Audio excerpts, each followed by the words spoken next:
इनका तो उद्देश्य ही ये।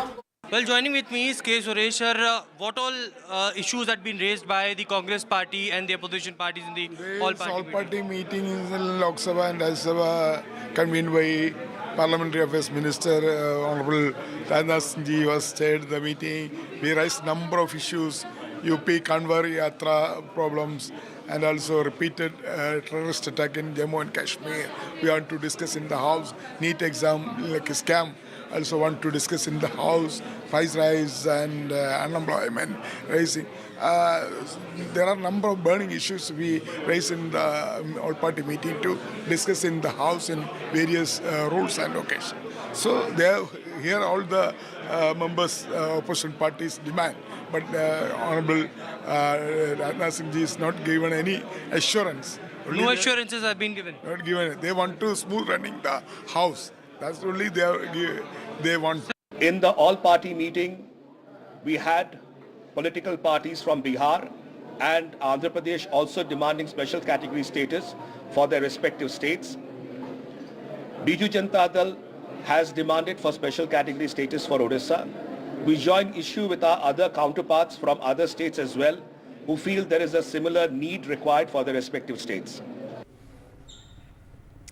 Meanwhile, the YSRCP has raised charges of lawlessness in Andhra Pradesh. Former Andhra Pradesh Chief Minister Jagan Mohan Reddy is set to protest in Delhi against the TDP government. The YSRCP has demanded President's rule in Andhra Pradesh. This is owing to the lawlessness and the breakdown of law and order in Andhra Pradesh, which is now being ruled by the TDP. In fact, 35 murders took place in just 45 days of the ruling by the TDP, and hence the former Andhra Pradesh Chief Minister has decided to protest in Delhi against the TDP government. And after successive electoral victories in which she defeated the BJP in West Bengal, Chief Minister Mamata Banerjee, she addressed a massive rally today in Kolkata, a day which is commemorated as Shaheed Divas by the Trinamool Congress to mark the death and honour 13 people who were killed in police firing during a demonstration in 1993, led by the then West Bengal Youth Congress leader Mamata Banerjee. This year, Mamata Banerjee, she was joined by Samajwadi Party Chief Akhilesh Yadav. In fact, her nephew Abhishek Banerjee, he was there at the rally, and he has said that if Partha Chatterjee can be raided and arrested in the alleged job scam, then why can't they arrest Dharmendra Pradhan in the NEET paper leak case? In the meanwhile, Akhilesh Yadav, he has said that the BJP-led NDA government at the centre, it won't last long and will fall soon. हम आपको party को, Samajwadi party को पहले अभिनंदन करने चाहूंगी कि UP में जो खेल आपने दिखाया, अभी तो बीजेपी को रिजाइन करना चाहिए था, लेकिन उसको शर्म कम होता है। आपको थोड़ा से दिन इंतजार करने पड़ेगा, लेकिन आपका साथ मैं सहमत हूं कि दिल्ली में जो गवर्नमेंट एजेंसी लगा के, इलेक्शन कमीशन को लगा के, डरा के जो गवर्नमेंट ले आया, वो स्टेबल गवर्नमेंट नहीं है। कोई भी दिन हो जा सकता है, जैसे कभी धूप आता है, बारिश होता है, उसका बाद ऐसे बहुत दिन हो गया। Enough is enough. जो दिल्ली में सरकार में बैठे लोग हैं, वो सरकार चलने वाली नहीं है, वो सरकार गिरने वाली है। और हम और आप लोग देखेंगे एक दिन कि यही सरकार गिरेगी और हमारे आपके लिए खुशियों के दिन भी आएंगे। All right, time now for a very short break. More news and updates on the other side.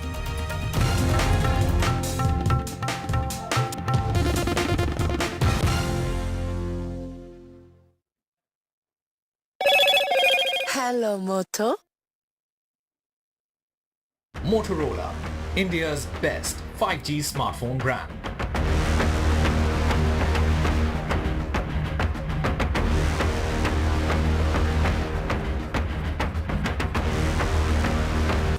Stay informed and entertained with the new and updated NDTV News app. You can watch all our channels live, listen to podcasts, read breaking and exclusive news from around the world and more. Download the NDTV app today and get access to the best journalism and storytelling on your smartphone or tablet. The NDTV app. News that matters to you. Some people say the metaverse will only be virtual. One day this lecture hall will be made of code, and driverless cars would be trapped in intersections. But even in this maze of the future, you can't wish away health. It's time to become more resilient.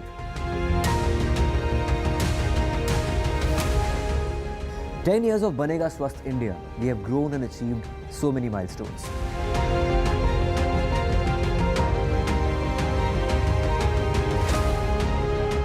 And now I have a plan to beat the urgency, to stop breathing with difficulty, to relieve getting choked with inactivity.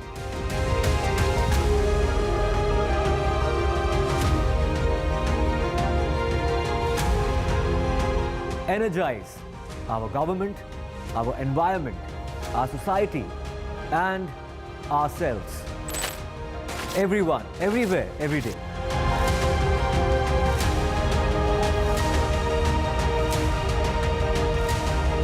Banega Swasth India.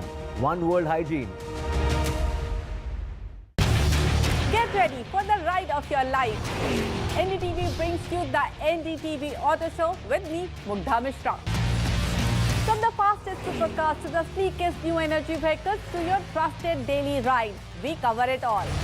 Every Saturday at 10:30 a.m. and Sunday at 8:30 p.m. only on NDTV 24/7. Your next great escape starts here. The biggest democratic exercise in the world. Team NDTV covers it from ground zero. BJP really had to fight a tough election this time. Unprecedented exercise. Unmatched coverage. There is no dispute. जनता को decide करना है. From polling to counting, NDTV brought you the most trustworthy news and updates.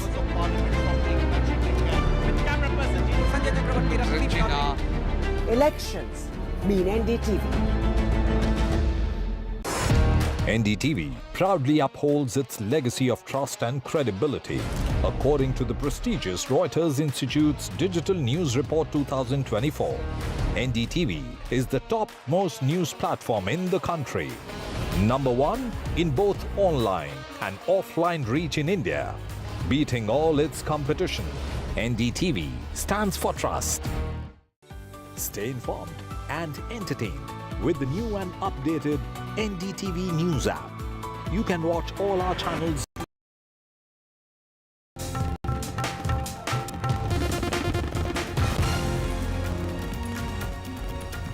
Welcome back. Amid a huge uproar over a bill that directed private firms in Karnataka to reserve jobs for Kannadigas, the state government is now planning to raise the IT staff's working hours to 14 per day.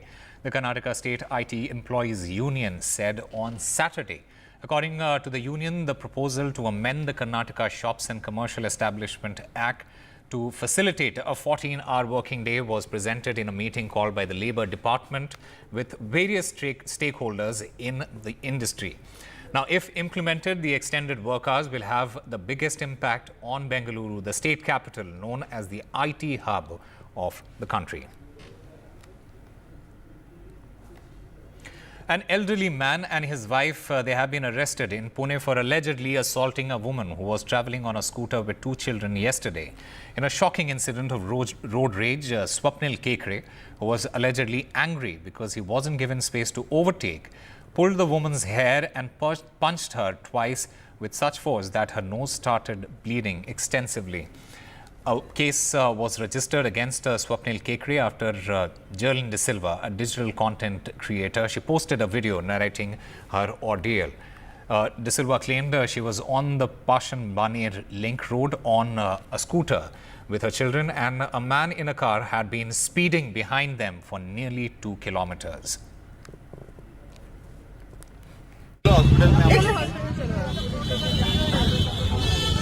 Hi everyone, my name is Jerlyn De Silva.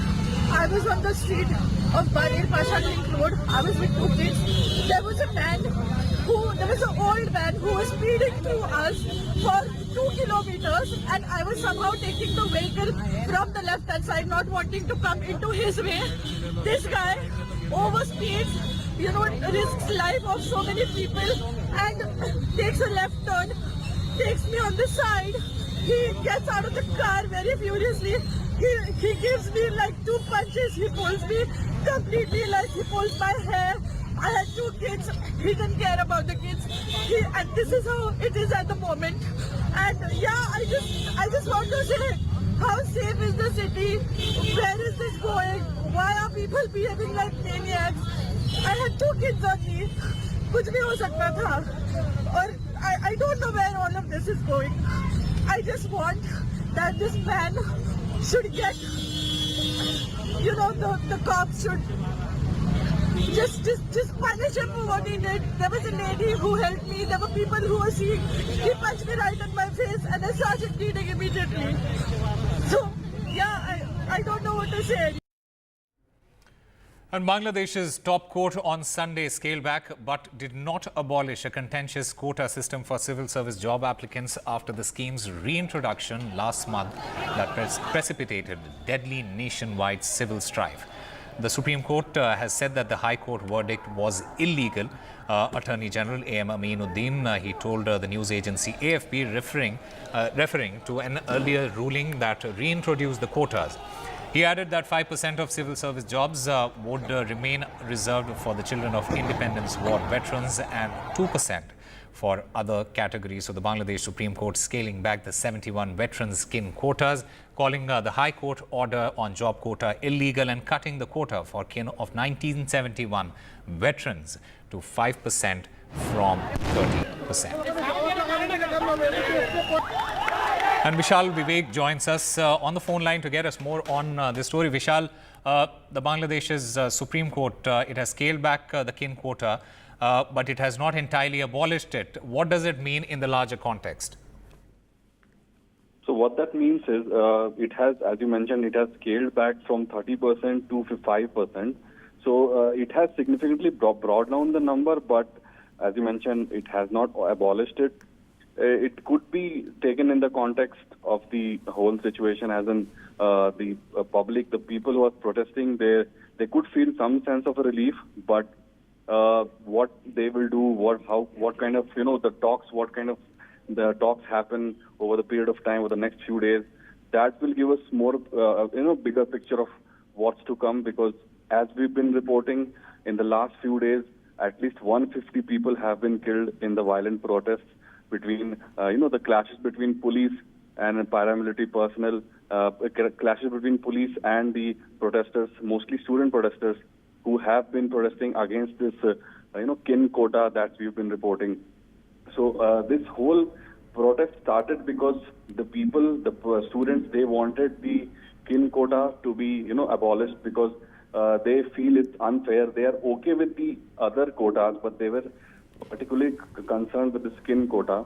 Right. So now that Supreme Court has, somewhat, taken it back, although not fully, there is some sense of relief, but we'll have to wait and see what happens in the next few hours as to whether or not the curfew is taken back, because the curfew was the main bit in the last 2 days. Yeah. All right, Vishal Vivek, thank you very much for getting us all the latest in that story. Time now for a very short break. More news on the other side.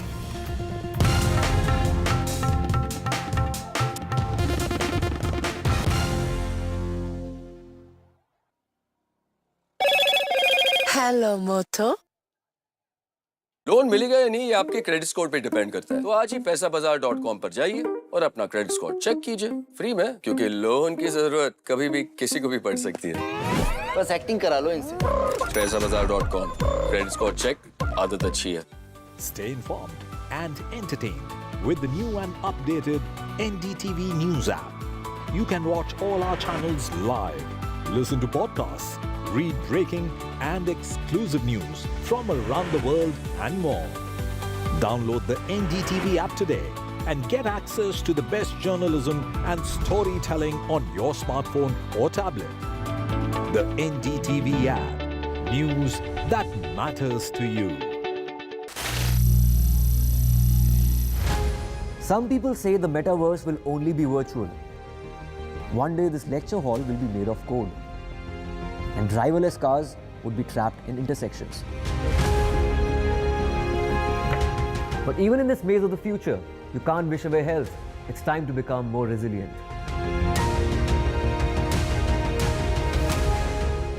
"10 years of Banega Swasth India, we have grown and achieved so many milestones.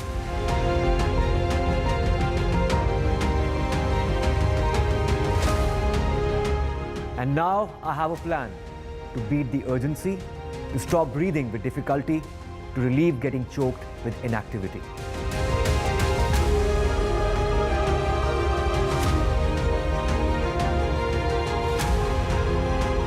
Energize our government, our environment, our society, and ourselves. Everyone, everywhere, every day.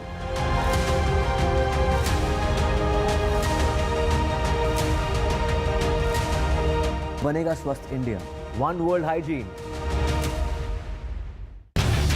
Get ready for the ride of your life. NDTV brings you the NDTV Auto Show with me, Mugdha Mishra. From the fastest supercars to the sleekest new energy vehicles to your trusted daily ride, we cover it all. Every Saturday at 10:30 a.m. and Sunday at 8:30 p.m. only on NDTV 24/7. Your next great escape starts here. The biggest democratic exercise in the world. Team NDTV covers it from ground zero. BJP really had to fight a tough election this time. Unprecedented exercise. Unmatched coverage. There is no dispute. जनता को decide करना है. From polling to counting, NDTV brought you the most trustworthy news and updates.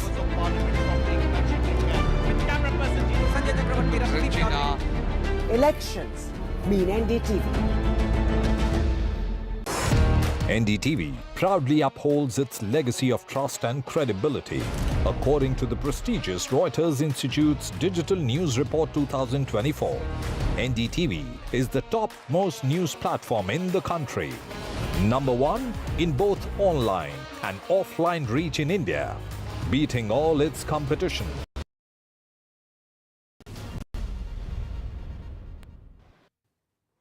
Welcome to this special broadcast on NDTV. Did you ever wish that you had someone guiding you on money matters from the time you drew your first paycheck?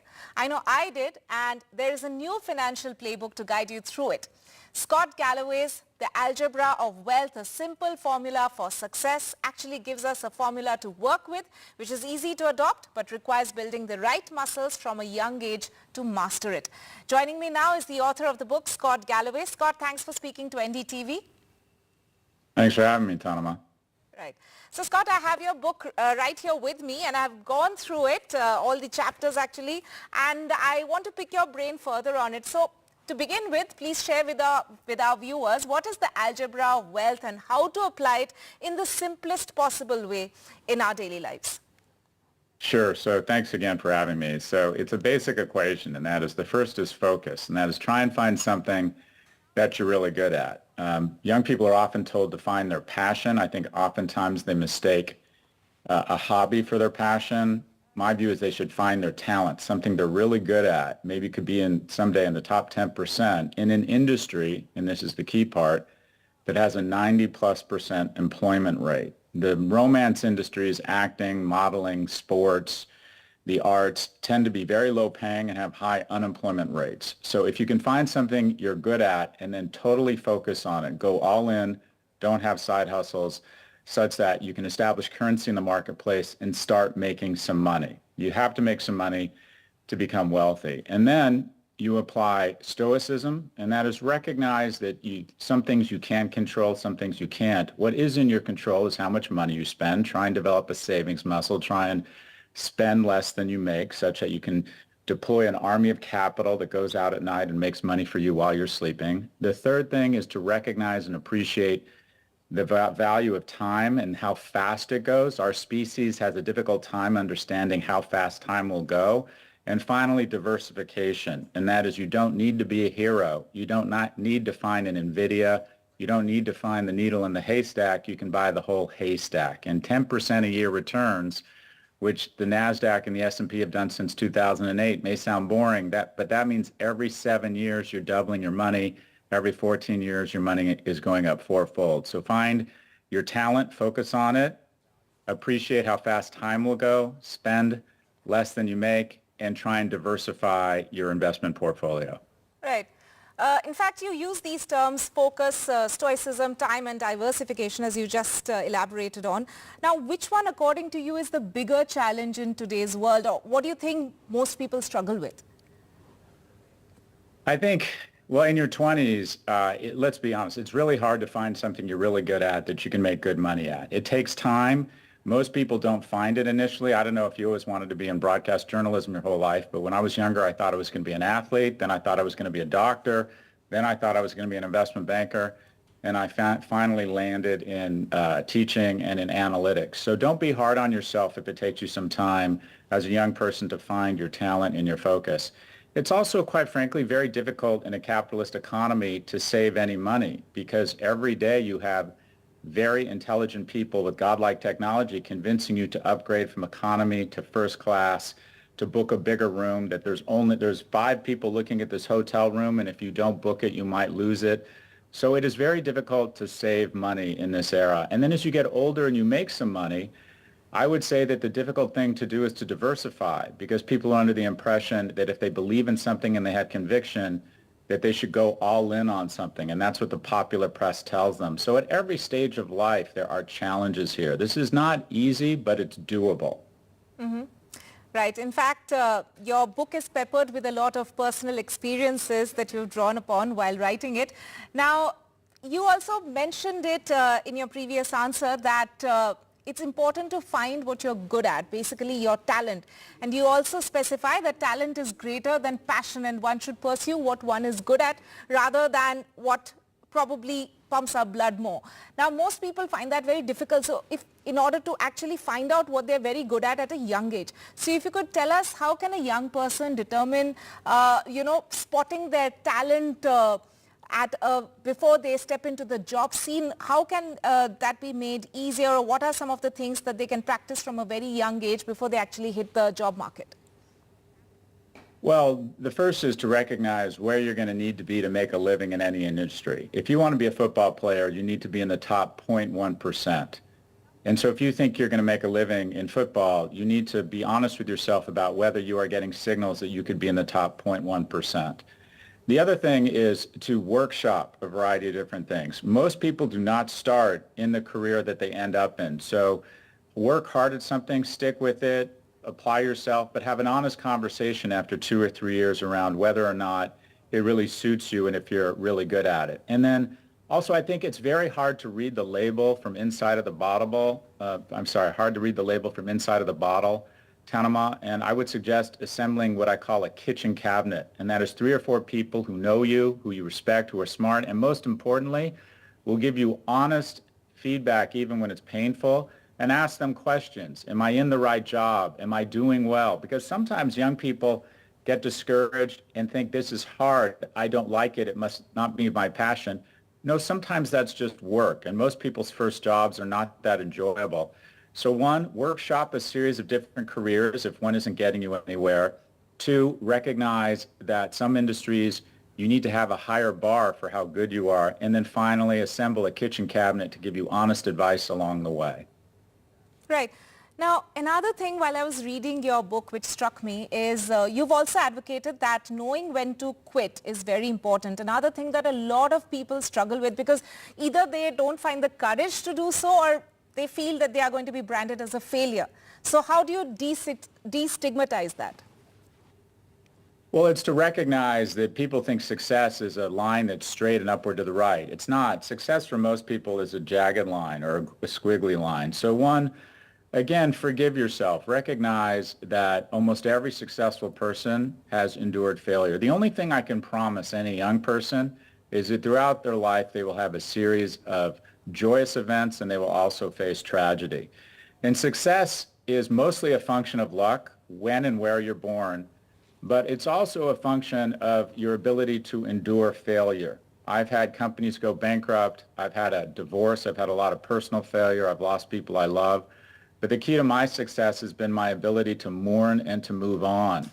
So recognize early that a lot of your success and a lot of your failure is not your fault. So when you're doing well, try and have some humility and be grateful, but also when things aren't going well, when you get laid off, when investment goes bad, when a relationship doesn't work out, forgive yourself and recognize that at the end of your life, and surveys show this, that looking back on your life, the thing you will regret the most is not bad things happening to you, but how upset you let yourself be at that bad thing. Nothing is ever as good or as bad as it seems. Okay, so to keep moving on is the mantra. Now, Scott, as we mentioned that your book has a lot of personal experiences, which you have jotted down. And so this is, of course, coming from a certain era, certain age. But when you look at Gen Z, Generation Z, a lot of them have this philosophy that they actually think work-life balance is very important. Now, do you think that's possible, that concept?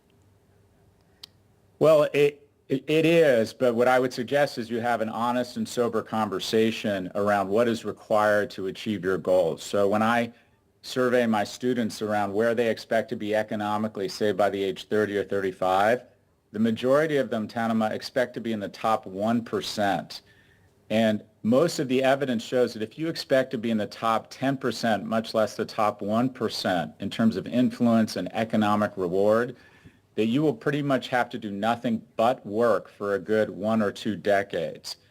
And when people say they want to be in the top 1%, but they also value balance, they're not being honest with themselves. There's nothing wrong with moving to a lower cost neighborhood, adjusting down your cost of living and working to live as opposed to living to work. But if you expect to take home a lot of money and be very economically successful, then the reality is you're going to have to acknowledge that you're going to have to work exceptionally hard. So amongst the most ambitious, I would argue that balance for a good 20 years is a myth, and you need to have a sober conversation around the requisite commitment to achieve your goals. Also, Scott, when I was going through your book, I felt that it's a gold mine for someone who's just starting out. But do you think your book can also help someone who's mid-career? I think so, Tanima, because what I hear from a lot of people in their 30s and 40s is the book is focused on youth. And that is, if you save $2,000 or $3,000 a year from the age of 21, even if you don't sell a bestseller, even if you don't produce a movie, even if you don't have an investment like NVIDIA, you'll still be fine.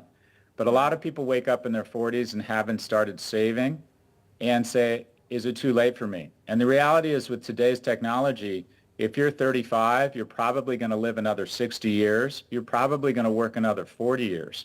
Now, you need to be more aggressive in terms of saving, but you also have some advantages. You may have a partner where you can get alignment around financial goals and work together and apply the power of a team. You may be able at some point to realize how much money you need to retire to live on, which is a blessing because you can reverse engineer into how much money you will need to save and start saving that amount. And then as you get into your 30s and 40s, you can think about a lifestyle arbitrage. And that is ask yourself, do you need to live in the highest cost areas in the world? Maybe once the kids are out of the house, could you downshift and move to a much lower cost city? There are a lot of people in the U.S. moving to lower cost domains, including Costa Rica or Mexico. A lot of people moving to Athens in Europe. So there are advantages at any age, but to think that it's too late in your 30s or 40s ignores just how long we are living. It's not too late. You need to apply more discipline. You need to save more, but you can absolutely make it happen. Right. Scott, that brings me to the last question that I wanted to ask you, and veering off a little away from your book, but it's connected. Have you been to India? Have you traveled to India?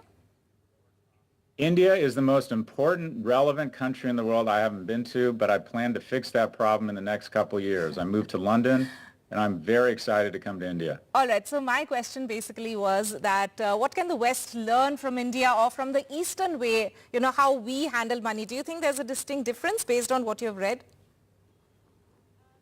Well, what I would say is that my colleagues at NYU, I work with one of the most impressive faculties in graduate education. and there's a disproportionate number of Indians. Your country produces outstanding thought leadership and academics. I would argue that what can we learn from India? India's a young population is powerful, education is powerful, and also democracy is powerful. So it's no accident that people are saying that over the next 20 or 30 years, India will be kind of the key swing vote geopolitically and economically globally. So, all the moons are lining up for India to have a wonderful 2 or 3 decades ahead of it. Mm-hmm. Right, and we look forward to your trip over here very soon. Hopefully, Scott, thank you so much for giving us your time. Thank you, Tanama.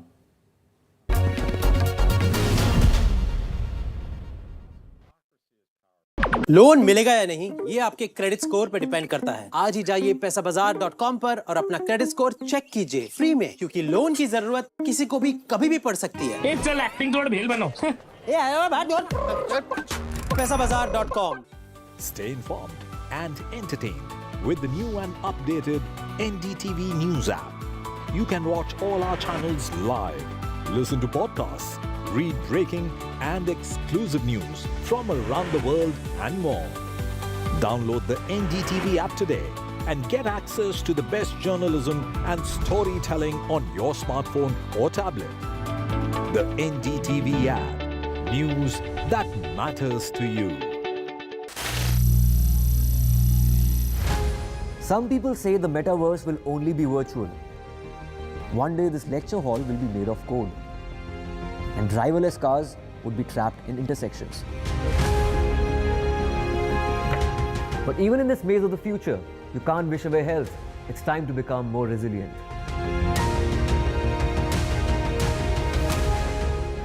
10 years of Banega Swasth India, we have grown and achieved so.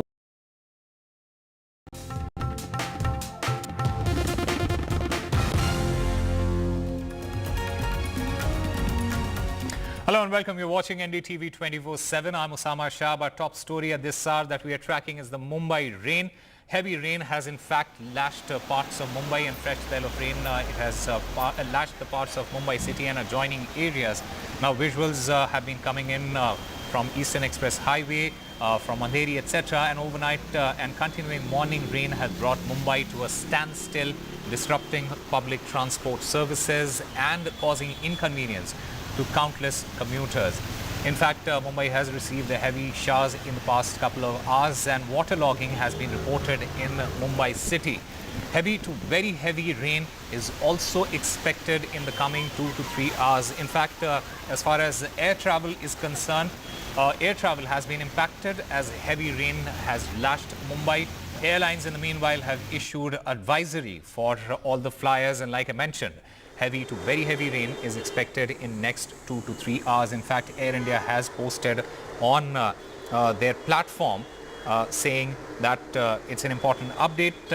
Flights to and from Mumbai are getting affected due to heavy rains. Guests are advised to start early for the airport as slow traffic and waterlogging may delay movement. And Anuj Rayate is there covering the Mumbai rain from the ground itself. Anuj, what is the situation like? And like we are reporting at this moment, more importantly, the air travel, it has been impacted after heavy rain in Mumbai. Yes, you see, heavy and consistent rain for the last 48 hours is affecting different forms of life here in Mumbai. And as you rightly said, air travel is the newest addition to the list. We saw that just a couple of days ago, the glitch in Microsoft software and then the entire controversy that followed throughout the, all across the world because of the outage resulted in delay of flights as well. And now the worry for the air travelers in Mumbai is increasing because of the erratic rainfall taking place in the city. Now, there has been a heavy spell of rain rain in the city since last couple of weeks. We see the rainfall in the country got delayed by a month already, and as a result of that, there was an expectation from everyone that rain would come sometime by the end of June, but then it did in a very heavy way, in a way that it disrupted different forms of transport, from road transport to railways in Mumbai, that is the local, to even air, that is the newest addition to the list. Yesterday we saw that all the three lines, that is the Harbour Line, Western Line and the Central Line, got affected because of this rainfall, and all of them were running at a delayed time of 10 minutes. Today as we are reporting, and I would like to show, as you see, there's a lot of people present here, and we're seeing that there is a lot of traffic getting affected all across the city. And today is Sunday, and as a result, many people are kind of swarming to these iconic places in Mumbai. Many of the people who are coming here to get their weekly stress off, and as a result, there was a heavy deployment of the Mumbai police officials and the BMC officials to make sure that safety is maintained. But what we saw here is that after 12:10, that is the time when the high tide was experienced, the number of police personnel here went down, and as a result, people started to come and visit this place more frequently. And now, as you can see, that the rain hasn't stopped yet. It is just one of those phases when rain becomes a little light, but rain as a whole hasn't stopped, and the sea is still very aggressive. And you see that there are a few police officials and BMC officials going through this Marine Drive, telling people to stay away from the coast. But as you saw, there are many people who are still there, not really cooperating very well with the civic association officials or the police officials here in the city. So there is a multi-layered problem at the moment, be it traffic, be it cooperation with the people trying to visit the sea or the air transport. Everything is getting affected here in Mumbai, along with, of course, waterlogging in different low-lying areas of the city, including Dadar and Andheri. Anuj, we have seen this happening over the years, and especially in a place like Mumbai, which is the financial capital of the country. And what is the authority, the BMC especially, is saying, and what are the measures that have been taken this time around to make sure that there is less waterlogging and people remain safe? You see, right before the rainfall started coming here in the city, there were a series of meetings taken by not just the BMC but also by the state government, in that they assured everyone that measures are being taken and a plan has been laid down by everyone, including the railways, to make sure that the state machinery and the infrastructure is well prepared for the monsoons. But it is just a couple of weeks of intense monsoon that has shown the state of a different sort of infrastructure in the country. Now what we see is that the geography of the city is very important to understand, and it's basically several islands been put together, and as a result it creates a lot of low-lying areas which are more prone to getting waterlogged day after day, even if there is a rainfall exceeding of 60 to 70 millimeter. That is what we see in Andheri or areas close to that. South Mumbai, by that comparison, is less affected by waterlogging. But the reason that many officials shared with us, of course off the record, is the fact that the capacity of the manholes becomes an important point here. Now the manholes are not necessarily the ones which are present in the low-lying areas. The capacity of them gets exceeded as soon as there is a bit of rainfall, and that results into the water or the dirt that is there present inside the manholes coming out, making it difficult not just for the people but also for the travelers going around to travel in the city. We also saw what happened yesterday, right? The mishap that happened here at Grant Road, which also resulted in the death of a woman. Now all of these things are linked to the preparation put in place by the civic association, put in place by the state government for the monsoons. And the monsoons in Mumbai have been a story of every year. It is no surprise that this year's monsoon is nothing new to Mumbai city. It has been happening, but what we are seeing is that there were a lot of political statements being made by the opposition and by the government, but it became more of a show of pushing off the responsibility rather than taking ownership of the infrastructural breakdown that we are seeing in the last couple of months here in Mumbai. All right, Anuj Raitha, thank you very much for getting us all the latest from Mumbai, and I hope that you're also carrying an umbrella with you there. Moving on, Union Parliamentary Affairs Minister Kiran Rijiju, he chaired an all-party meeting ahead of the budget session. The budget session, remember, will begin on Monday with Modi 3.0 presenting its first budget on July 23rd in a 3-week-long budget session. Lok Sabha Speaker has constituted 14 members Business Advisory Committee.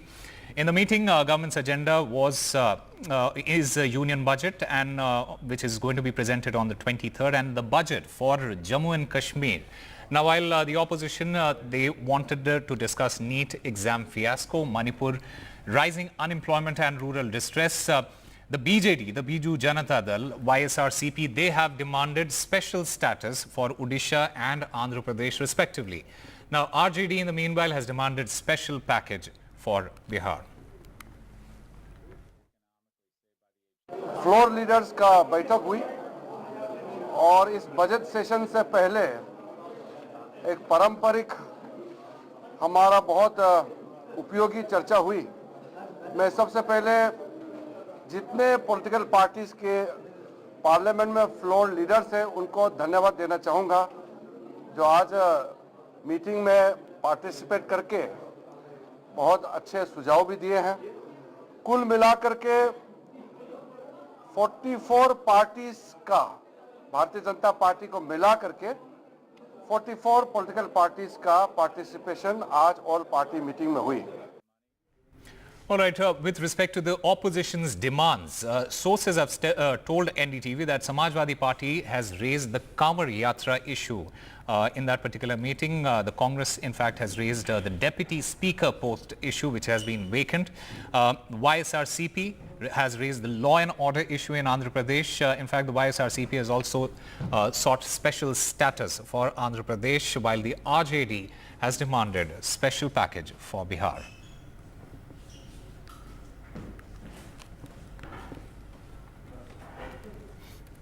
पहले परंपराओं में था deputy speaker opposition party को मिलता था। मिला, सूरज भान जी रहे कि नहीं रहे? तो इस बार वेकेंट क्यों रखना चाहती है सरकार? ऐसा ये सरकार विपक्ष रखना ही नहीं चाहती है। देख नहीं रहे आप? इनका तो उद्देश्य ही है। Well, joining with me is K. Suresh sir. What all issues had been raised by the Congress party and the opposition parties in the all-party meeting in Lok Sabha and Rajya Sabha convened by Parliamentary Affairs Minister Honorable Taxation was chaired the meeting. We raised number of issues, UP Kanwar Yatra problems, and also repeated terrorist attack in Jammu and Kashmir. We want to discuss in the House, NEET exam like a scam. Also want to discuss in the House, price rise and unemployment rising.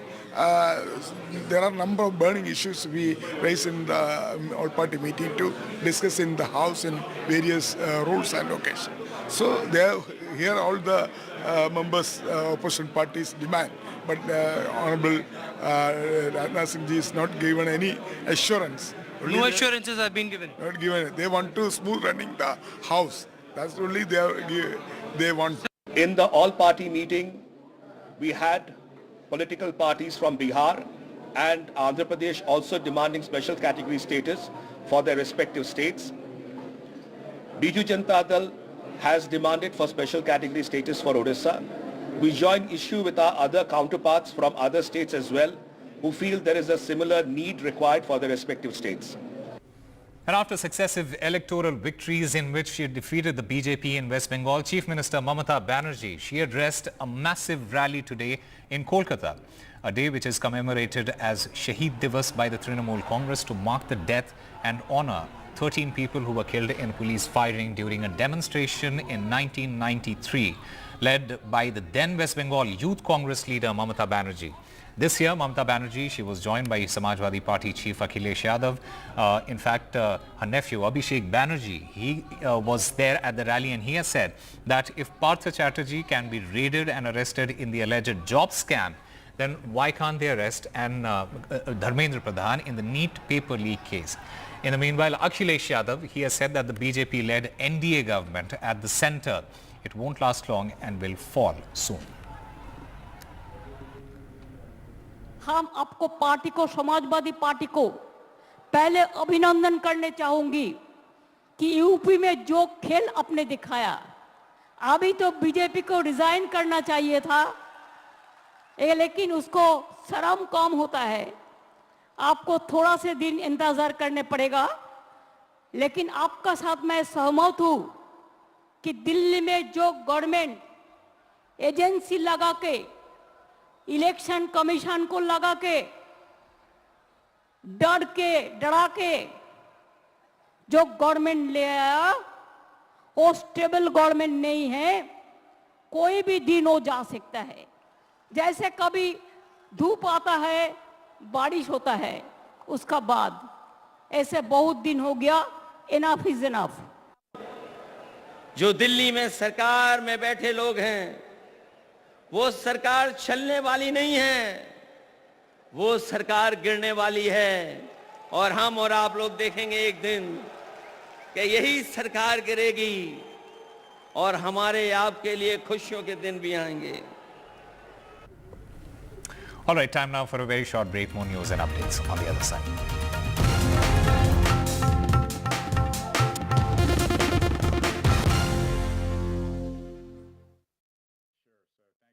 Loan मिलेगा या नहीं, ये आपके credit score पे depend करता है। तो आज ही अपना क्रेडिट स्कोर चेक करें फ्री में पैसाबाजार.com पर।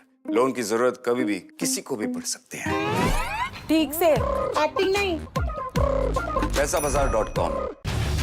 Get ready for the ride of your life. NDTV brings you the NDTV Auto Show with me, Mugdha Mishra. From the fastest supercars to the sleekest new energy vehicles to your trusted daily ride, we cover it all. Every Saturday at 10:30 a.m. and Sunday at 8:30 p.m. only on NDTV 24/7. Your next great escape starts here. The biggest democratic exercise in the world. Team NDTV covers it from ground zero. BJP really had to fight a tough election this time. Unprecedented exercise. Bharatiya Janata party ने ये देश के विकास Unmatched coverage. There is no dispute. जनता को decide करना है. From polling to counting, NDTV brought you the most trustworthy news and updates.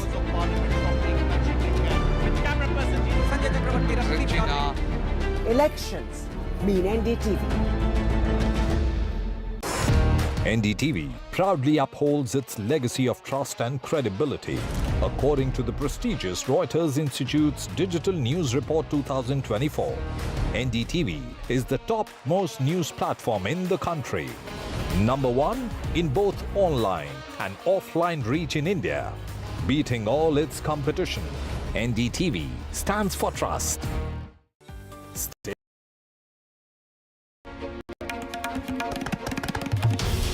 This is NDTV, and you're watching NDTV 24/7.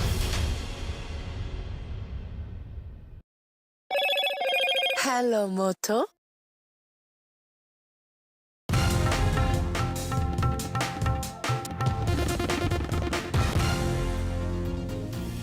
Hello and welcome. You're watching NDTV. I'm Vedant Agarwal. Let's cut across live to where Home Minister Amit Shah is addressing BJP workers in Pune. चलाई गई, हम लोग भ्रांतियों में न आए। इन्होंने कहा भारतीय जनता पार्टी आरक्षण समाप्त कर देगी। हम जवाब देने में कहीं कहीं संकोच करने लगे। लोगों के मन में एक भ्रांति पैदा हुई। आज मैं कहने आया हूं कि अगर 10 साल का एक्सटेंशन नरेंद्र मोदी जी के समय में ही मिला और पूर्ण बहुमत होने के बावजूद भी आरक्षण को बल देने का काम हमारे नेता नरेंद्र मोदी जी ने किया। भाइयों बहनों, इन्होंने संविधान का विषय कहा, हमने जवाब नहीं दिया। हम सब भ्रांति से बाहर आए। अब चुनाव महाराष्ट्र में आया है, नए नए प्रकार की इल्यूजन पवार साहब खड़ा कर रहे हैं। मैं आज पवार साहब को कहने आया हूं, हमारे देवेंद्र जी, दादा शिंदे जी, अजीत दादा शिंदे जी, ये सब जवाब दे रहे हैं, मगर दूर से मेरा एक निरीक्षण है, मैं आप लोगों के साथ शेयर करना चाहता हूं। जब जब महाराष्ट्र में भाजपा सरकार आती है, मराठा को रिजर्वेशन प्राप्त होता है। मेरी बात ध्यान से सुनना, बाद में ताली लगाना। जब जब महाराष्ट्र में भाजपा सरकार आती है, मराठा रिजर्वेशन प्राप्त होता है, और जब जब शरद पवार की सरकार आती है, मराठा रिजर्वेशन गायब हो जाता है। मैं सोच समझ कर ये वाक्य बोल रहा हूं। 2014 में महाराष्ट्र में मराठा रिजर्वेशन आया, सुप्रीम कोर्ट तक ठीक गया। किसकी सरकार थी 14 में, बताइए जरा। अरे जोर से बोलो, किसकी सरकार थी? भाजपा सरकार थी। देवेंद्र फडणवीस हमारे मुख्यमंत्री थे। हमने मराठा रिजर्वेशन देने का काम। 20 में शरद पवार की सरकार आई, मराठा रिजर्वेशन गायब हो गया। हम आए फिर से, हमने अभी भी मराठा रिजर्वेशन देने का काम किया है। शरद पवार की सरकार आएगी तो मराठा रिजर्वेशन फिर से गायब हो जाएगा। अब मुझे बताओ, मराठा रिजर्वेशन कंटिन्यू रखना है तो किसकी सरकार लानी चाहिए? अरे जोर से बोलो, किसकी लानी चाहिए? भाइयों बहनों, कंफ्यूजन में मत रहिए। समाज के हर तबके को न्याय देने का काम कोई एक पार्टी ने किया है तो भारतीय जनता पार्टी ने किया है। और भारतीय जनता पार्टी झूठ कैसे फैलाए जाते? अभी एक पुराना नोटिफिकेशन निकाल दिया, तारीख नहीं है, फैसला पुराना है। मैं भी कंफ्यूजन में आ गया। मैंने पीयूष गोयल जी को फोन किया, क्या हुआ? पीयूष गोयल जी ने कहा, साहब ये तो हमारा निर्णय नहीं है, शरद पवार का निर्णय है। वो कह रहे हैं दूध का पाउडर इंपोर्ट होगा। कंफ्यूजन में मत आइए। वो सर्कुलर कर कर गए थे, 10 साल में 1 किलो दूध का पाउडर इंपोर्ट नहीं किया है नरेंद्र मोदी सरकार ने। और अगले 5 साल तक 1 ग्राम भी दूध का पाउडर इंपोर्ट नहीं होगा। आज मैं आपके बीच में ये भ्रांति फैलाकर चुनाव जीतना चाहते हैं और भ्रष्टाचार की बातें कर रहे हैं। भ्रष्टाचार का सबसे बड़ा सरगना भारत की राजनीति में है तो शरद पवार है। इसमें मेरे मन में कोई कंफ्यूजन नहीं। आप क्या आरोप कर रहे हो हम पर?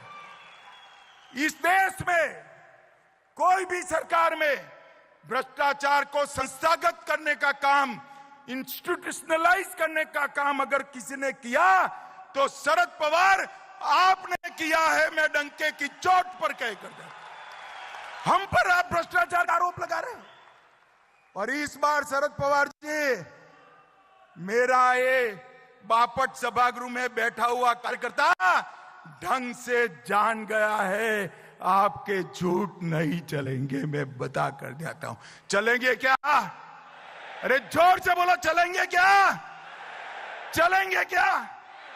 घर घर जाकर इस झूठ का जवाब देना है, पर्दाफाश कराना है। ये झूठ भी बोलेंगे, भ्रांति भी फैलाएंगे, अपने यहां विखवाद खड़ा करने का प्रयास भी करेंगे। मैं सभी कार्यकर्ताओं को आज कहना चाहता हूं, अपने आप को इस चुनाव तक साइड पर कर दीजिए। अपनी जगह कमल के हित को केंद्र में ला दीजिए। एक एक कार्यकर्ता कमल को समर्पित हो। एक एक कार्यकर्ता कमल को जिताने के लिए परिश्रम की पराकाष्ठा करे और एक एक कार्यकर्ता अपने साथी को जिताने के लिए भाजपा से भी ज्यादा परिश्रम करे। मुझे बताओ भाइयों बहनों, एनडीए को जिताना है या नहीं जिताना है? ऐसे नहीं चलेगा भाई। मैं बनिए का बेटा हूं, गारंटी के बगैर वापस नहीं जाऊंगा। मुझे जरा जोर से बताइए, युति को जिताने के लिए जोर लगाएंगे? भाजपा का हर प्रत्याशी हमसे बढ़कर हम परिश्रम करेंगे। भाइयों बहनों, ये चुनाव जो है, ये चुनाव का परिणाम उनकी भ्रांतियों का जवाब। एक बार महाराष्ट्र, हरियाणा और झारखंड हम जीत लेते, ये राहुल गांधी का अहंकार चूर चूर हो जाएगा। पूरे देश में जोम बढ़ने की जिम्मेदारी मेरे महाराष्ट्र भाजपा के कार्यकर्ताओं में। आप मुझे बताओ भाई, पूरे देश को फिर से एक बार 14 से ज्यादा जोश में लाना है या नहीं लाना है? अरे जोर से बोलो, लाना है नहीं लाना है? इसका एकमात्र रास्ता है इतिहास में अब तक का सबसे बड़ा विजय महाराष्ट्र में पूरे देश के कार्यकर्ताओं को जोश दिलाने का काम करेगा। इसकी जिम्मेदारी भाइयों बहनों आपकी। भाइयों बहनों, ये जो बात करते हैं महाराष्ट्र के विकास की, जवाब लेते हैं। मैं आज शरद पवार को पूछने आया हूं, पवार साहब 10 साल तक आप महाराष्ट्र में आपकी सरकार थी, केंद्र में भी आपकी सरकार थी, 10 साल तक आपने महाराष्ट्र को क्या दिया? जरा हिसाब लेकर आइए, 10 साल में क्या दिया? झूठे वादों के अलावे आपने कुछ नहीं दिया। भाई और बहनों, यूपीए के 10 साल में महाराष्ट्र को केंद्र से 1,91,000 करोड़ मिला था, सिर्फ 1,91,000। कितना मिला था? जरा जोर से बोलो तो, और जोर से बोलो, घर घर जाकर बताना है कितना मिला था। 1 मिनट, कितना मिला था? फिर से बोलो। नरेंद्र मोदी जी ने 10 साल में 14 से 24 में 10,05,000 करोड़ रुपया महाराष्ट्र को देने। और पवार साहब, अगर हिसाब पे भरोसा नहीं है तो पुणे का कोई चौराहा तय कर दो, हमारा मुरली माहौल हिसाब लेकर खड़ा हो जाएगा, पाई पाई का हिसाब। मैं आज भाइयों बहनों 10 लाख करोड़ का हिसाब लेकर आया हूं, 10 लाख करोड़ का। All right, so Home Minister Amit Shah there addressing a poll rally in Pune. Of course, important points made there. Maratha reservation, which has been a pretty contentious issue in the state. And there Amit Shah, in a sense, promising reservation for Marathas ahead of the crucial assembly polls expected later this year. This, in a sense, also as the BJP kicks off its election campaign in the state. Amit Shah also took a jibe at Sharad Pawar and Rahul Gandhi over alleged corruption. And moving now to the other big headline, a Nipah virus patient in Malappuram in Kerala died. He succumbed to the disease. In fact, immediate public health measures have been advised by the centre to contain the disease. A joint outbreak response team has also been sent to the state to, in a sense, assist the state teams in the containment of the virus. And absolutely tragic there that a 14-year-old died because of Nipah. My colleague Vasudha Venugopal is now joining us live on the phone line. So Vasudha, what exactly is the situation in this state? This, of course, we remember the 2018 outbreak, and it's in a sense a grim reminder of that. That's right, Vedant. And since 2018, there have been at least 5 outbreaks. And the recent update is that this 14-year-old patient, he has been confirmed dead. And in fact, that news has been confirmed by NIV Pune. And of course, Centre has intervened in this matter. A joint outbreak response central team will be deployed. And they will be assisting the state with, cases of investigation and also provide the kind of technical support. Let me also tell you a little bit about this 14-year-old. He was from Kerala's Malappuram district. He tested positive for Nipah virus. He died at a government medical college hospital in Kozhikode on Sunday. He had fever for about 10 days. He was on ventilator. The Health Minister, Veena George of Kerala, also spoke about it today. NIV Pune, in fact, on Sunday morning confirmed this. Doses of monoclonal antibodies were sent by ICMR on the request of the state, but then, they reached a little bit late, and before that, unfortunately, the boy had died. His body, of course, is going to be buried as per protocol of those infected with Nipah virus. I was also listening to Veena George, and she has basically said that there are at least 4 other people who have developed Nipah symptoms, and one of them is on life support, and the samples have been sent for testing. And 240 people who were in the list of contacts of this boy, they are also under observation. And to just give you a sense of data, 5 Nipah virus outbreaks Kerala has seen since 2019. But only 6 positive patients have survived till now. And in 2023, 2 Nipah deaths were reported. But in 2018, 17 of the 18 infected had died. So clearly, both centre and state showing a lot of caution here. Vasudha, thanks very much for joining us with the latest there. As Vasudha is reporting, 5 Nipah outbreaks have been reported since 2018, but extremely concerning there, and the state and the centre working very closely to make sure that this is in a sense nipped in the bud and contained at the earliest. But extremely tragic there, a 14-year-old has died. Moving now to news from Andhra Pradesh. Well, 14 YSRCP corporators have now joined the TDP. This, of course, is a repeat of, in a sense, what we saw in Telangana, with many BRS MLCs and MLCs and MLAs, in fact, jumping ship and joining the Congress. And there you can see those visuals of the YSRCP corporators being welcomed into the TDP. It's now the TDP Janasena alliance which is at the helm as far as Andhra Pradesh is concerned.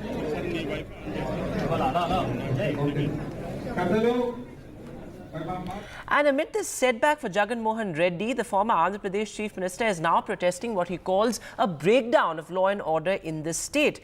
Well, remember, there have been at least 35 murders that have been reported in 45 days in Andhra Pradesh, and this also coincides with the TDP taking over at the State Assembly. So multiple protests being organized across the state, and Jagan Mohan Reddy, the former Andhra Pradesh Chief Minister, has also called for President's rule in the state. Take a look. The 8 demands that YSRCP has put forward in the all-party meeting, if you can just brief us. One, of course, the special status demand for these. See, basically, all the relevant issues which are happening in the country. One is this UPSC, and basically the first foremost demand is special category status, which was promised by both BJP and the Congress on the floor of the House, and even the railway zone issue.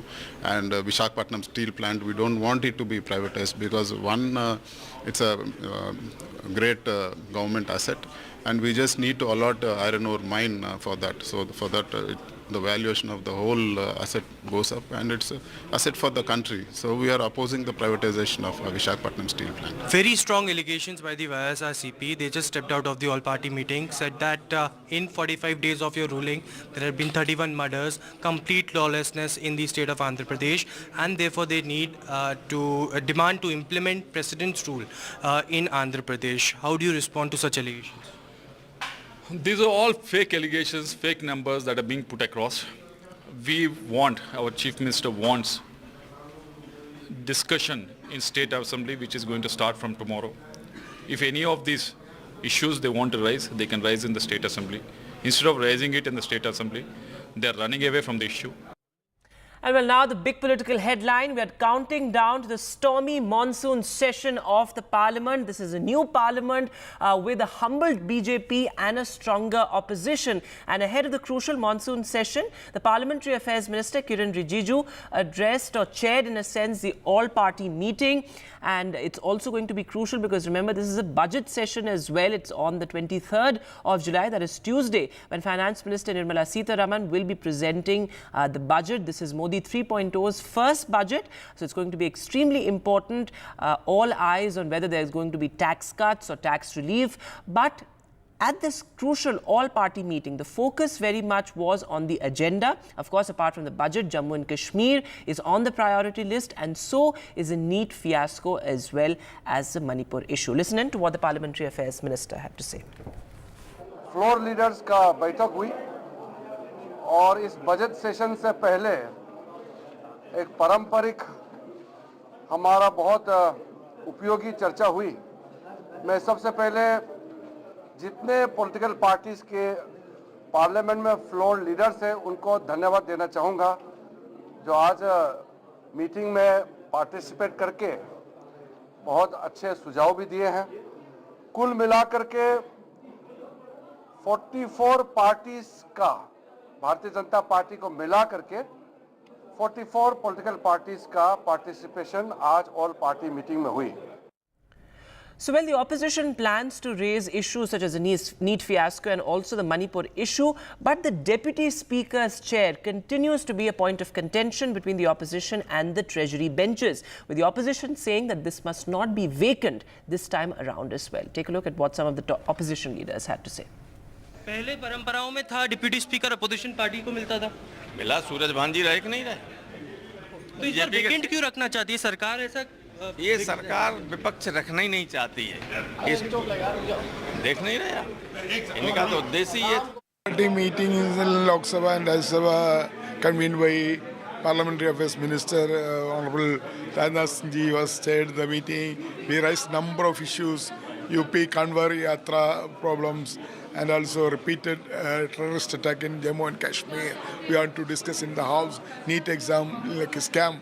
also want to discuss in the House, price rise and unemployment rising. There are a number of burning issues we raise in the all-party meeting to discuss in the House in various rules and occasions.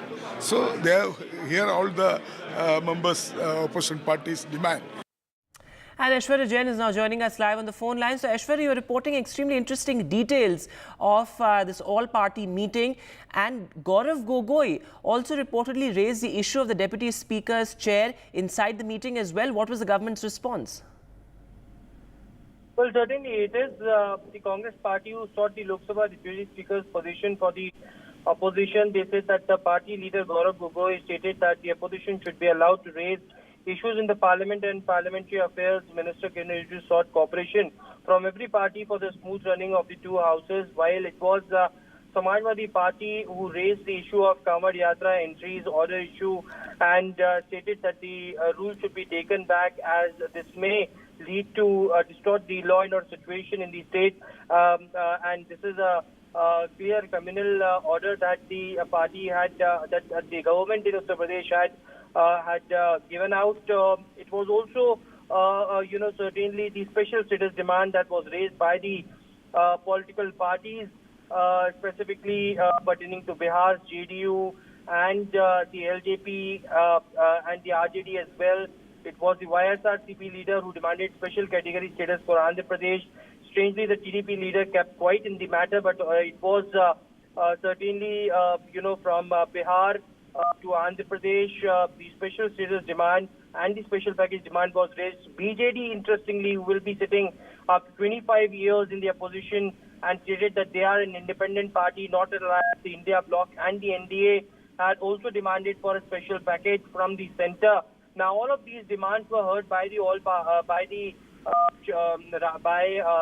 the centre and the meeting that was chaired by Rajnath Singh. Although it was the opposition parties who stated that they had not given any such assurances to the opposition parties, but it all depends on the treasury benches whether they allow them to speak in the budget session or not. But certainly it's going to be a fiery session ahead because the opposition parties have united together and has raised several and various issues. Whether the government permits it or not is something that remains to be seen. But government altogether had stated that they want a smooth session and not a disrupted one. All right, so an olive branch certainly by the government there, but remains to be seen how the monsoon session pans out. It's certainly going to be a stormy session given the fact there are multiple issues that the opposition plans to bring up.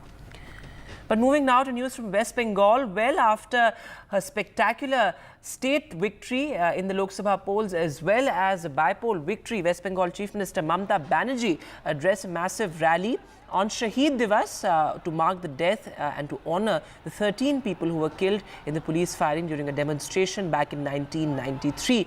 But deep political undertones there as well, with Akhilesh Yadav accompanying Mamata Banerjee and addressing the crowd of supporters there. In fact, Mamata Banerjee hit out at the BJP as well, saying that the government at the centre is unstable, in a sense reiterating her remarks earlier as well. Abhishek Banerjee, her nephew and TMC General Secretary, said that Mr.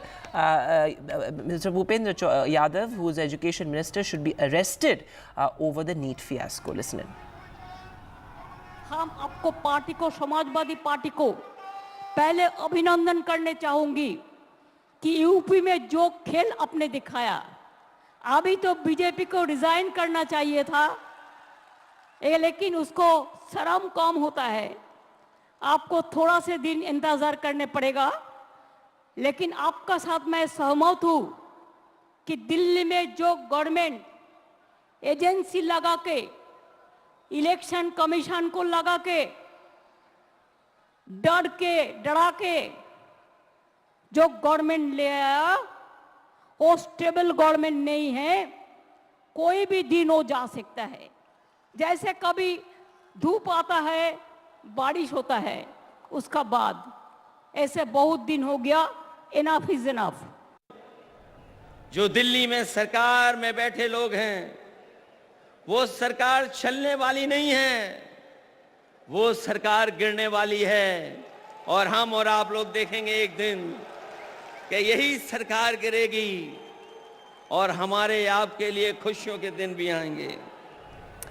So Abhishek Banerjee there demanding Dharmendra Pradhan, the Education Minister's arrest. With that, we'll take a short break now, but news continues on the other side.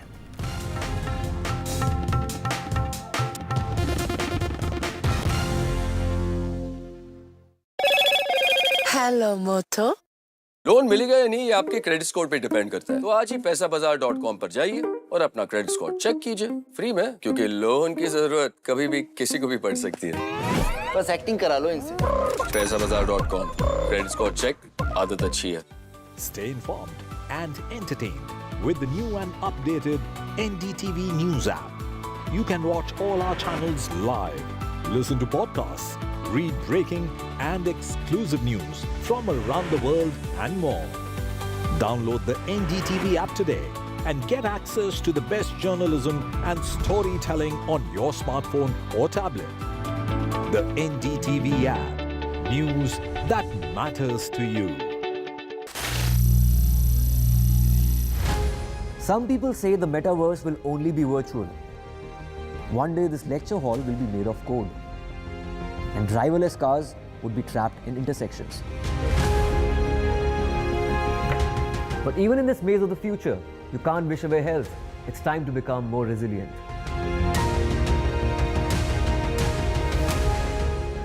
"10 years of Banega Swasth India, we have grown and achieved so many milestones.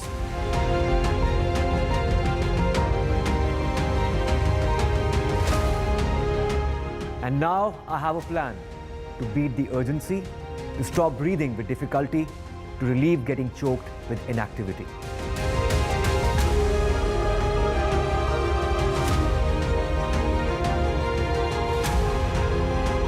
Energize our government, our environment, our society, and ourselves.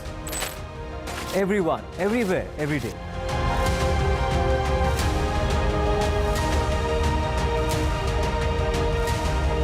Banega Swasth India. One world hygiene.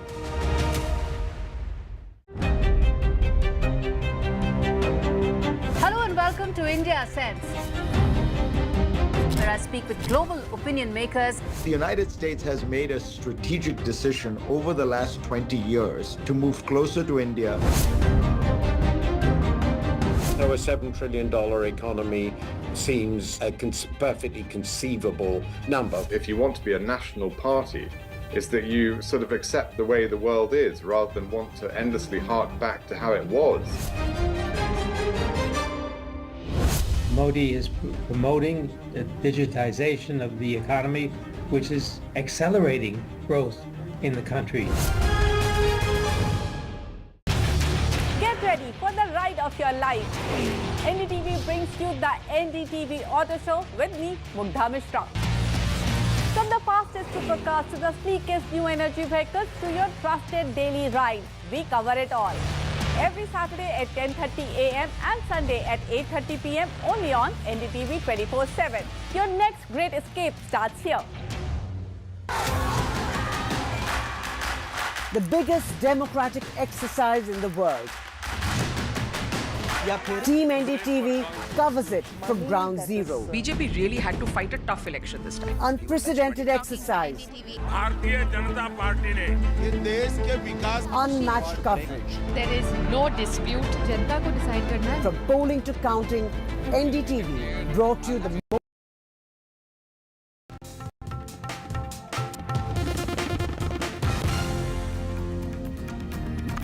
Welcome back. A big focus on NDTV. Well, heavy rains in Mumbai. In fact, a fresh spell of rain in multiple parts of the city. There you can see visuals of waterlogging, people wading through knee-deep water in parts of the city. This is the Met Department, remember, has issued a heavy to very heavy rain alert in parts of Mumbai, particularly closer to the evening. Now, flight operations have been impacted as well owing to heavy rains. In fact, Air India, in a social media post, has said that flights to and from Mumbai are getting affected due to heavy rain.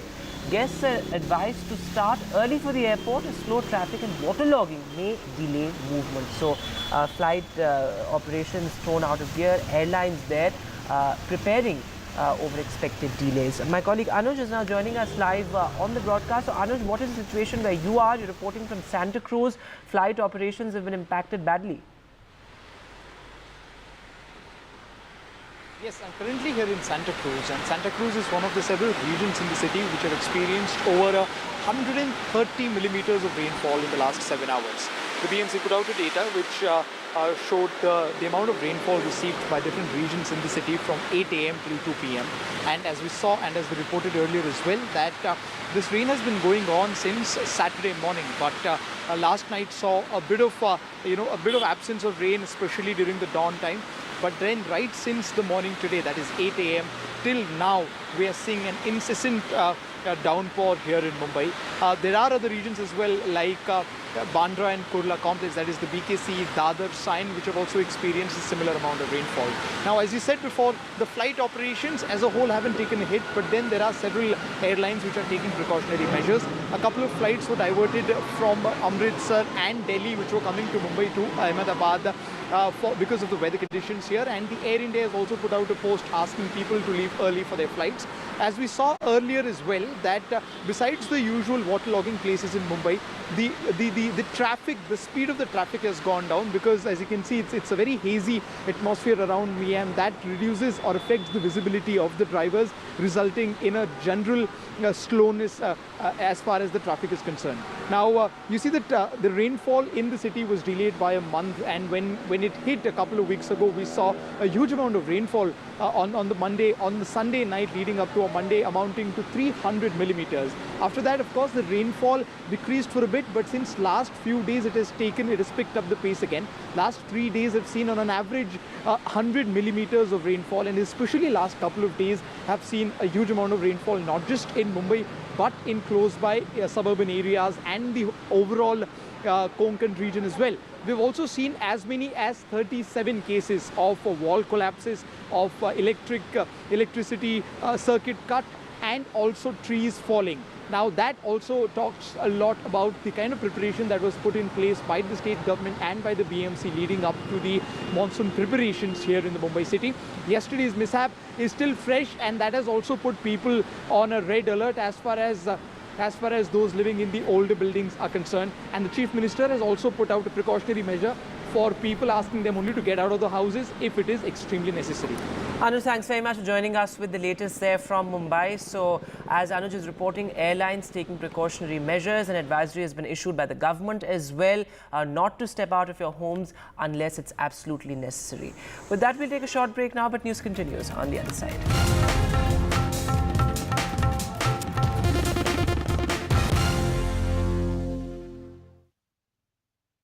Loan मिलेगा या नहीं, ये आपके credit score पर depend करता है। आज ही जाइए पैसाबाजार.com पर और अपना क्रेडिट स्कोर चेक कीजिए फ्री में, क्योंकि लोन की जरूरत किसी को भी कभी भी पड़ सकती है। चल एक्टिंग थोड़ा भेल बनो। पैसाबाजार.com। Stay informed and entertained with the new and updated NDTV News app. You can watch all our channels live, listen to podcasts, read breaking and exclusive news from around the world and more. Download the NDTV app today and get access to the best journalism and storytelling on your smartphone or tablet. The NDTV app. News that matters to you. After great victory by Indian team, and today we are reporting from Mohali International Airport where we are showing these visuals. Arshdeep हमारे साथ हैं। वो performance सही सारे दी थे बढ़िया results मिले। We are in the city of Kanpur today because they have their champion back home, Kuldeep Yadav. Desperation for each and everyone to go there and win the World Cup and.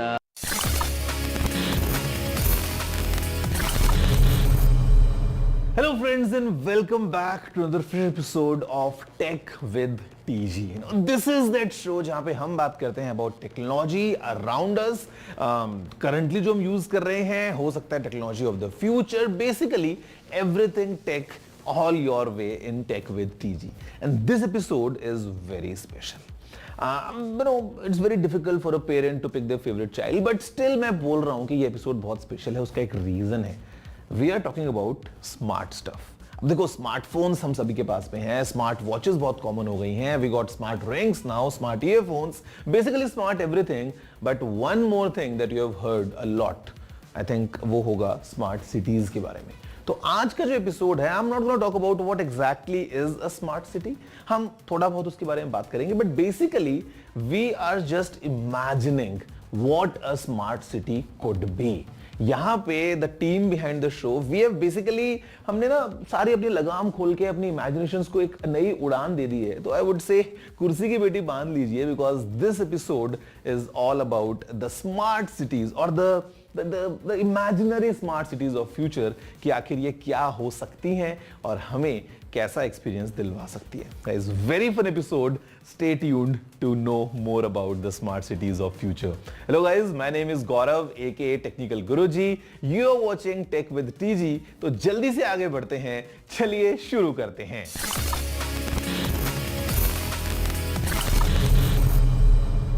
Friends, before we move ahead in this episode, मेरी एक छोटी सी request है आपसे. And the request is to just go online and search for smart city. Basically, definition of a smart city.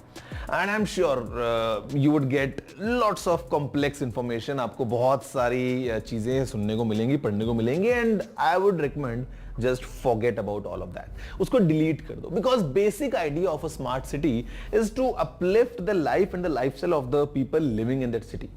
एक basic हमने benchmark मान लिया है. If we are able to have comfortable lifestyle above a certain level, we can say it's a smart city. But उससे पहले मतलब बहुत सारी चीजें हैं, एंड हम तो बहुत ज्यादा अलग लेवल पे आज इस एपिसोड को लेके जाने वाले हैं. So let's just know in detail that what makes a city a smart city in 2024. ये टर्म जितना सेल्फ एक्सप्लेनेटरी है, उतना ही उस सिटी को इंक्लूसिव भी होना पड़ेगा to be called that. This means a city that is smart for everyone. The residents are not required to showcase high levels of smartness. इसको आप अपने फोन के ऑपरेटिंग सिस्टम की तरह देखें. उनको out of the box bare bones simple इसलिए बनाया जाता है ताकि हर तरह का यूजर उससे एक मिनिमम लेवल ऑफ यूटिलिटी निकाल सके. So at its skeletal structure level, think of a smart city as a city जहां इंफ्रास्ट्रक्चर लेवल पे ही टेक्नोलॉजी इन्फ्यूज्ड है. It's like a smart city is made of bricks and circuits, and this just doesn't mean the buildings, it means the entire city with its roads, its transportation, its health care and other public services. They all act as one organism. Smart cities काफी progressive planning पे काम करती हैं, where designers and developers meticulously plan every inch of available space, keeping in mind the community's needs and ever-changing environmental impact of humanity's expansion. They do this by relentless data acquisition and processing. Smart cities में तरह तरह के sensors and data points जैसे कि cameras use किए जाते हैं to study patterns of usage, and this in turn is used to enhance the lives of citizens. For example, a smart city will automatically read out how its managed transportation will flow in case of a sudden traffic jam caused by flash floods. Same goes for healthcare. Smart cities can scale up patient services in case of disease outbreaks. And it is this adaptability to smart cities की unsung heroes बनेंगी. Smart cities का aim सिर्फ आज के citizens के lives को easy बनाना नहीं होता. स्मार्ट सिटीज का एम आने वाली जनरेशन के लिए भी एक sustainable, environmentally viable and ever evolving home बनाना होता है. अब देखो, ये सब तो हो गया है द बुक डेफिनेशन, मतलब all good all fine. But अभी अगले 15 मिनट्स में हम थोड़ा सा और इन डेप्थ बात करने वाले हैं अबाउट स्मार्ट सिटीज, जहां पे हमने हमारा इमेजिनेशन बहुत अच्छे से ऐड किया है. So it's going to be fun. Let's see our dream smart city वो कैसा हो सकता है. For our smart cities of the future, सिर्फ प्लानिंग ही नहीं, इमेजिनेटिव एंड क्रिएटिव प्लानिंग की जरूरत पड़ेगी. Across sectors like infrastructure, housing, utilities, energy management, healthcare, education, public safety, emergency services, transportation, waste management, and more. Imagine elevated walkways का एक network which are covered. End to end इनके ऊपर लगे हैं solar panels जो इन motorized walkways को power भी कर रहे हैं, and excess power को वापस city usage के लिए back to the grid दे रहे हैं. On the sides they have porous green walls with plants. Green buildings already use such systems to lower dependencies on air conditioning, because plants release oxygen and the watering system keeps the system cool through evaporation. So you get covered, motorized walkways that people will not mind using even in summers. If walkways for people can be elevated, why not do the same for cargo, but underground? अब imagine कीजिए एक labyrinth of underground tunnel systems जो conveyor belt system पे based है, but only carries cargo. Being underground इसको भी cooling की जरूरत नहीं पड़ेगी। Being underground motorised and monitored, इसमें से ह्यूमन एरर काफी कम हो जाएगा। Plus imagine the relief the public road network will get up on the ground. For housing, imagine कीजिए मॉड्यूलर होम्स जिसमें every appliance is connected to each other. So the washing machine knows that the utility cabinet is running low on detergent, and then it buzzes the store nearby to send you reminders and the options available. Since the house is green, built with energy efficiency in mind, it only needs a smart framework at the architectural level, ताकि ये expand कर जाएं या contract हो जाएं according to the needs of the family living. Imagine a studio apartment that expands into a 3 BHK when parents drop by. For utilities like water and electricity, smart cities एक drop भी waste नहीं होने देंगी। Kitchen का running water one step filtration के बाद plants and gardens में चला जाएगा। Clothes will be made of materials that will not take stains, which means they'll get clean just by a water rinse, and उन्हें detergent की जरूरत नहीं पड़ेगी। यानी वो पानी सिस्टम में री-इंट्रोड्यूस किया जा सकता है for washing cars, streets, floorings and more. While expanding energy needs smartness, what if we do something smart to generate electricity as well? If we put piezoelectric materials and circuitry in our floors and roads, imagine कीजिए कि every time we move on these or drive on these, an electric charge would be produced, जिसको store and use किया जा सकता है। Piezoelectric effect is the ability of certain materials to generate an electric charge in response to applied mechanical stress. And just like we're used to seeing fancy water tanks on top of our houses, imagine if every house has a windmill and solar facades on the roof. Why not take this further?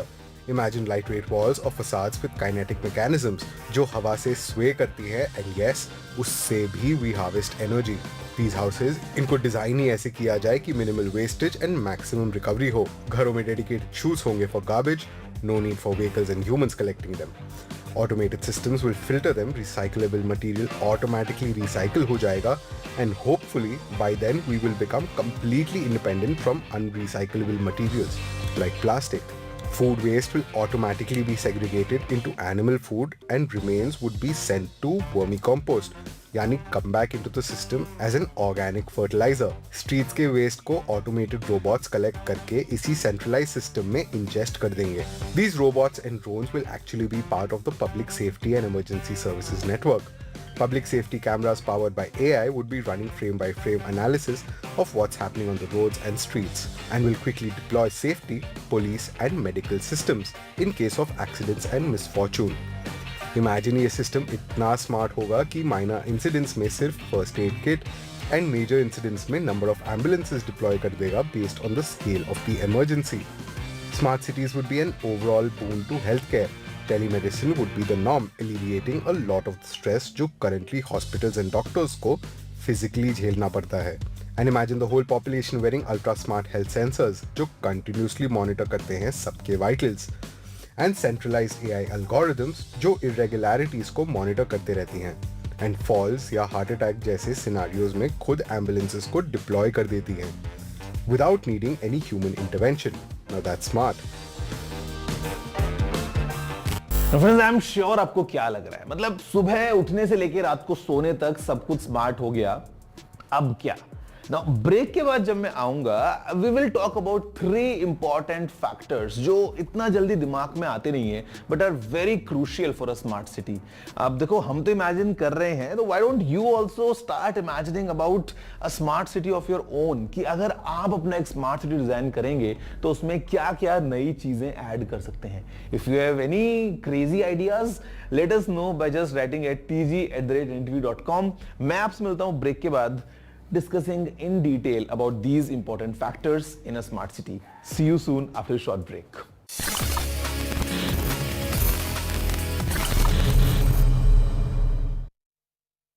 Loan मिलेगा या नहीं, ये आपके credit score पे depend करता है। तो आज ही अपना क्रेडिट स्कोर चेक करें फ्री में पैसाबाजार.com पर। लोन की जरूरत कभी भी किसी को भी पड़ सकती है। ठीक से एक्टिंग नहीं। पैसाबाजार.com। Some people say the metaverse will only be virtual. One day this lecture hall will be made of code, and driverless cars would be trapped in intersections. But even in this maze of the future, you can't wish away health. It's time to become more resilient.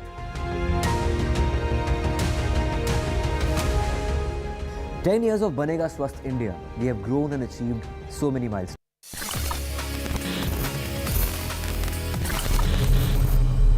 Hello friends, welcome back after the break and today's episode of Tech with TG is all about smart cities, जहां पे मैं आपका host गौरव आपसे बात कर रहा हूं about the smart cities of our imaginations. मतलब किताबी डेफिनेशन से अलग हटके if we were to talk about the smart cities of future, उनमें क्या क्या चीजें होने वाली हैं. And because we are all imagining completely wild stuff, I would want you to imagine about your smart city. अगर आप एक smart city डिजाइन करें तो वो कैसा होगा, and let me know all across in comments and going online that how exactly you would want your smart city to be. But basically break से पहले we spoke about 10 fundamental things of these smart cities, 10 distinct features जो इन smart cities में होने चाहिए. But now it's time to talk about the 3 important ones. और मैं बोलूँगा ये जो 3 ऐसे aspects हैं ये बहुत important हो जाते हैं and kind of act like a fundamental building block of a smart city. Let's know more कि ये 3 ऐसी कौन सी चीजें हैं जो हर smart city में होनी ही चाहिए. Urban planning will need to be forward thinking to help make smart cities of the future. आज की नहीं, आज से 100 साल से भी आगे की प्लानिंग करनी पड़ेगी. Mixed use zoning, जहां spaces का optimal usage किया जाएगा and all possible open spaces are used to generate clean and renewable energy. Residential, industrial and even recreational spaces में एक interlinked harmony बनानी पड़ेगी. इनको आपस में easy accessibility देनी पड़ेगी, which is how the transport network will see less stress. Migrations कम देखने को मिलेंगे. Concentrated and dense नहीं होंगे. Planning को organically man-animal conflicts, environmental integrations को सोच के रखना पड़ेगा. Construction materials used should of course be ready for longevity against acts of God and man's neglect and abuse. Effective governance ही इस सपने को सच कर पाएगी. Smart cities will use the most modernized tools of communications to get every single citizen involved in all major decisions. Policies data driven होंगी और ऐसे platforms पे discuss होंगी जहां transparency एक key factor होगा. ये transparency अपने साथ accountability भी लाएगी. And because of the involvement of everyone in the planning stage, awareness का spread काफी even and easy होगा. This will soon start reflecting in better management of disasters, pandemics and other natural calamities. This effectively transitions into the last key factor that smart cities will need to become truly smart, और वो है digital inclusion. एक smart city के लिए digital inclusion एक luxury नहीं, necessity and residents का एक right होगा. It would include fast internet access for all, digital literacy programs जो ना केवल young students को latest edtech innovations के साथ पढ़ाएगा बल्कि all new developments को smartly disperse करेगा to all existing residents. दुनिया के सारे input and output devices का key user aspect होगा accessibility. Digital interfaces would work the same for those visually impaired, for the deaf and for the mute. It is then that our cities would become truly smart. So friends, that's all from our side. I mean, time is limited, otherwise हम तो और ज़्यादा कुछ imagine कर लेते. But basically it's time for you to run your imagination. और ये जो episode का digital upload होगा, I would want all of you to comment कि आपके पास में ऐसे क्या ideas हैं. Maybe some small ones, maybe some big ones, maybe some crazy ones. कि फ्यूचर की जो सिटीज हैं वो कैसी होने वाली हैं. And I am sure you are all looking forward to living in one of these cities जहां पे we are super connected, life is fun, life is all good, at the same time safety भी है. I mean that's very important. So guys, ये था अभी आज का episode all about smart cities. I'm not sure, maybe next 10 years, maybe 15 years, maybe 20 years, maybe 5 years. So one day we'll arrive at a destination जहाँ पे हमारा शहर कुछ ऐसा होगा जैसा हमने आज imagine किया है. What's your take? Do let me know by writing all your emails at tg@ndtv.com. अगला एपिसोड किसी और इंटरेस्टिंग टेक के बारे में, किसी और इंटरेस्टिंग टॉपिक के बारे में आपसे दोबारा मिलता हूँ नेक्स्ट वीक. अभी इस एपिसोड में इतना ही. Have a good day.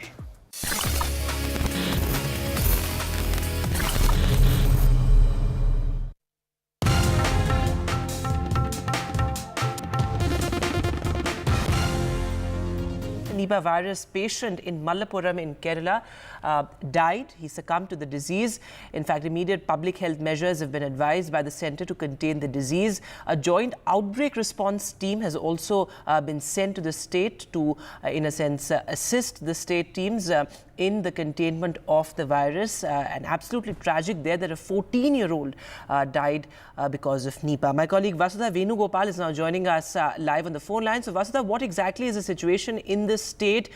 This, of course, we remember the 2018 outbreak, and it's in a sense a grim reminder of that.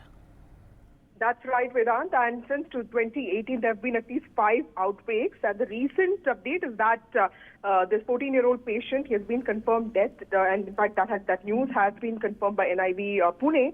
And of course, Centre has intervened in this matter.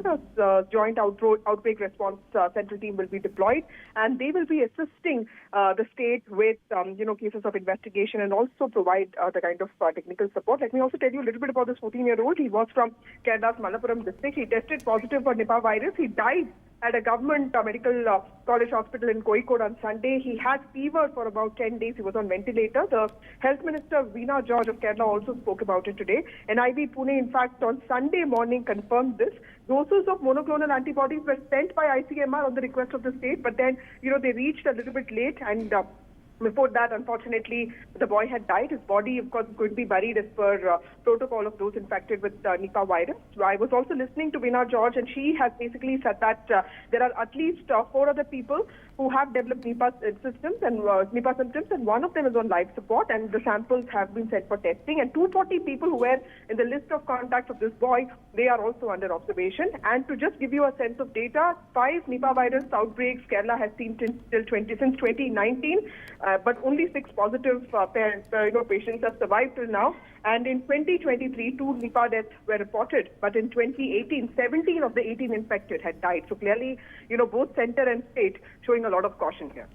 Vasudha, thanks very much for joining us with the latest there. As Vasudha is reporting, 5 Nipah outbreaks have been reported since 2018, but extremely concerning there, and the state and the centre working very closely to make sure that this is in a sense nipped in the bud and contained at the earliest. But extremely tragic there, a 14-year-old has died. Moving now to news from Andhra Pradesh. Well, 14 YSRCP corporators have now joined the TDP. This, of course, is a repeat of, in a sense, what we saw in Telangana, with many BRS MLCs and MLCs and MLAs, in fact, jumping ship and joining the Congress. And there you can see those visuals of the YSRCP corporators being welcomed into the TDP. It's now the TDP Janasena alliance, which is at the helm as far as Andhra Pradesh is concerned.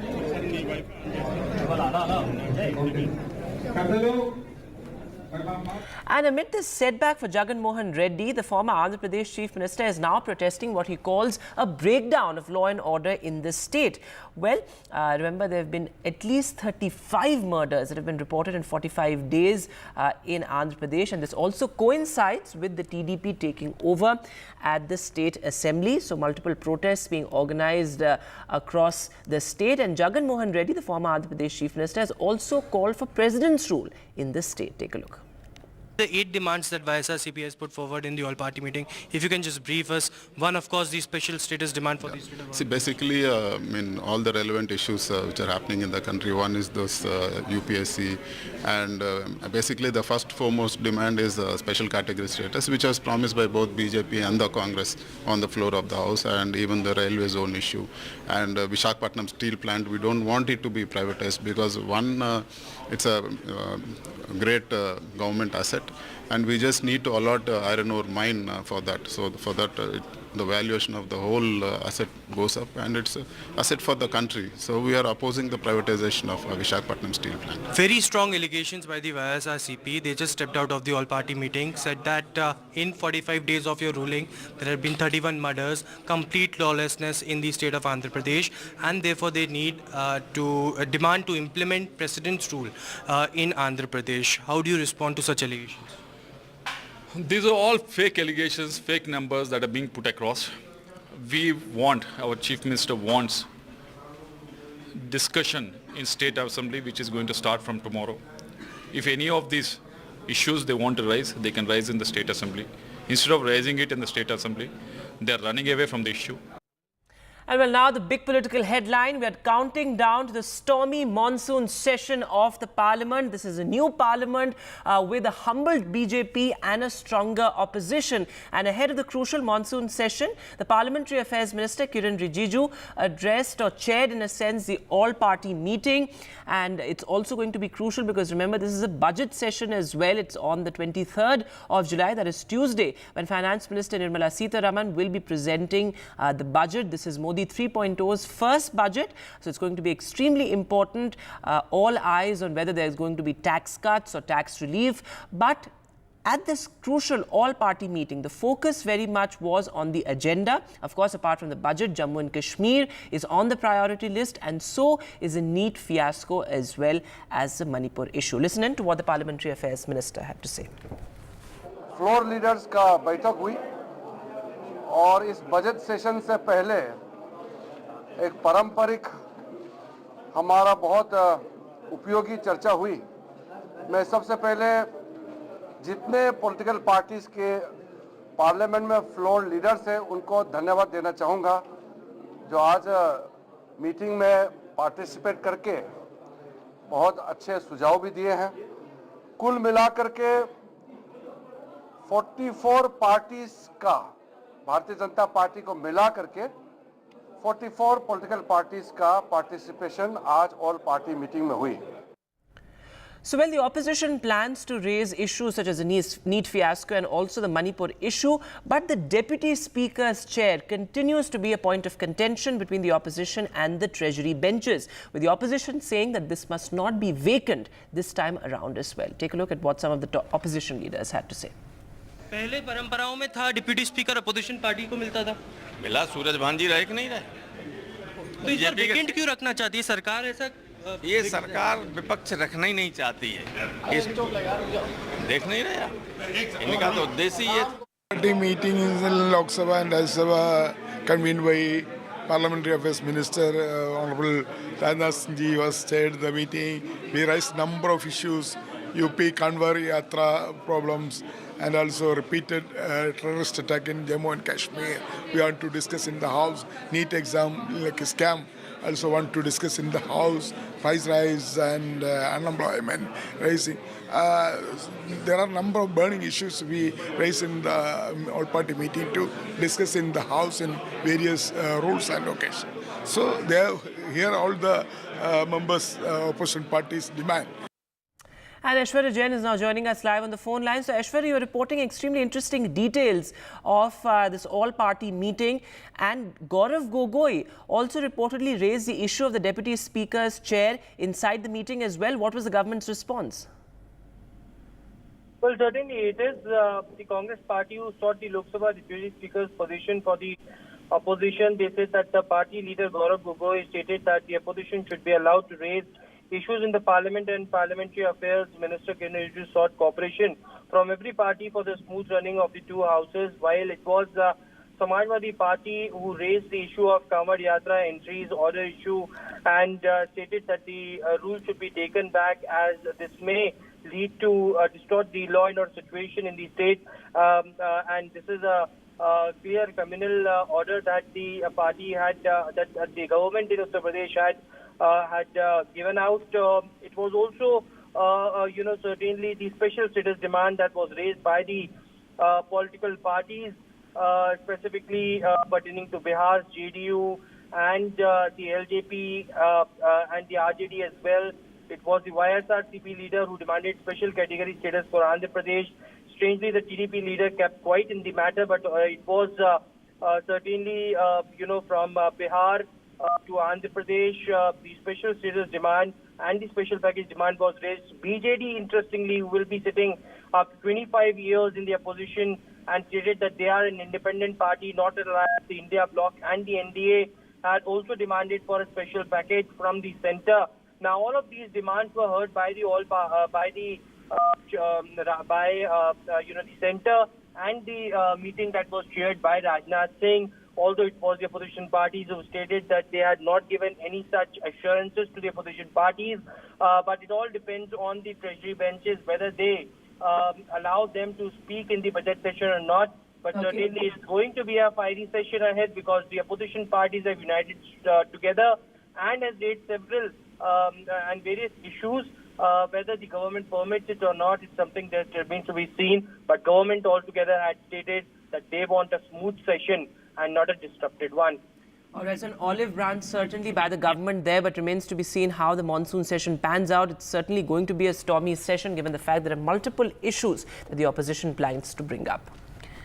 But moving now to news from West Bengal. Well, after a spectacular state victory in the Lok Sabha polls as well as a by-poll victory, West Bengal Chief Minister Mamata Banerjee addressed a massive rally on Shaheed Divas to mark the death and to honour the 13 people who were killed in the police firing during a demonstration back in 1993.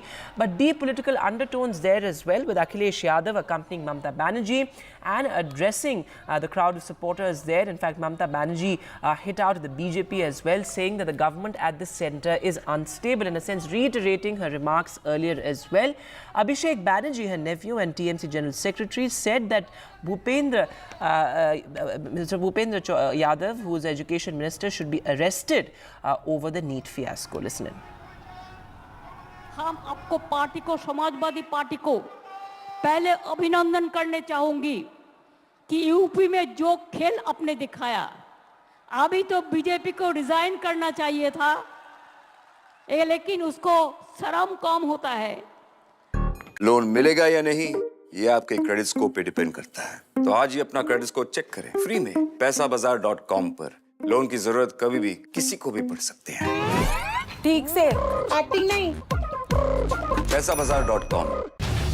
Get ready for the ride of your life. NDTV brings you the NDTV Auto Show with me, Mugdha Mishra. From the fastest supercars to the sleekest new energy vehicles to your trusted daily ride, we cover it all. Every Saturday at 10:30 a.m. and Sunday at 8:30 p.m. only on NDTV 24/7. Your next great escape starts here.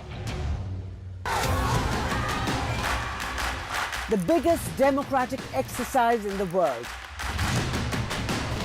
Team NDTV covers it from ground zero. BJP really had to fight a tough election this time. Unprecedented exercise. Unmatched coverage. There is no dispute. जनता को decide करना है. From polling to counting, NDTV brought you the most trustworthy news and updates.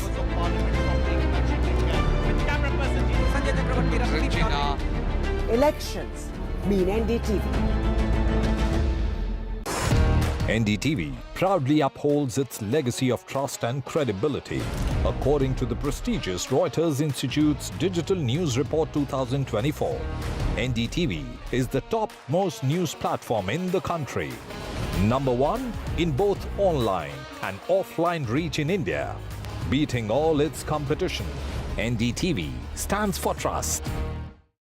Stay informed and entertained with the new and updated NDTV News app.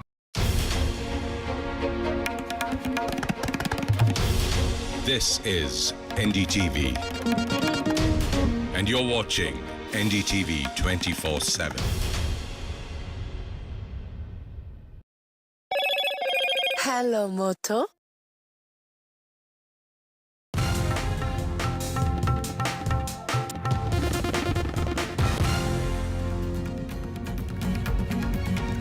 Home Minister Amit Shah addresses BJP workers in Pune. He says the BJP will remain in power for the next 30 years. He also rakes up the Maratha Quota row in Pune. He lashes out at Sharad Pawar over alleged corruption. Akhilesh joins Mamata Banerjee's show of strength at the annual Martyrs' Day rally in Kolkata. Mamata Banerjee pats Akhilesh on the back for the UP Khela. She says the BJP government in Delhi is unstable. This as the TMC demands the Education Minister's arrest over the NEET case. The Nipah virus, a 14-year-old has died in Kerala's Kozhikode. The centre issues an advisory after the Kerala teen's death. This as an outbreak response team has now been rushed to Kerala.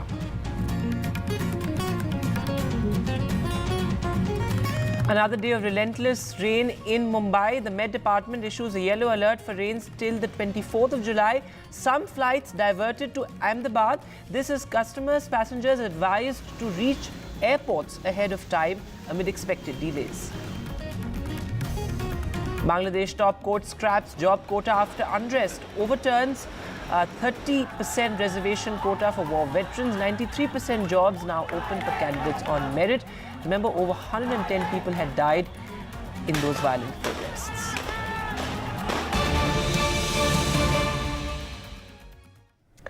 All right, some breaking news coming in. Well, internet services will be suspended in Haryana's Nuh ahead of the contentious Braj Mandal Yatra. And not only that, heavy security deployment on the ground as well. There'll be drone surveillance as far as this Braj Mandal Yatra is concerned. Remember, last year, violent clashes broke out in Nuh after this Braj Mandal Yatra, and those violent clashes actually spread to Gurugram as well. This time around, the police and the state administration taking precautionary measures with heavy security deployment and suspension of internet services. My colleague Gurpreet is now joining us live on the phone line. So Gurpreet, what is the latest that you have? Internet services to be suspended from 6 p.m. this evening. Last time around, we'd all reported on how violent clashes had broken out after the Braj Mandal Yatra.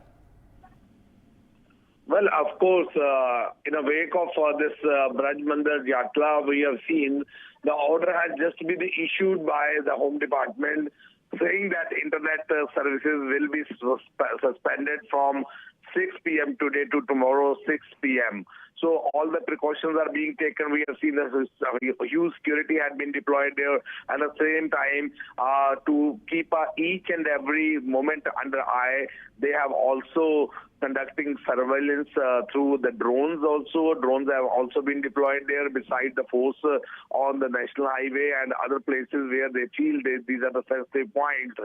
And they say, the administration say, they have got the inputs that some anti-social elements can create any disturbance in peace and harmony in this yatra, and that was one of the reasons why such type of step had been taken by the administration. We all know last year there was a lot of violence, and for so many days we have seen the police was not able to control the law and order situation on the ground. And what we have learned from the top officer of Haryana police, they say all precautions are being taken so that law and order should be intact and it should not be go beyond the hands of law enforcing agencies. So let's see that how this Braj Mandal Yatra will be continuing, but as of now it seems the Haryana government has already taken all the precaution not to allow anybody to disturb law and order on the ground. Back to Right, Gurpreet, thanks very much for joining us with the latest. So, of course, permission has been given for the contentious yatra, but precautionary measures being taken by the state administration with the deployment of police personnel, also central security forces, also including paramilitary forces, and, of course, internet will be suspended from 6 p.m. this evening. Moving now to the big political headline. Well, Amit Shah has vowed Maratha reservation or reservation for Marathas ahead of the crucial assembly elections expected later this year. Amit Shah was addressing a rally in Pune. There you can see those visuals of all those BJP supporters present there at the rally. Amit Shah also lashed out at Sharad Pawar and Rahul Gandhi for alleged corruption. He said that the BJP will remain in power for the next 30 years.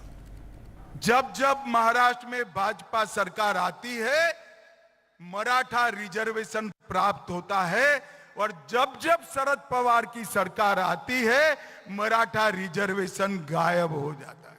मैं सोच समझकर ये वाक्य बोल रहा हूं। 2014 में महाराष्ट्र में मराठा रिजर्वेशन आया, सुप्रीम कोर्ट तक ठीक गया। किसकी सरकार थी 14 में, बताइए जरा। अरे जोर से बोलो, किसकी सरकार थी? मराठा रिजर्वेशन कंटिन्यू रखना है तो किसकी सरकार लानी चाहिए? अरे जोर से बोलो, किसकी लानी चाहिए? दोनों हाथ उठाइए। So pretty strong statements there from Home Minister Amit Shah. Clyde Crasto, national spokesperson of Sharad Pawar's NCP, is now joining us for a quick response. Clyde, how do you see these statements from Amit Shah? He's in a sense trying to imply that Sharad Pawar himself is against reservation for Marathas, and so is the NCP.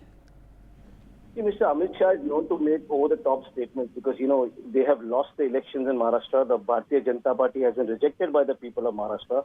And they have taken, other parties along with them. And that has dented the whole prospect of the future, in the election.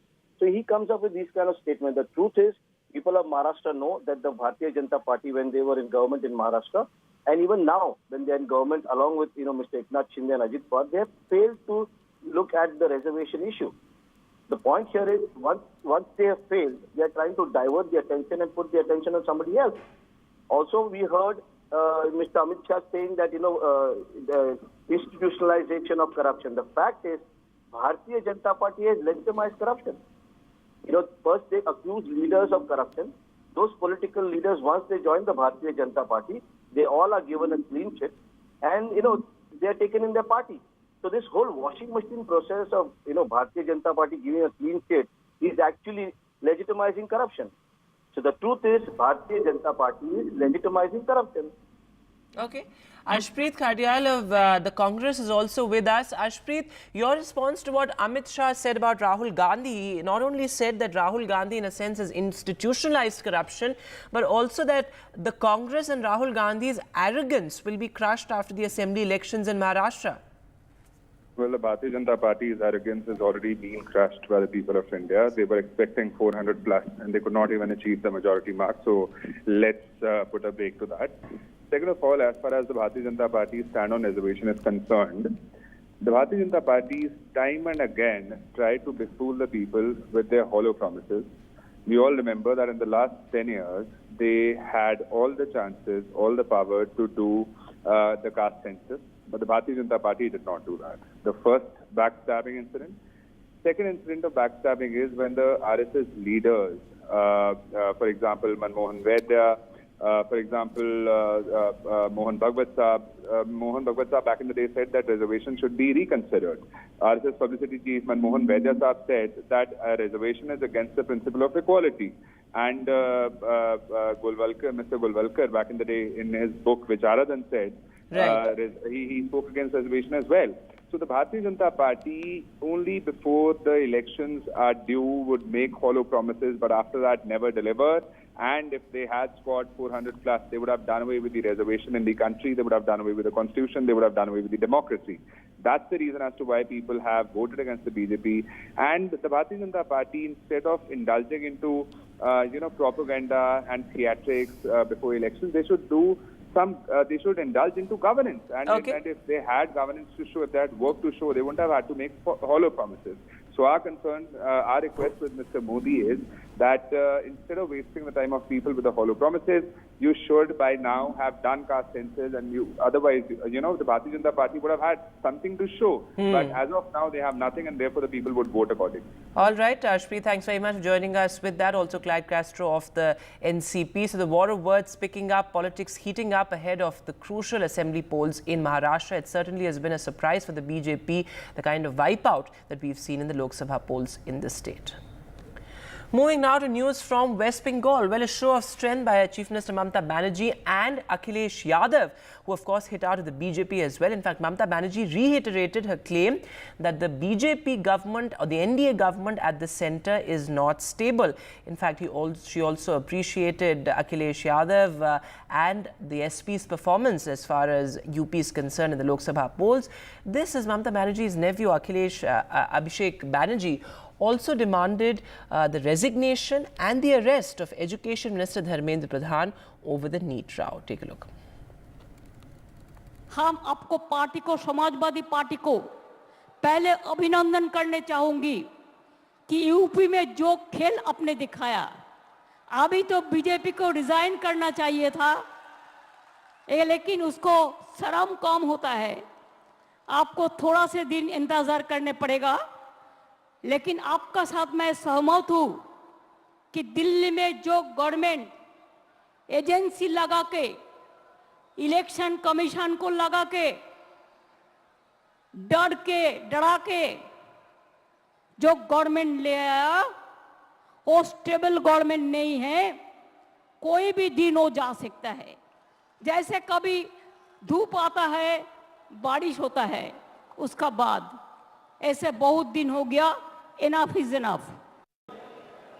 जो दिल्ली में सरकार में बैठे लोग हैं, वो सरकार चलने वाली नहीं है, वो सरकार गिरने वाली है। और हम और आप लोग देखेंगे एक दिन कि यही सरकार गिरेगी और हमारे आपके लिए खुशियों के दिन भी आएंगे।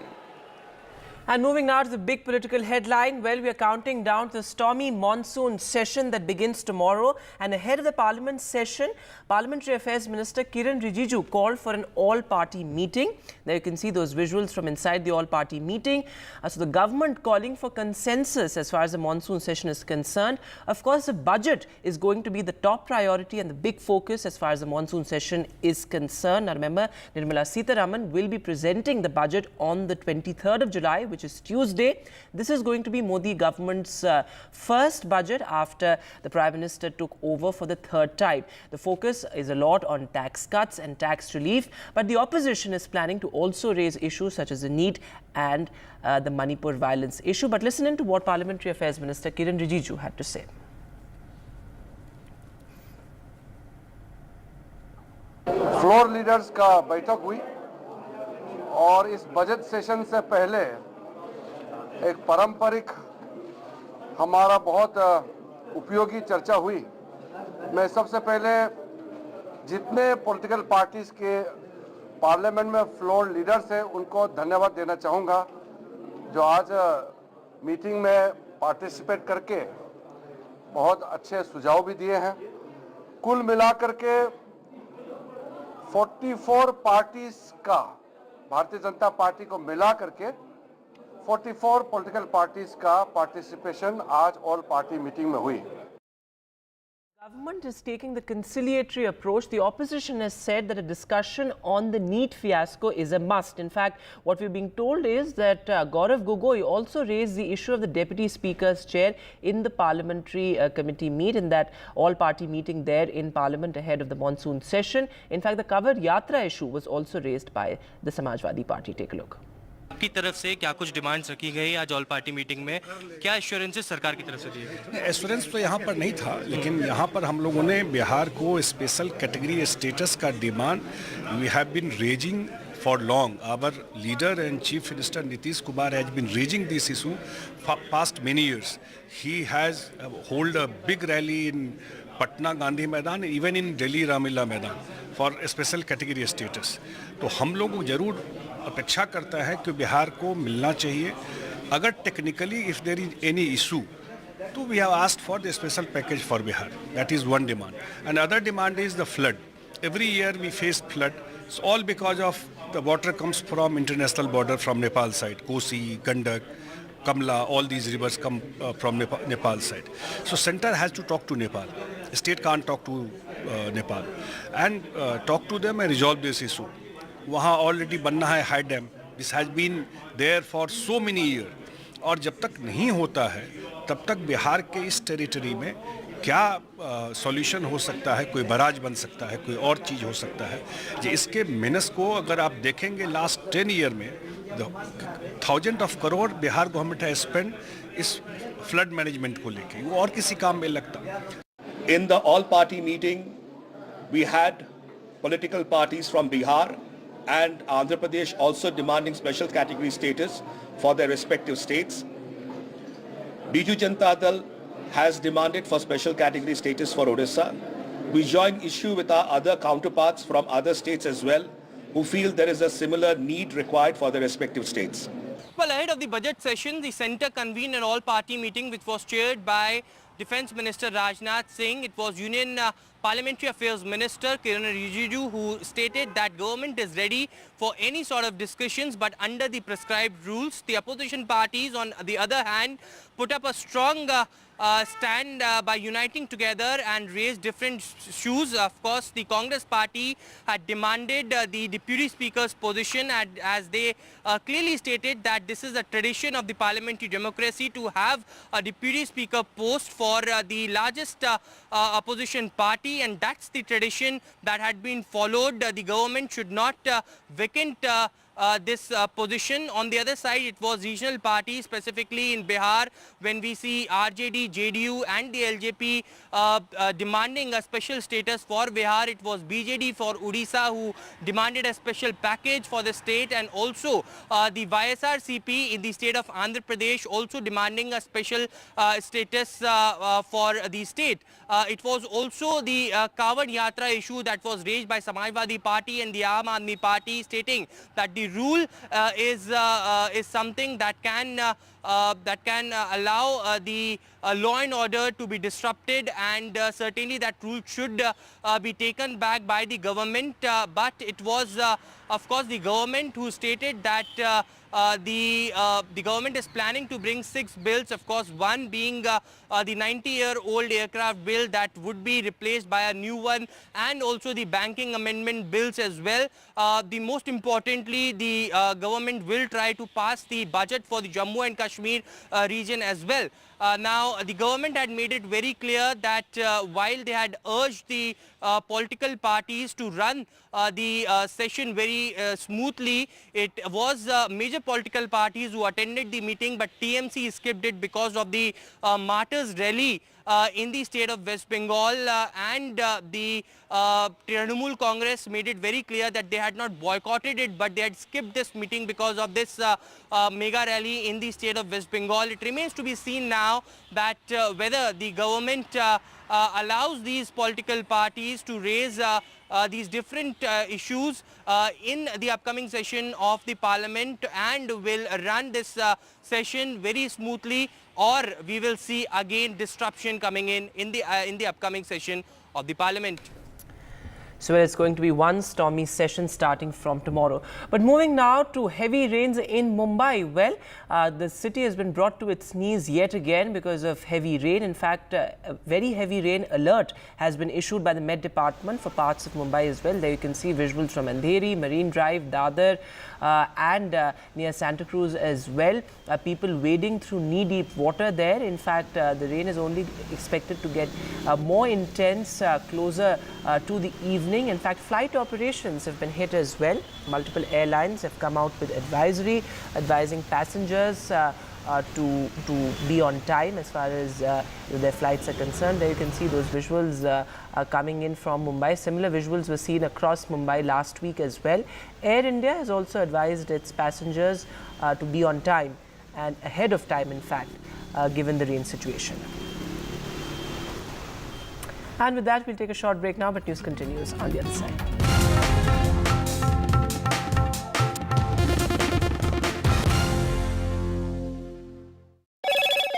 Hello, Moto. Get the magic of the best working for you now. Link your payment cards once, collect rewards forever.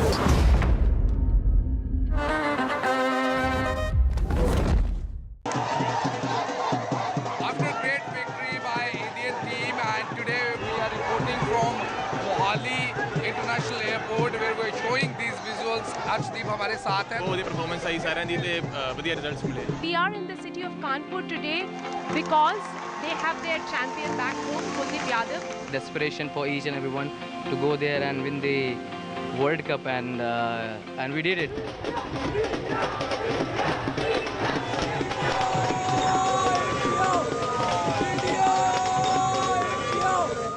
Stay informed and entertained with the new and updated NDTV News app. You can watch all our channels live, listen to podcasts, read breaking and exclusive news from around the world and more. Download the NDTV app today and get access to the best journalism and storytelling on your smartphone or tablet. The NDTV app. News that matters to you. Some people say the metaverse will only be virtual. One day this lecture hall will be made of code, and driverless cars would be trapped in intersections. But even in this maze of the future, you can't wish away health. It's time to become more resilient.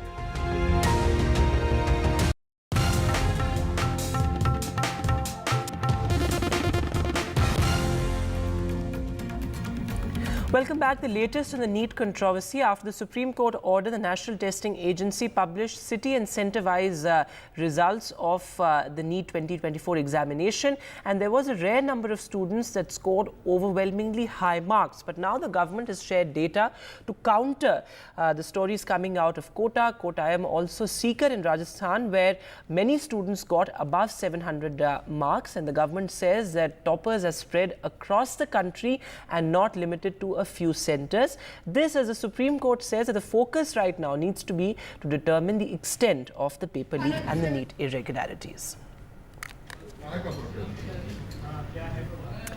And moving now to tragic news coming in from Kerala after the Nipah virus outbreak. It's not an outbreak yet, but one death has been reported in Kerala's Kozhikode. A 14-year-old died because of the Nipah virus, and now the centre and the state in action, given the fact that now a joint outbreak response team has also been rushed to Kerala to contain the virus. My colleague Vasudha Venugopal joins us with the latest, but before we go to her, listen in to what the Kerala governor had to say. Kerala has been few years back has seen this Nipah virus, and Kerala took prompt action. So I hope that even now, government, the authorities, particularly the medical people, they will bring this situation under control. 2018, there have been at least 5 outbreaks, and the recent update is that this 14-year-old patient, he has been confirmed dead, and in fact that news has been confirmed by NIV Pune, and of course Centre has intervened in this matter. A joint outbreak response central team will be deployed, and they will be assisting the state with cases of investigation and also provide the kind of technical support. Let me also tell you a little bit about this 14-year-old. He was from Kerala's Malappuram district. He tested positive for Nipah virus. He died at a government medical college hospital in Kozhikode on Sunday. He had fever for about 10 days. He was on ventilator. The Health Minister Veena George of Kerala also spoke about it today. NIV Pune, in fact, on Sunday morning confirmed this. Doses of monoclonal antibodies were sent by ICMR on the request of the state, but then, they reached a little bit late, and before that, unfortunately, the boy had died. His body, of course, could be buried as per protocol of those infected with Nipah virus. I was also listening to Veena George, and she has basically said that there are at least 4 other people who have developed Nipah symptoms, and one of them is on life support, and the samples have been sent for testing. And 240 people who were in the list of contacts of this boy, they are also under observation. And to just give you a sense of data, 5 Nipah virus outbreaks Kerala has seen since 2019, but only 6 positive patients have survived till now. And in 2023, 2 Nipah deaths were reported, but in 2018, 17 of the 18 infected had died. So clearly, both centre and state showing a lot of caution here. And now an NDTV special report, how organic farming has fallen prey to corruption in the state. Well, local officials were found, in a sense, indulging in corruption as far as funds earmarked for organic farming in the state are concerned. Take a look at the special report.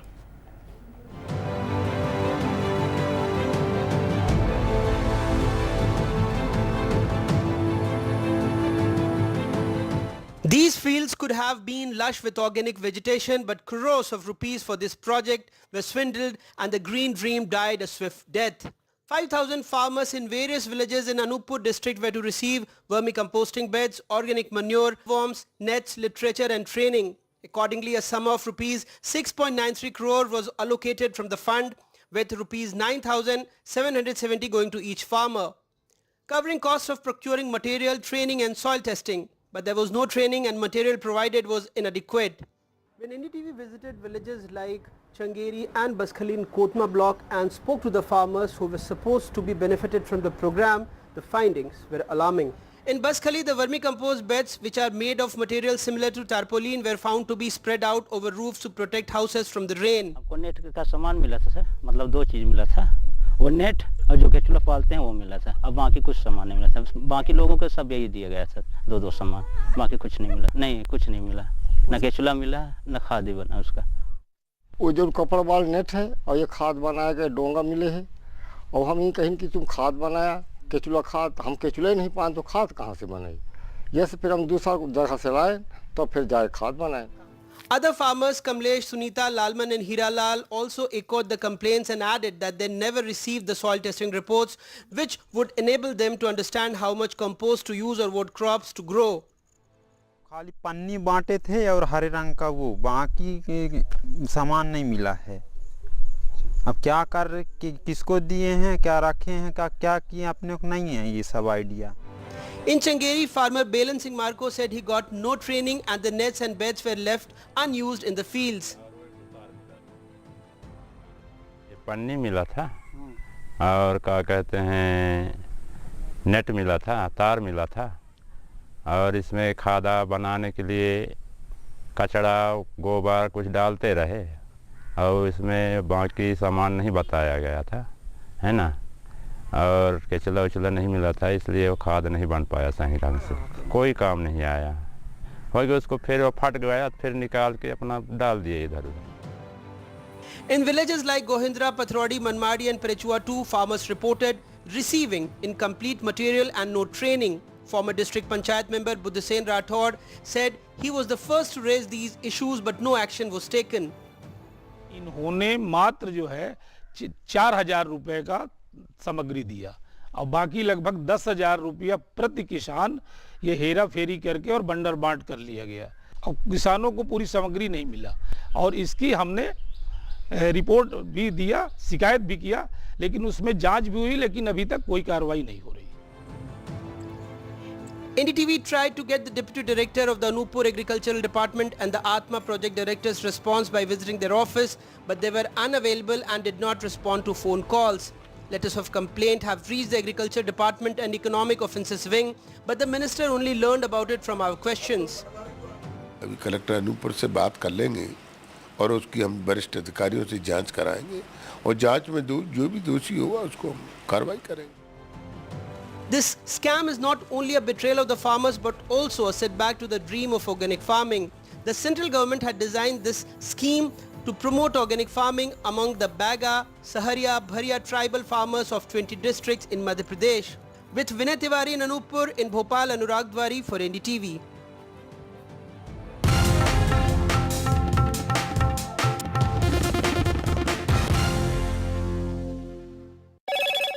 Hello, Moto. Motorola, India's best 5G smartphone brand.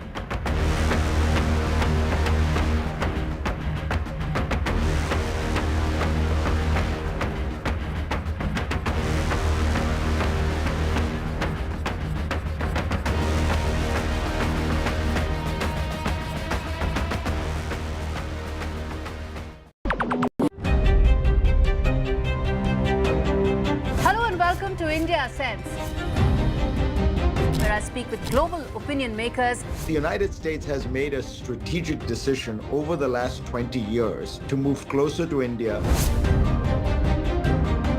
So a $7 trillion economy seems a perfectly conceivable number. If you want to be a national party, it's that you sort of accept the way the world is rather than want to endlessly hark back to how it was.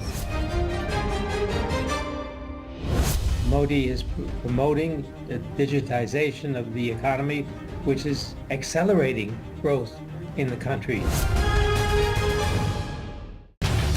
Get ready for the ride of your life.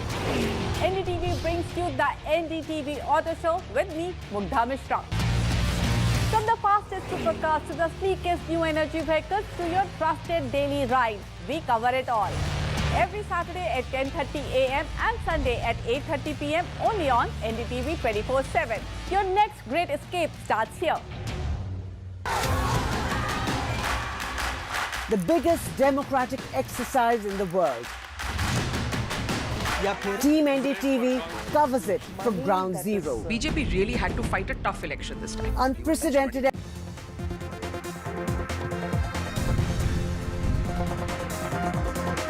Hello and welcome to this very special pre-budget show out of Kolkata, and this of course is a show where we're going to discuss job creation, because that really is one of the biggest issues of our economy. For the relatively young Indian economy, jobs in the future are going to be a major deciding factor into how India progresses, and especially the eastern region. Because we are coming to you from Kolkata, we'll also be focusing largely on the eastern part of the country.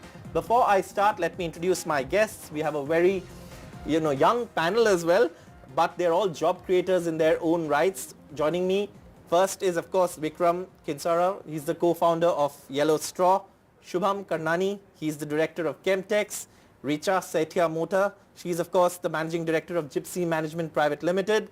On my left is of course Rohit Patni, director SKP Group. And finally, Deepraj Das, founder and director Craft Coffee. Thank you, gentlemen, and Richa, thank you so much for joining us. This is of course going to be a discussion on jobs, but before we start, there has been a lot of talk about jobs, but what is the reality? Let's just hear from some industry voices. I feel entrepreneurship is what is going to lead job creation not only in this country but across the world. And towards that end, Salesforce does a lot in order to ensure that the right kind of skilling for these entrepreneurs to use the Salesforce platform is made available through a learning platform that we have, which is called Trailhead, and which is available to most people free up to a very senior level. So most people would be able to use these platforms such as ours and get on with their jobs, get on with their with their enterprise or with whatever is the business that they want to set up. A thing that happened, and I saw it in India, is that South India is developing very rapidly. West India is also equally catching up and probably moving faster rate. Delhi area, north, that's also moving quite rapidly. And I saw this east and northeast region. West Bengal, Bihar, Orissa, Jharkhand, and all the northeastern states, Assam, Manipur, Meghalaya, each one of them, Nagaland, Tripura, all of them kind of economically falling behind. Particularly in the last 40-45 years, I saw them continuously falling behind. So we heard those two stalwarts there and what they have to say about the future of jobs. If I can come to you first, Vikram, job creation is something that, like you heard the experts say, a lot of it will depend on, entrepreneurs, new age industries, and small and medium industries and enterprises. So are you now looking at a time where businesses like yours become the larger job creators and in turn drivers of the economy? I totally agree with you, and let's share a few facts with you on this. So when it comes to food services sector, we are already second largest employment based industry, second largest. We contribute more than 1.9% of the GDP, and we are the third largest as an industry. So when it comes to employment, this is one of the, I would say, sector which is one of the highest employment generator, be it organized, be it unorganized. So employment generation is, I would say, crux of this industry. Now, at the same time, what we expect from the others or from this budget, definitely an industry which is so big need a industry status. So we are yet to get that industry status. We are yet to get a minister as an, F&B minister or something, food services sector as a minister. And the second challenge would be when it comes to license, suppose there are different kind of license process. So Bengal have their own, license requirements. The other states have their own license requirements. If we move towards one India, one norm, that would be a brilliant, I would say, ease of business for this entire industry. And the GST input as an industry, we have to pay 12 to 18% kind of as output, and we don't get any input for it. So these are the few, I would say, our requirements which will definitely help us and to create more employment. Shubham, if I can come to you, the understanding largely of the experts we heard is that government jobs are not the answer and that they're going to go down in the future. And the government cannot simply create as many jobs as our population requires. So in this context, again, the private sector has to create jobs, and many are saying that it's not the bigger companies because they are also going to adopt tech and automation. And it will fall on the smaller companies, entrepreneurs to create jobs. Yes, absolutely. I think the point that you're trying to make here is most relevant because it's not just the larger companies who would be creating most of the jobs as we usually see. Those were the times when things were done mostly by the laborers by hand. But now it's a world where a lot of things have turned to automations. Now, when you're talking about job creation, the biggest job creation over here, what I see in the industry is the SME sector. So when we talk about SME or MSME, for that fact, is micro, small, and medium enterprises. So these companies, each of the companies you will see will have various divisions and various departments, and they are all evolving. Even the smaller companies will have a HR department and IT department and this section and that section. So many things, and everyone is trying to do justice to all the good work that they can create out of their company. So I feel that the evolution of new ideas, new growth, the so-called startup world which has evolved, and there are more and more MSMEs which are emerging and doing pretty well these days. I think they are the answer to job creation, and yes, likely to see a lot of growth in that area. However, few challenges that this industry might face, and where the government in this budget where we are looking at is something on the infrastructure development side. This government, as we see here, we have been in the for a longest time have been politically misaligned with the centrals, or not been an allies there. But infrastructure development, which is required for the growth of West Bengal as such, is a very big thing to see look out for this budget. Absolutely, and India is actually seeing an infrastructure boom today, and a major upgrade is, as the world calls it, in infrastructure in India. But Richa, if I can come to you, and as a woman entrepreneur and as someone who's of course creating jobs, we've seen how important it is to have women in the workforce and create more jobs for women, and job creation by women. These are both very important strands that our economy needs to focus on. Absolutely. We are half the population, and if the government doesn't focus on being on a more inclusive trajectory to include and unlock the economic potential of women, obviously we are doing great injustice to our entire population. And a couple of things that the government can help us with, us women entrepreneurs. A couple of things, like for example, the Assam government, they have the Chief Minister's specific women entrepreneurship fund, which the central government can model their program with, and kind of have a large corpus for women-led businesses to help them raise capital to start businesses and even scale up businesses. That's one thing that I think that in this budget we can look forward to having. Also skilling, to have, obviously the government has done a lot in the previous years for women and for skill development. However, we see that financial literacy, entrepreneurship studies, digital literacy, there is still a lot of work that can be done, and that can only happen if the government spends a lot of money in upskilling our women to create jobs and upskilling women to take that entrepreneurial plunge as well. And that's very important. And I'm sorry, were you going to add something to that? Yeah, and on obviously loans as well, having a 75% type loans, tax incentives for MSMEs as well as women-led businesses, 3 to 5 years.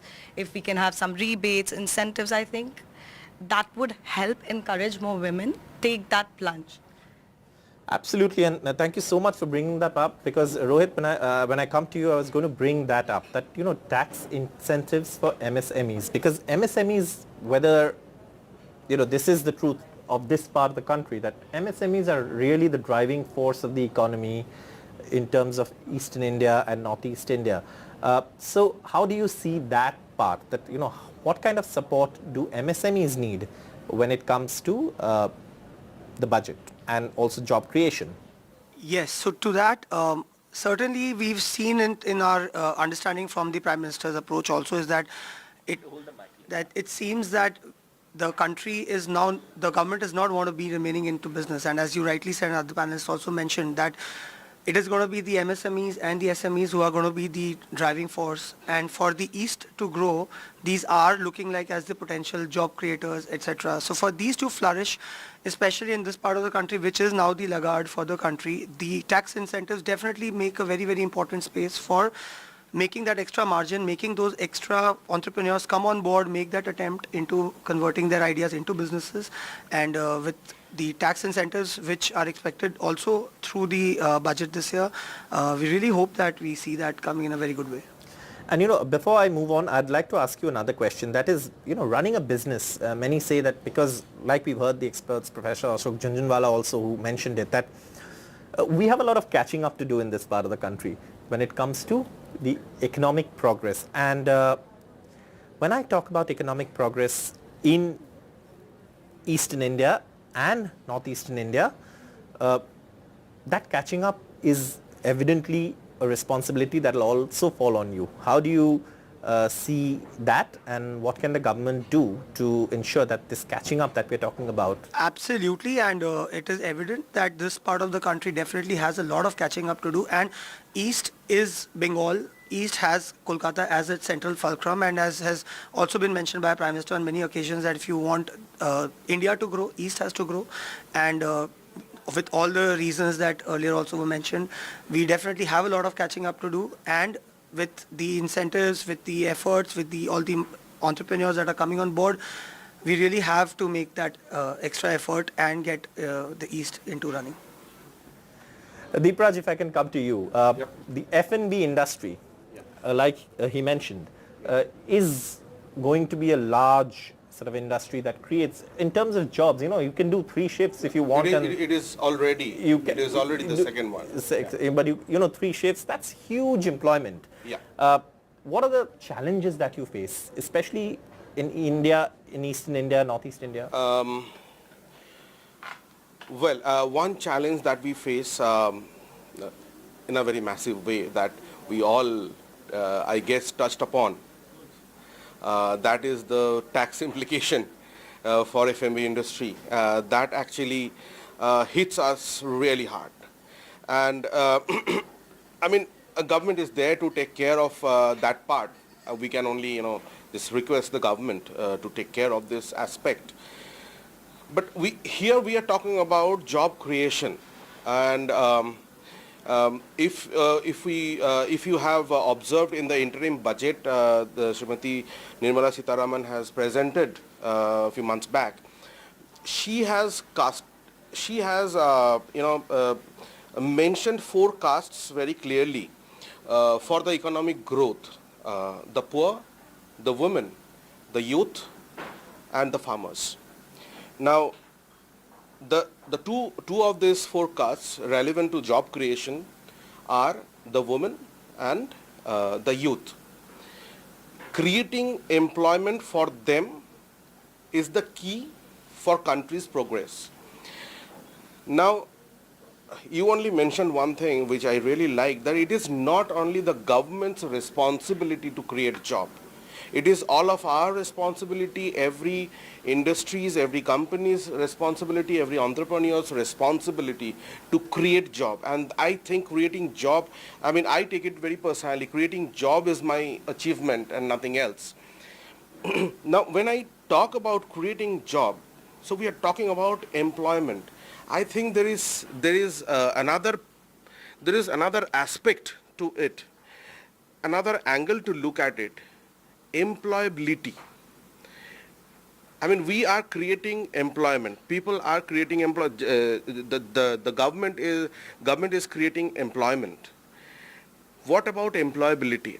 Are we creating people who are employable?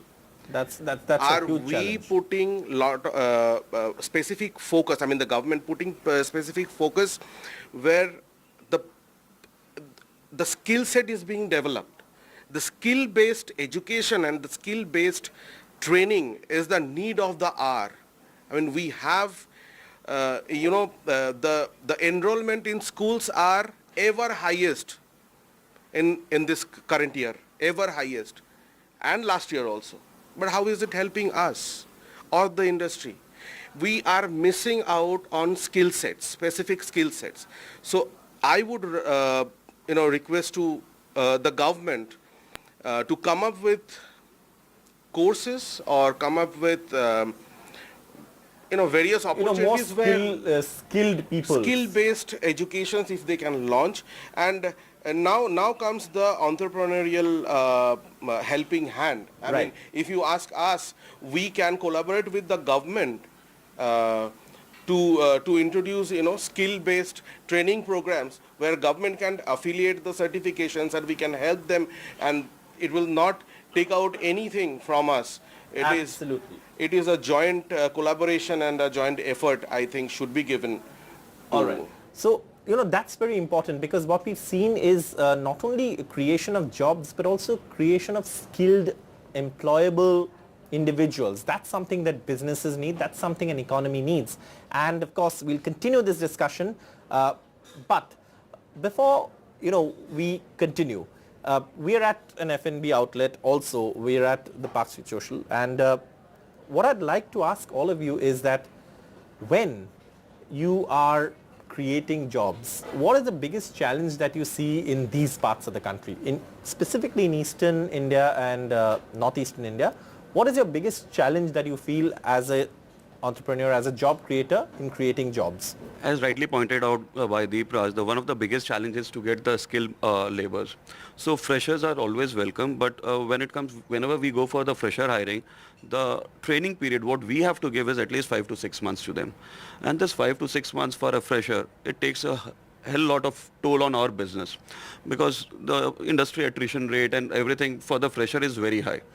So if we can get the skilled laborers, that would be for the employment per se, it would be a win-win situation for the industry as well as for the, I would say, the labor sector. So this is one of the challenges which I would like to address. Shubham, if I can come to you. Challenges in creating jobs in these parts of the country. And I heard, we played out that clip of Professor Ashok Jhunjhunwala and the IIM, I was at that event, IIM Kolkata, where they very clearly said that if we can't change things in our own backyard, who are we to lecture the world? Absolutely, so rightly said by the professor. And I feel, job creation, as you rightly pointed out, that when you're trying to create jobs for freshers, and then there is high attrition rate and all these things are well understood, and it is not just a problem in Bengal, I would say. This is a problem anywhere else. We need immediate results. If someone has gained some kind of skill, they would want a raise or want a result out of it in a very short span of time, and that is that impatience which is building up in the youth for everything. It's a very fast, very fast world, and so that is one of the challenge. It is I think the most important aspect. Skill development and all of these are definitely there. One of the most important aspects which we have to focus upon will be the culture of the youth, and when we talk about culture, that culture which brings in that attitude development, because with the best of the talents, if you don't have the right attitude, that is where you fall short. So that attitude to do well, that's all that is needed, I feel. Richa, what are the challenges as a woman in business? What are the challenges in creating jobs, and especially creating jobs for women? Yeah, so I'll talk specifically about my sector, which is logistics and supply chain. So as a woman entrepreneur in this sector, first of all, I'm a very rare entity. But I feel that, the government can greatly help us, at least in the logistics sector, by improving infra. I feel that the eastern region is like kind of a laggard when you compare in infra, and specifically logistics infra. When you big infra, you mean roads? Yeah, like multimodal infra, like you have rail, you have waterways, these large logistics centers, as well as just general infra. So and I must add here, I'm sorry, that we are strategically located. So yes, and no for reason. trade in the south and the Southeast Asia regions, as well as domestically. So a little bit of kind of investment in infrastructure can really create a great opportunity which would reduce costs for logistics, thereby bringing down costs for businesses, thereby increasing scales of businesses, thereby creating more jobs. So I think that, it is, of course, skilling is a part of it. In my sector, skill, we are very labor intensive, and skill is not required. However, we do require the requisite infra to be able to lower our costs. So what I've picked up from all of you is skills and infra largely. These are the two areas, skills and infra, that we need to work on as part of Eastern India and Northeast India. If I can ask you, Rohit, you've been in business long enough to specifically point out challenges specifically for businesses in these parts of the country, and government intervention is a must. Now, yes, there is going to be a budget. One thing that you think can absolutely essentially change things for this region and you would like to see in this budget?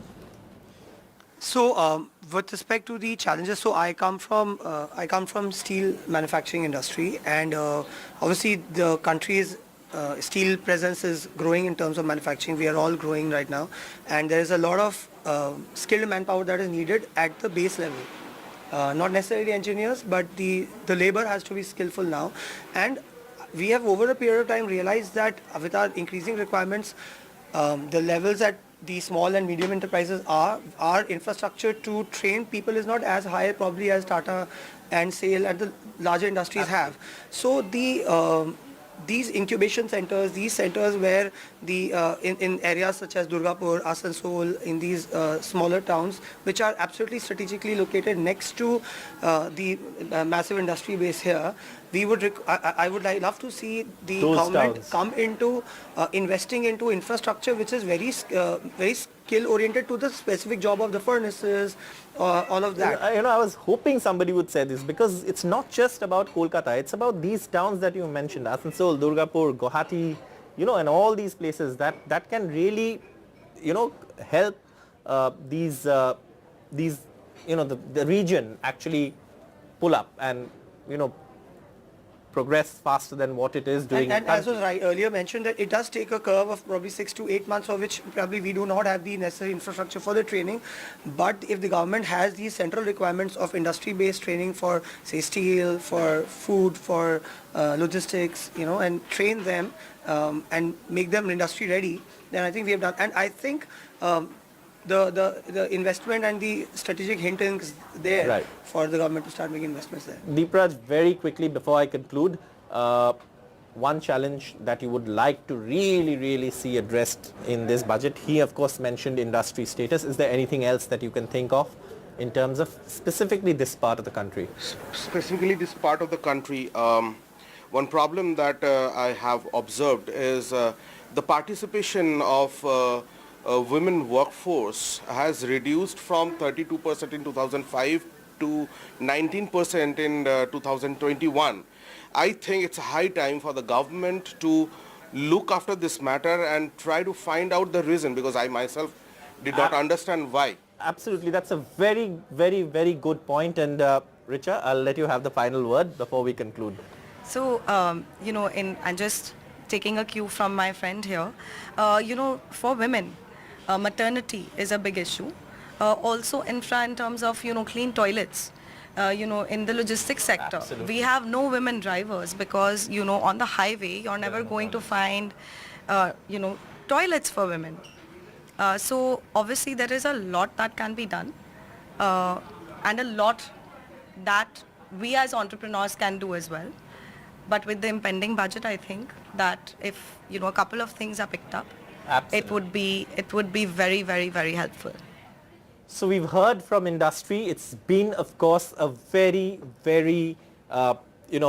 long awaited budget, but Eastern India and Northeast India are unfortunately regions that have been lagging behind, but these regions do not lack in potential. And if they do not lack in potential, there's no reason they should be lagging behind. Job creation is a major challenge here, and we've heard from industry voices on what these challenges are and how the budget can address these challenges. Thank you so much for watching this special pre-budget show out of Kolkata.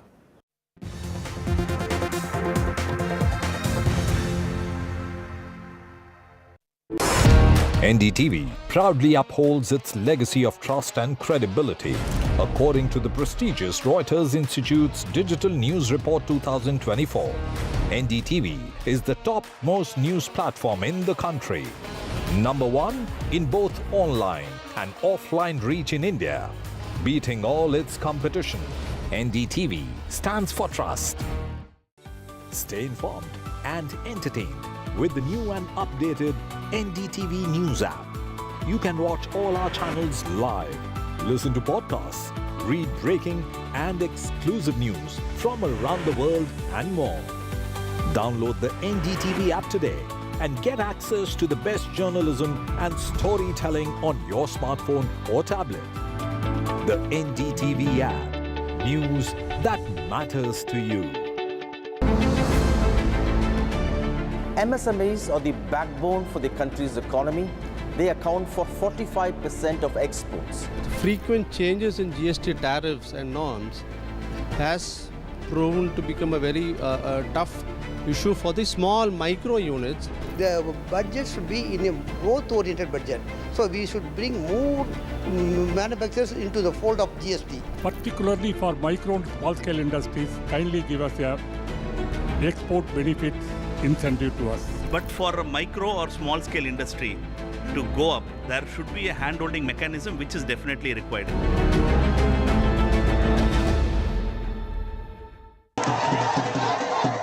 After great victory by Indian team, and today we are reporting from Mohali International Airport where we are showing these visuals. Arshdeep हमारे साथ हैं. The performance सही सारे दी बढ़िया results मिले. We are in the city of Kanpur today because they have their champion back home, Kuldeep Yadav. The aspiration for each and everyone to go there and win the World Cup, and we did it.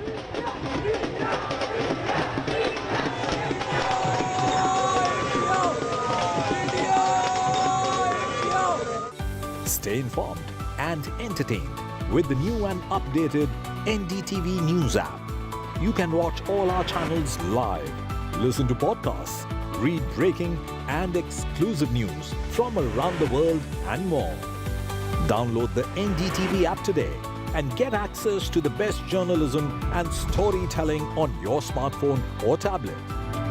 The NDTV app. News that matters to you. Some people say the metaverse will only be virtual.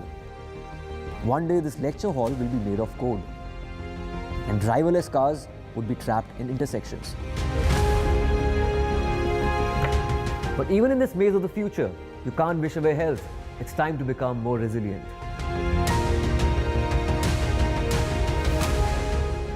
10 years of Banega Swasth India, we have grown and achieved so many milestones.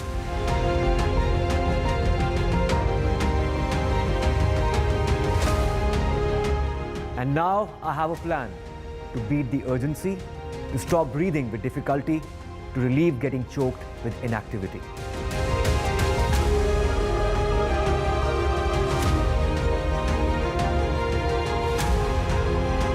Energize our government, our environment, our society, and ourselves.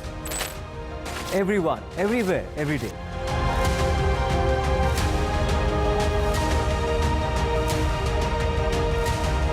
Banega Swasth India. One world hygiene.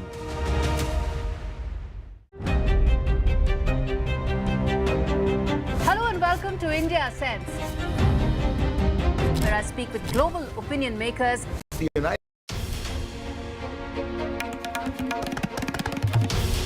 This is NDTV, and you're watching NDTV 24/7.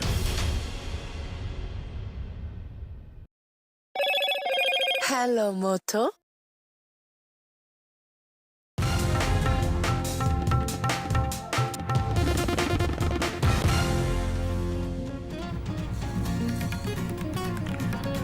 Union Home Minister Amit Shah addresses BJP workers in Pune, Maharashtra, launches a frontal attack on the opposition, says Uddhav is the leader of Aurangzeb fan club.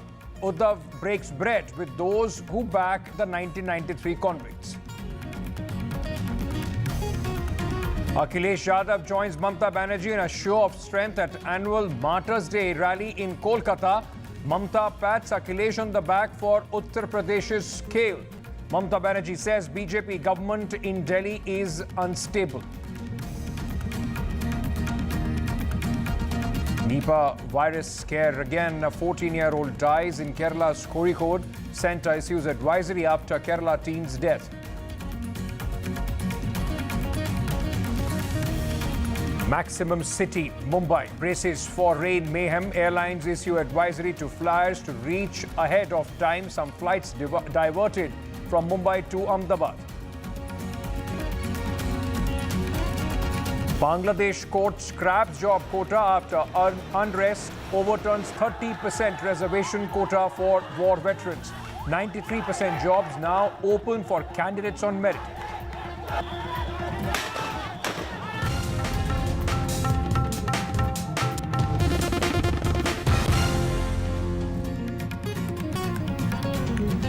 Union Home Minister Amit Shah was in Maharashtra today and he launched a frontal attack on the opposition, specifically singling out Uddhav Thackeray. Amit Shah said that Uddhav Thackeray is part of the Aurangzeb fan club. He said that Sharad Pawar blocked the Maratha quota. He also, in fact, went all out and attacked the Congress and the Shiv Sena Uddhav Thackeray. Now, Mr. Amit Shah, remember, was addressing the workers in Pune, is the stronghold of Ajit Pawar. He also went on and said that the BJP is going to rule for the next 30 years. अपने आप को बाला साहब का वारिस कहने वाले उद्धव जी कसाब को बिरयानी खिलाने वाले लोगों के साथ बैठे हैं। उद्धव जी याकूब को छोड़ने की गुहार लगाने वाले के साथ आप बैठे हो। जाकिर नाइक को मैसेंजर ऑफ पीस बनाने वालों की गोदी में उद्धव जी आप बैठे हो। पीएफआई को सपोर्ट करने वालों की गोदी में उद्धव ठाकरे आप बैठे हो और संभाजी नगर का विरोध करने वाले की गोदी में उद्धव ठाकरे आप बैठे हो। आपको शर्म आनी चाहिए। जब महाराष्ट्र में भाजपा सरकार आती है मराठा रिजर्वेशन प्राप्त होता है और जब शरद पवार की सरकार आती है मराठा रिजर्वेशन गायब हो जाता है। मैं सोच समझ कर वाक्य बोल रहा हूं। 2014 में महाराष्ट्र में मराठा रिजर्वेशन आया, सुप्रीम कोर्ट तक ठीक गया। किसकी सरकार थी 14 में बताइए जरा। अरे जोर से बोलो किसकी सरकार थी। मराठा रिजर्वेशन कंटिन्यू रखना है तो किसकी सरकार लानी चाहिए। अरे जोर से बोलो किसकी लानी चाहिए। Meanwhile, in West Bengal, after successive electoral victories in which Mamata Banerjee defeated the BJP, Chief Minister addressed a massive rally today in Kolkata, a day which is commemorated as Shahid Divas by Trinamool Congress to mark the death and honor 13 people who were killed in police fighting during the demonstration in 1993, led by then West Bengal Youth Congress leader Mamata Banerjee. This year, Mamata Banerjee was joined by Samajwadi Party chief Akhilesh Yadav. In fact, Abhishek Banerjee, her nephew, was also part of this rally. And he said if Partha Chatterjee can be raided and arrested in alleged job scam, then why can't they raid and arrest Dharmendra Pradhan in the NEET paper leak scam as well? Akhilesh Yadav also, in fact, praised Mamata Banerjee and also said BJP-led NDA government at centre won't last long and will fall soon. हम आपको party को, Samajwadi party को पहले अभिनंदन करने चाहूंगी कि UP में जो खेल आपने दिखाया। अभी तो बीजेपी को रिजाइन करना चाहिए था, लेकिन उसको शर्म कम होता है। आपको थोड़ा से दिन इंतजार करने पड़ेगा, लेकिन आपका साथ मैं सहमत हूं कि दिल्ली में जो गवर्नमेंट एजेंसी लगा के, इलेक्शन कमीशन को लगा के, डरा के जो गवर्नमेंट ले आया वो स्टेबल गवर्नमेंट नहीं है। कोई भी दिन हो जा सकता है। जैसे कभी धूप आता है, बारिश होता है, उसका बाद ऐसे बहुत दिन हो गया, इनफ इज इनफ। जो दिल्ली में सरकार में बैठे लोग हैं, वो सरकार चलने वाली नहीं है, वो सरकार गिरने वाली है। और हम और आप लोग देखेंगे एक दिन कि यही सरकार गिरेगी और हमारे आपके लिए खुशियों के दिन भी आएंगे। Meanwhile, the Union Parliamentary Affairs Minister Kannadigas has chaired an all-party meeting ahead of the budget session. The budget session will begin from Monday, with Modi 3.0 presenting its first budget on July 23rd in the 3-week-long budget session. Lok Sabha Speaker has constituted a 14-member business advisory committee. In the meeting, government's agenda is union budget on 23rd and budget for Jammu and Kashmir, while opposition wants discussion on exam fiasco of NEET, Manipur, rising unemployment and rural distress. BJD, YSR, CP have also demanded special status for Odisha and Andhra Pradesh. Meanwhile, RJD is sticking to its demand for a special package for Bihar. Floor leaders का बैठक हुई और इस budget session से पहले एक पारंपरिक हमारा बहुत उपयोगी चर्चा हुई। मैं सबसे पहले जितने पॉलिटिकल पार्टीज के पार्लियामेंट में फ्लोर लीडर्स हैं उनको धन्यवाद देना चाहूँगा, जो आज मीटिंग में पार्टिसिपेट करके बहुत अच्छे सुझाव भी दिए हैं। कुल मिलाकर के 44 पार्टीज का, भारतीय जनता पार्टी को मिला करके 44 पॉलिटिकल पार्टीज का पार्टिसिपेशन आज ऑल पार्टी मीटिंग में हुई। Meanwhile, in fact, sources have told NDTV that Samajwadi Party has raised the Kawar issue as far as this meeting is concerned. The Congress has also raised the issue of the Deputy Speaker post in the Lok Sabha. Remember, for the last 10 years, there hasn't been a Deputy Speaker in the Lok Sabha. The YSR-CP, meanwhile, is speaking about the law and order issue in Andhra Pradesh. YSR-CP has also sought special status for Andhra Pradesh. RJD is also sticking to its demand for a special package for Bihar. All-party meeting in Lok Sabha and Rajya Sabha convened by Parliamentary Affairs Minister Honorable Rajnath Singh ji was chaired the meeting. We raised number of issues, UP Kanwar Yatra problems, and also repeated terrorist attack in Jammu and Kashmir. We want to discuss in the House, NEET exam like a scam. Also want to discuss in the House, price rise and unemployment rising. There are a number of burning issues we raise in the all-party meeting to discuss in the House in various rules and occasions. So here all the members, opposition parties demand.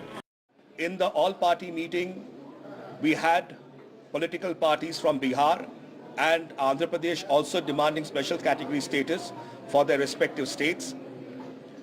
Biju Janata Dal has demanded for special category status for Odisha.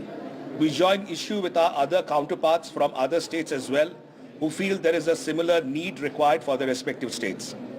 Well, ahead of the budget session, the centre convened an all-party meeting which was chaired by Defence Minister Rajnath Singh. It was Union Parliamentary Affairs Minister Kiran Rijiju who stated that government is ready for any sort of discussions but under the prescribed rules. The opposition parties, on the other hand, put up a strong stand by uniting together and raise different issues. Of course, the Congress party had demanded the Deputy Speaker's position, as they clearly stated that this is a tradition of the parliamentary democracy to have a Deputy Speaker post for the largest opposition party, and that's the tradition that had been followed. The government should not vacant this position. On the other side, it was regional parties, specifically in Bihar, when we see RJD, JDU and the LJP demanding a special status for Bihar. It was BJD for Odisha who demanded a special package for the state, and also the YSR-CP in the state of Andhra Pradesh also demanding a special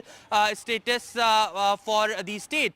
It was also the Kawar Yatra issue that was raised by Samajwadi Party and the Aam Aadmi Party, stating that the rule is something that can allow the law and order to be disrupted, and certainly that rule should be taken back by the government. But it was of course, the government who stated that the government is planning to bring 6 bills, of course, one being the 90-year-old aircraft bill that would be replaced by a new one, and also the banking amendment bills as well. The most importantly, the government will try to pass the budget for the Jammu and Kashmir region as well. Now, the government had made it very clear that while they had urged the political parties to run the session very smoothly, it was major political parties who attended the meeting, but TMC skipped it because of the martyrs rally in the state of West Bengal, and the Trinamool Congress made it very clear that they had not boycotted it, but they had skipped this meeting because of this mega rally in the state of West Bengal. It remains to be seen now that whether the government allows these political parties to raise these different issues in the upcoming session of the Parliament and will run this session very smoothly, or we will see again disruption coming in the upcoming session of the Parliament.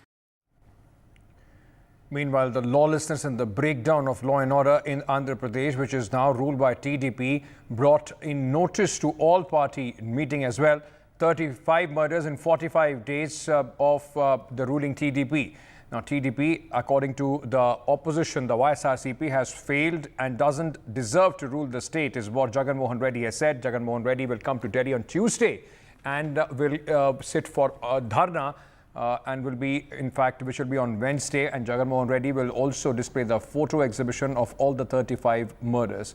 The YSRCP has demanded implementation of President's rule in Andhra Pradesh. The 8 demands that YSRCP has put forward in the all-party meeting, if you can just brief us. One, of course, the special status demand for these. See, basically, all the relevant issues which are happening in the country. One is this UPSC, and basically the first foremost demand is special category status, which was promised by both BJP and the Congress on the floor of the House, and even the railway zone issue. And Visakhapatnam steel plant, we don't want it to be privatized because one, it's a great government asset, and we just need to allot iron ore mine for that. So for that, the valuation of the whole asset goes up, and it's an asset for the country. So we are opposing the privatization of Visakhapatnam steel plant. Very strong allegations by the YSRCP. They just stepped out of the all-party meeting, said that in 45 days of your ruling, there have been 31 murders, complete lawlessness in the state of Andhra Pradesh, and therefore they need to demand to implement President's rule in Andhra Pradesh. How do you respond to such allegations? These are all fake allegations, fake numbers that are being put across. We want, our Chief Minister wants discussion in State Assembly, which is going to start from tomorrow. If any of these issues they want to raise, they can raise in the State Assembly. Instead of raising it in the State Assembly, they are running away from the issue. We're slipping into a very short break at this moment. News and updates will continue on the other side. Stay tuned.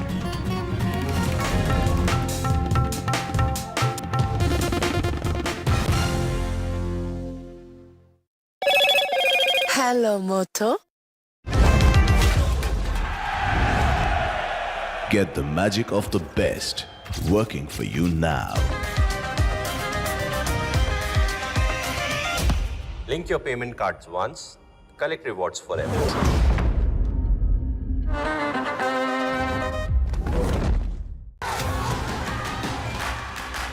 The biggest democratic exercise in the world. Team NDTV covers it from ground zero. BJP really had to fight a tough election this time. Unprecedented exercise. Unmatched coverage. There is no dispute. जनता को decide करना है. From polling to counting, NDTV brought you the most trustworthy news and updates.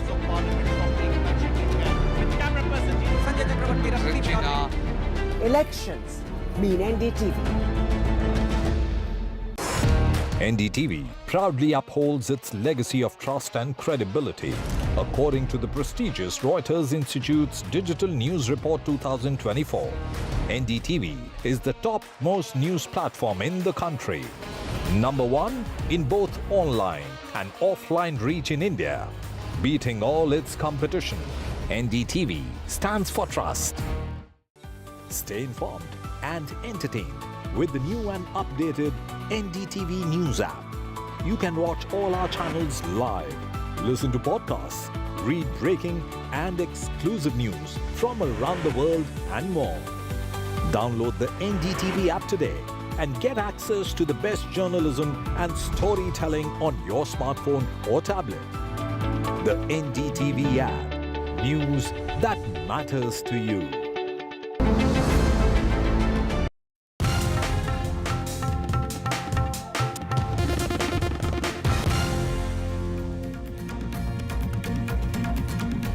Fresh spell of rain lashes parts of Mumbai. Visuals from the Eastern Express Highway. Now overnight and continuing morning rains have brought Mumbai to a standstill, disrupting public transport services and causing inconvenience to countless commuters. Mumbai and Palghar are under yellow alert, while Thane district faces a more severe orange alert. Now remember, this has also impacted air travel in the city of Mumbai.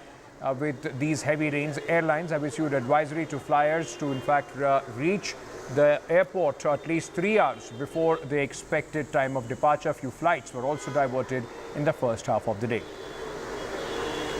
Let me bring in my colleague Anuj, who is joining us with more details at this moment. Anuj, just bring our viewers the latest. What is happening this evening? You know, people, those who are out and going back at their house to their houses, is it going to be a difficult way back at this moment? It has been raining continuously, especially since 3 p.m. here in Mumbai. As we've been reporting since yesterday, there has been continuous incessant rainfall. One thing that the authorities can be slightly relieved of is the fact that today is a Sunday, but irrespective of that, there are many people who are out going about their daily business, A lot of people who work in informal sector have to go out, and you're seeing that there is a lot of difficulty for people to transport. Now, we've recorded and we've reported waterlogging in several places, but besides the usual places where waterlogging takes place, the overall traffic has slowed down in the last 2 to 3 hours, and that's because of the haziness and the continuous rainfall, which has decreased the visibility. I am present here at the Santa Cruz, and right next to there, to my left, I'd like to ask my camera person to pan towards that place. Now, this is the airspace, and a lot of domestic flights have been delayed, and a lot of them have been diverted to other places as well. We're seeing that social media is full of complaints by people directed towards those respective airlines, asking for the reason, and the only reason that comes in is the fact that the bad weather is causing the delay and the diversion of several airlines or several flights here in Mumbai as a precautionary measure. Besides that, there are several low-lying areas in the city as well, which have the water kind of getting seeped into their houses. The overall drainage system in many of these low-lying areas is generally quite weak. As a result, the water which is present in the drainage system in the gutter already is also coming out, making it all the more difficult for people to deal with it. We're seeing that close to 130 millimeters of rainfall has been recorded from 8 a.m. till 2 p.m. in several places, including Santa Cruz, Dadar, BKC, Ghatkopar, etc. And since 3 p.m., the rain has been continuous. What we saw till 3 p.m. is that rain was coming in phases, a heavy spell for 20 minutes, then a break for half an hour. But now for last 2 to 3 hours, there has been a continuous rainfall, creating all the more concerns in front of the authorities, the BMC and the police, because it just got to know that the Andheri subway, which was to open a couple of hours ago, they decided to keep it shut, considering that the rain has continued and hasn't shown any sign of stopping. Besides that, we're also seeing that in the last couple of days, there have been several incidents. Besides the mishap that happened at the Grant Road yesterday, there have been close to 37 incidents of wall collapsing, of trees collapsing, and of electricity cut as well. Now, so there are several concerns that Mumbaikars are dealing at the moment, and just waiting for the rain to ease down, which according to the IMD will probably go on till the 24th of this month. Thank you for joining us with all those details. Moving on to Kerala, where a Nipah virus patient in Malappuram district of Kerala, confirmed by the NIV Pune, succumbs to the disease. Immediate public health measures have been advised by the centre to contain the disease. A joint outbreak response central team will be deployed to assist the state with case of investigation of identification of epidemiological in fact, linkages and technical support as well. The state, in fact, is now on high alert. Kerala has been few years back has seen this Nipah virus, and Kerala took prompt action. So I hope that even now, government, the authorities, particularly the medical people, they will bring this situation under control. Right. In fact, India clinched a bronze medal at the Tokyo Olympics in 2021 under Manpreet Singh to break a nearly 4-decade-long jinx. The expectations will be huge from Harmanpreet and company to achieve success in Paris and go a couple of steps further to turn the colour of the medal to gold.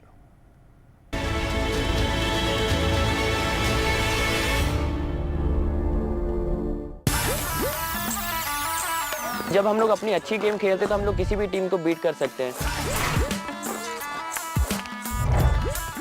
The color of the medal matters a lot. हम पूरी कोशिश करेंगे कि इस बार जो colour है हम change करें. We go to the tournament to win, no doubt about it. नाम के आगे ओलंपियन नहीं लिखाने जाना है, मेडल लेने जाना है.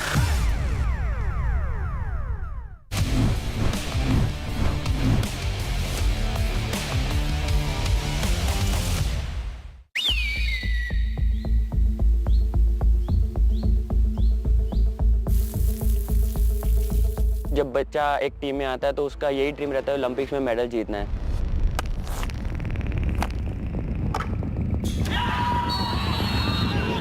जब हम लोगों ने मेडल जीता था ना ओलंपिक्स में तो हम लोग ना पोडियम पे खड़े हुए थे तो फ्लैग हमारा राइट साइड पे था. तो उस वक्त यार हुआ कि नहीं कि इससे और ज़्यादा मेहनत करेंगे कि नेक्स्ट टाइम जो हमारा ये फ्लैग है ना वो सेंटर में होना चाहिए और हमारा जो नेशनल एंथम बजना चाहिए. सभी प्लेयर ने ये बोला था कि अभी रुकना नहीं है, अभी यहाँ से हमारी जर्नी स्टार्ट होती है. टूर्नामेंट में जाके आप चैंपियनशिप नहीं जीतते हो, बिहाइंड द सीन आपकी जो ट्रेनिंग होती है वहाँ से आप चैंपियन टीम में तैयार करते हो. Someone somewhere is training to beat you. So that things gives you energy, that things push you out from whatever comfort zone you are in. Whenever you train here on this field, I always feel like I don't want to give any chance to let the entire 1.4 billion people down.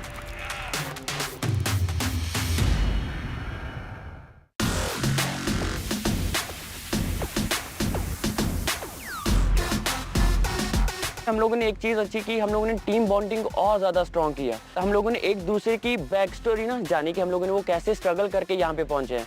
तो क्या है उससे ज़्यादा हमारे emotions और ज़्यादा जुड़ते रहे एक दूसरे के साथ कि हम लोग को यार एक दूसरे के लिए खेलना है यार.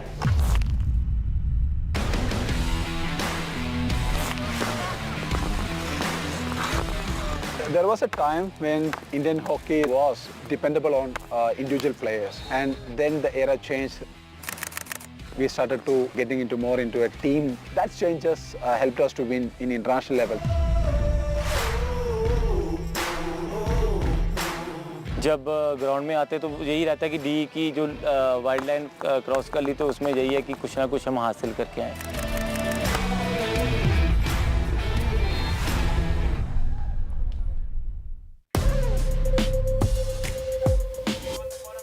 Not strong, finish stronger. It's a mentality. There isn't a team that this Indian team hasn't beaten. The question you could also be asking, what do the other teams have to do to beat India? The whole philosophy in my mind is defend to counter to win, having a team that can defend against the best teams in the world, but then counter-attack from anywhere, and that's in the DNA of this Indian team.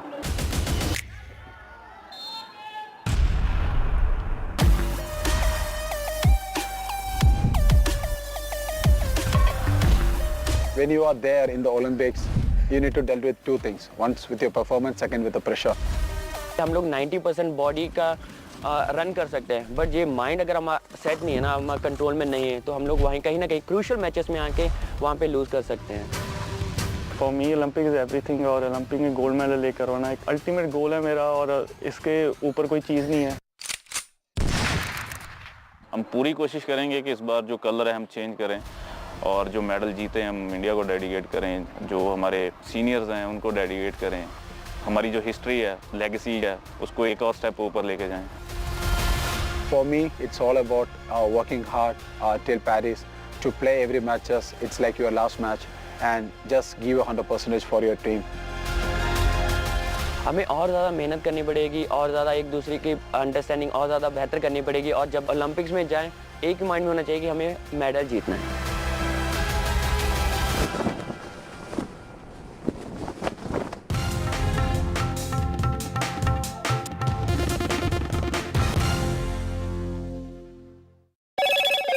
Hello, Moto. Motorola, India's best 5G smartphone brand.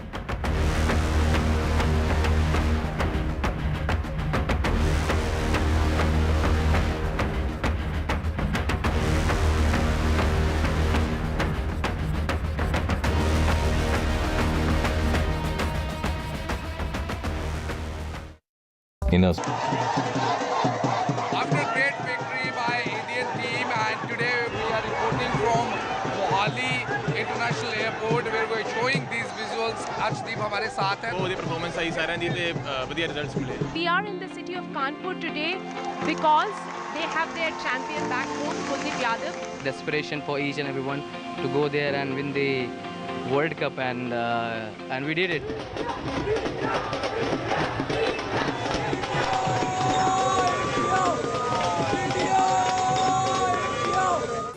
Stay informed and entertained with the new and updated NDTV News app. You can watch all our channels live, listen to podcasts, read breaking and exclusive news from around the world and more.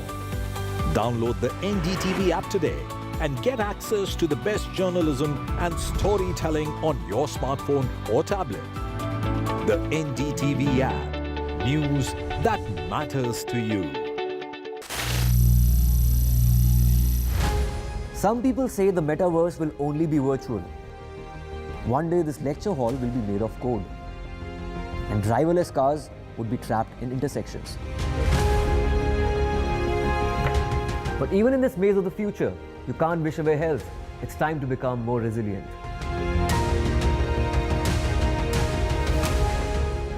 "10 years of Banega Swasth India, we have grown and achieved so many milestones.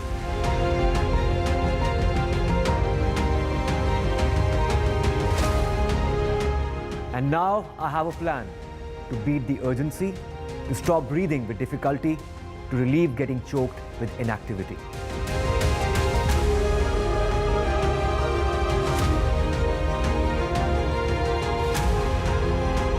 Energize our government, our environment, our society, and ourselves. Everyone, everywhere, every day.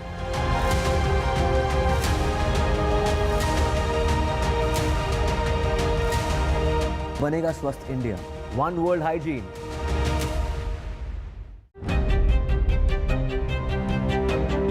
Hello and welcome to India Sense, where I speak with global opinion makers. The United States has made a strategic decision over the last 20 years to move closer to India. So a $7 trillion economy seems a perfectly conceivable number. If you want to be a national party, it's that you sort of accept the way the world is rather than want to endlessly hark back to how it was.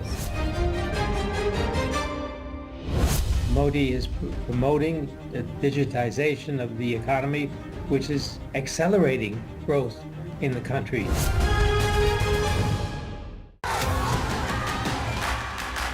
The biggest democratic exercise in the world.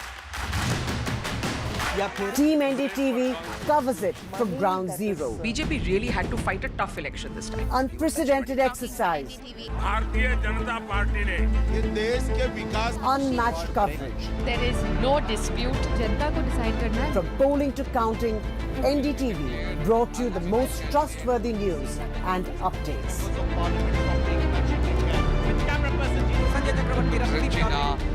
Elections mean NDTV. NDTV proudly upholds its legacy of trust and credibility, according to the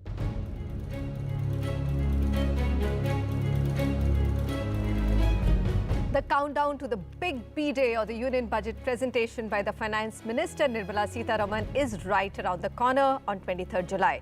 So here we are with the Urban Agenda special on the upcoming Union Budget and how we can make your dream home more within your reach and make our cities collectively more livable. I'm Manisha Natarajan, and joining me for this special discussion are Anuj Puri, Chairman and Founder of Anurag Property Consultants Private Limited. Also with us, Sanjay Dutt, MD and CEO of Tata Realty and Infrastructure Limited.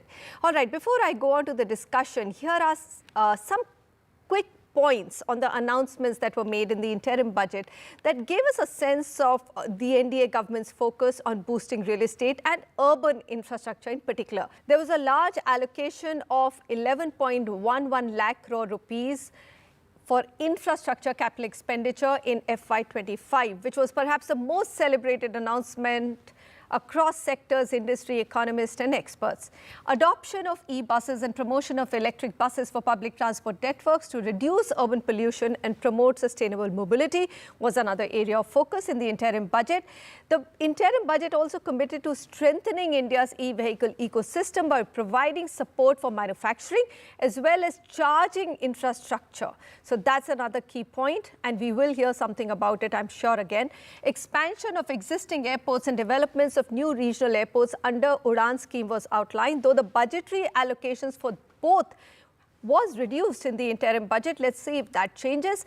Promotion of urban transformation through metro rail projects and Namo Bharat initiatives were reiterated. It's noteworthy that in 2014, we had 240 kilometers of metro rail operational in 5 cities of India. But by 2024, we have about 945 kilometers of metro rail lines that are operational across 21 cities, and another 919 kilometers are under construction in 26 cities. The interim budget in February 2024 also outlined its commitment to affordable housing. And in the very first cabinet meet after the formation of NDA 3.0, the government announced an additional outlay for another 1 crore homes under PMAY Urban. So, with that note, Anuj Puri, connectivity, mobility, airports and affordable housing, all of these have a big impact on the livability of a city as well. So, let's start with your overall expectations from this year's budget to keep the economy strong and the sector strong. First of all, thank you, Manisha, for having Sanjay and me. It's always a pleasure to be on your show. Not only that the infrastructure has been, the outlay has been large, but in actual implementation also, you can see physically infrastructure coming in. If you were to talk about real estate, Manisha, hopefully 2024 calendar year will be the best ever year that we would have seen for residential sales. And even for commercial leasing, and Sanjay may talk about that a bit more, but it's a big, bold statement that I'm saying is that it will be the best ever year that we would have seen on both these sectors, residential and commercial.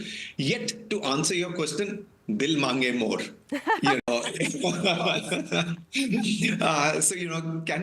there be things that can be done? I would say is maybe 3 or 4 points that can be done, and these are all genuine asks. First is Manisha, is that the tax rebate that has been there for sort of 2 lakh rupees for a very, very long time under Section 24 of the Income Tax Act. I think that does need to be relooked at, and I'm hoping that this budget, that gets addressed.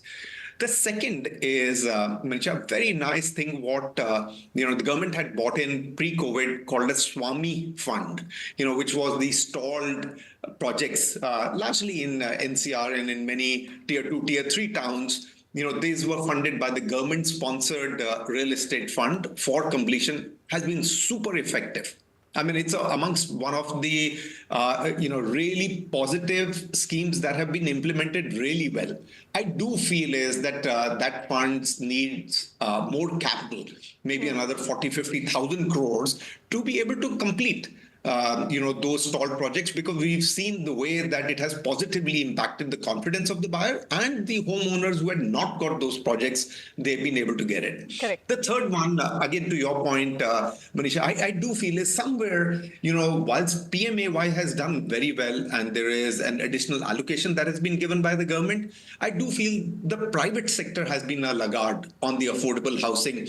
And pre-COVID, there was about 38% of the overall sales which used to be on affordable housing. That's come down to 20% in Q1 of this financial year. So really, how do you boost that?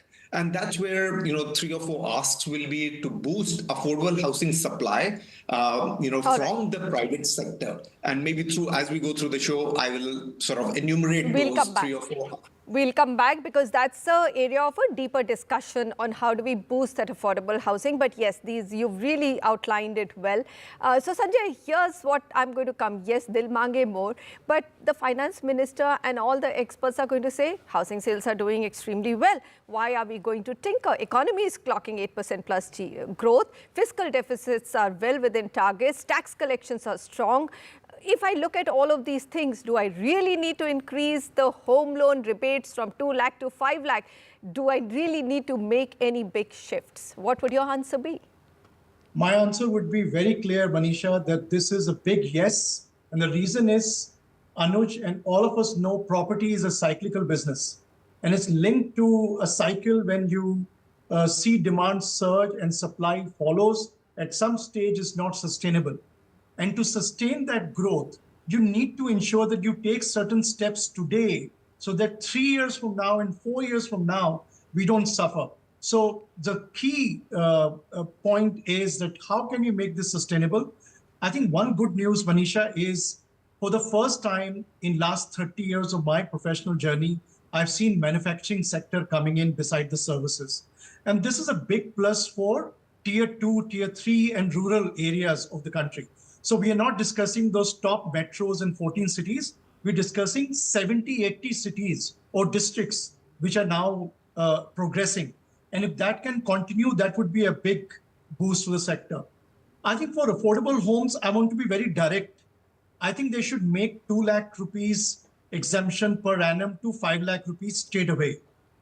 Third, the affordable definition should move to 1 crore rupees, especially in the metro cities, because they all are law-abiding, tax-paying citizens of this country who are struggling to own home.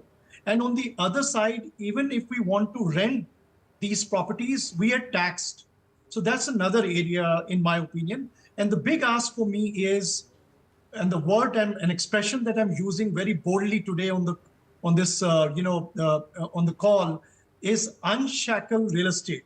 And when I say unshackle real estate is, you please do not charge this sector beyond 45% tax. So from land acquisition to construction and steel and cement tax to basically, GST on JV and JDAs, all the way to the buyer of a home, the tax and the property taxes that eventually that we pay as developer during the development. If you exceed the tax beyond 50%, the developers will not be profitable. Their developments will not be profitable. The banks will be under stress. And then we will need more money for Xiaomi Fund to, give them the last mile funding. All right. So let's now talk about affordability, which is the missing puzzle in India's home boom right now. So Anuj, I'm going to come back to you. So you said yes, just to explain to our audience, the reason why 2 lakhs to 5 lakh interest exemption makes a lot of sense on home loans is because it suddenly adds to the affordability, right? But go ahead and take it forward from here on what are the other 3-4 things which can be done for the home buyer and then for the developer to actually increase the supply of affordable homes. We'll break it down in 2 parts. So I'll take it forward from where Sanjay left, Manisha. The first one is the definition of affordable housing itself. I myself am uncomfortable with that 1 crore definition. If you look at what India earns, right, the middle income family earns, 1 crore is not a home that they will be able to afford. It might be your ask, but here's my request to both of you. Let's try and limit it to 75 lakhs and say, how do we increase the supply of 25 to 75 lakh homes? Here's the price target that I've given you, Anuj and Sanjay. Anuj? Absolutely.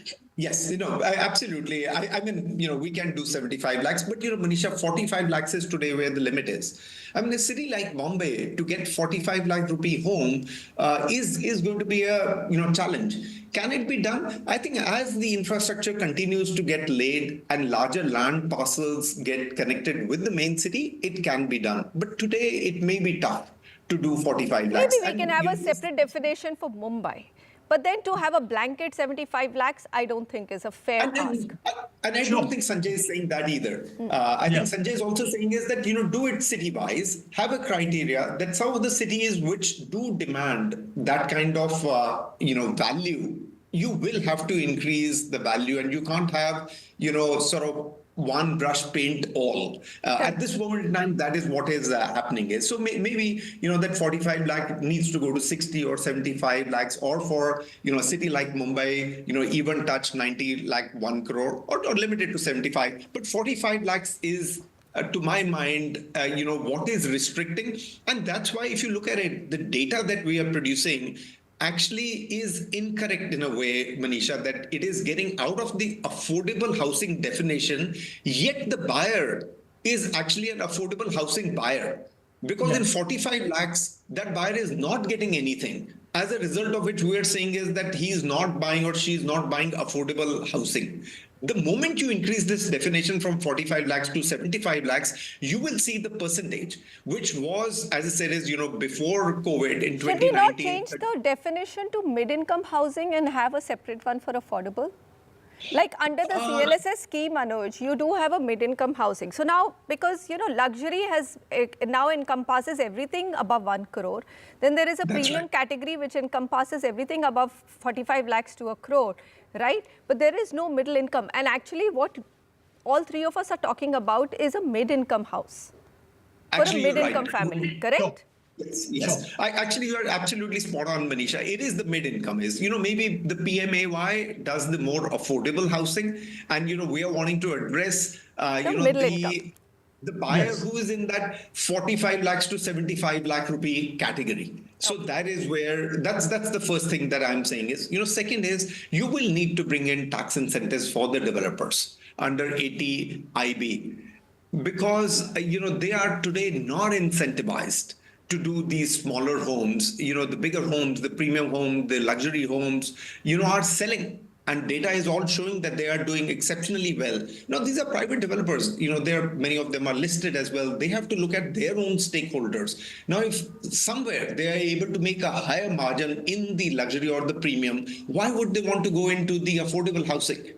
The only way that you will be able to attract is that if you do give them tax benefits, that's when your supply will come in is. Manisha, there is no dearth of demand for the affordable housing. It's largely a supply-led market. And because the developers are doing well on the luxury and the premium, they're not building affordable. To excite them, you will have to bring in, tax benefits for these guys. And the other thing is that you have to bring in the credit-linked subsidy scheme, which we had stopped, the CLSS, that will need to be brought in back to be able to, benefit the home buyer who's looking to, it just helps the home buyer to buy that affordable housing. 80IB, that is literally 100% exemption for affordable homes. And we are saying also change the category to up to 75 lakh projects, right? Sanjay, do you really think it's a valid demand?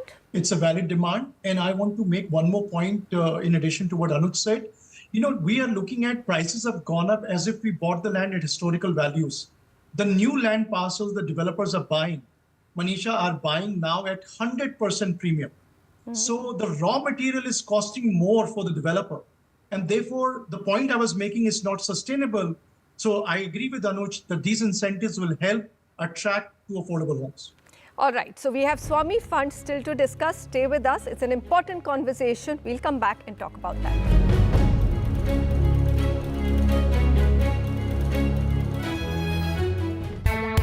Stay informed and entertained with the new and updated NDTV News app. You can watch all our channels live, listen to podcasts, Read breaking and exclusive news from around the world and more. Download the NDTV app today and get access to the best journalism and storytelling on your smartphone or tablet. The NDTV app. News that matters to you. MSMEs are the backbone for the country's economy. They account for 45% of exports. Frequent changes in GST tariffs and norms has proven to become a very tough issue for the small micro units. The budget should be in a growth-oriented budget. So we should bring more manufacturers into the fold of GST. Particularly for micro and small-scale industries, kindly give us a export benefit incentive to us. But for a micro or small-scale industry to go up, there should be a hand-holding mechanism which is definitely required.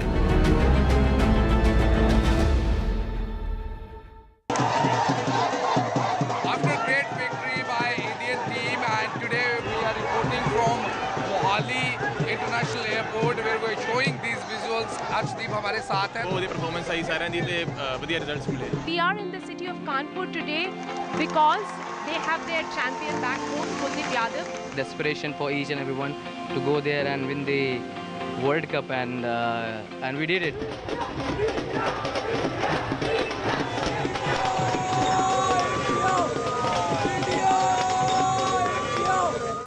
Stay informed and entertained with the new and updated NDTV News app.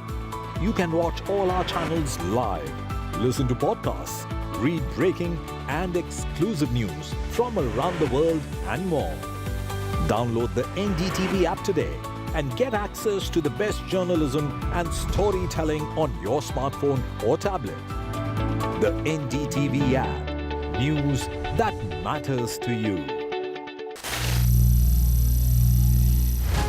Some people say the metaverse will only be virtual. One day this lecture hall will be made of code, and driverless cars would be trapped in intersections. But even in this maze of the future, you can't wish away health. It's time to become more resilient.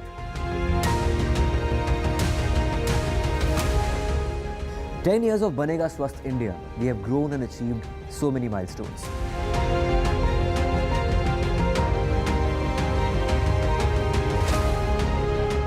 And now I have a plan to beat the urgency, to stop breathing with difficulty, to relieve getting choked with inactivity.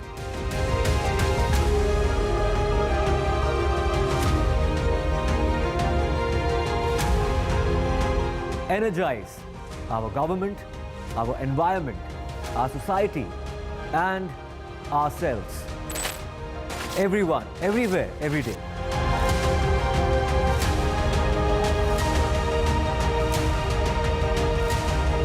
Banega Swasth India. One world hygiene.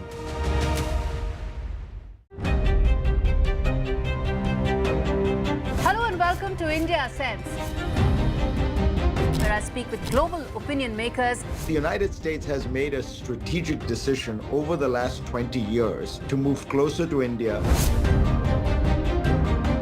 Now, a $7 trillion economy seems a perfectly conceivable number. If you want to be a national party, it's that you sort of accept the way the world is rather than want to endlessly hark back to how it was.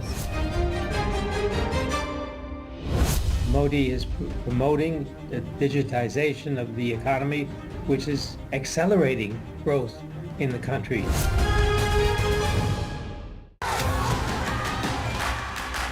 The biggest democratic exercise in the world.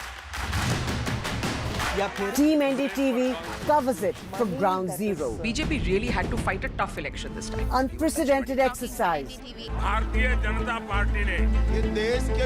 Unmatched coverage. There is no dispute. जनता को decide करना है. From polling to counting, NDTV brought you the most trustworthy news and updates.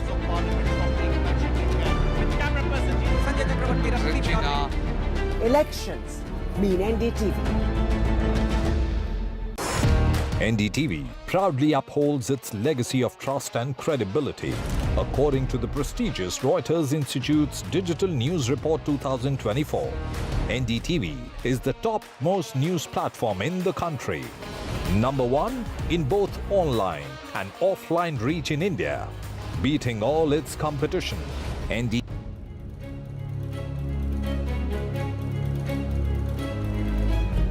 Will the upcoming union budget bring in good news for improving city infrastructure and bring in right-priced housing stock? That's what we are discussing. But one other important question is the houses or the units or projects which are incomplete still have been stuck for years on end, leaving buyers extremely disappointed. Xiaomi Fund is a special fund which was set up for reviving these projects. It's done extremely well. Sanjay, 25,000 crore was set aside for it.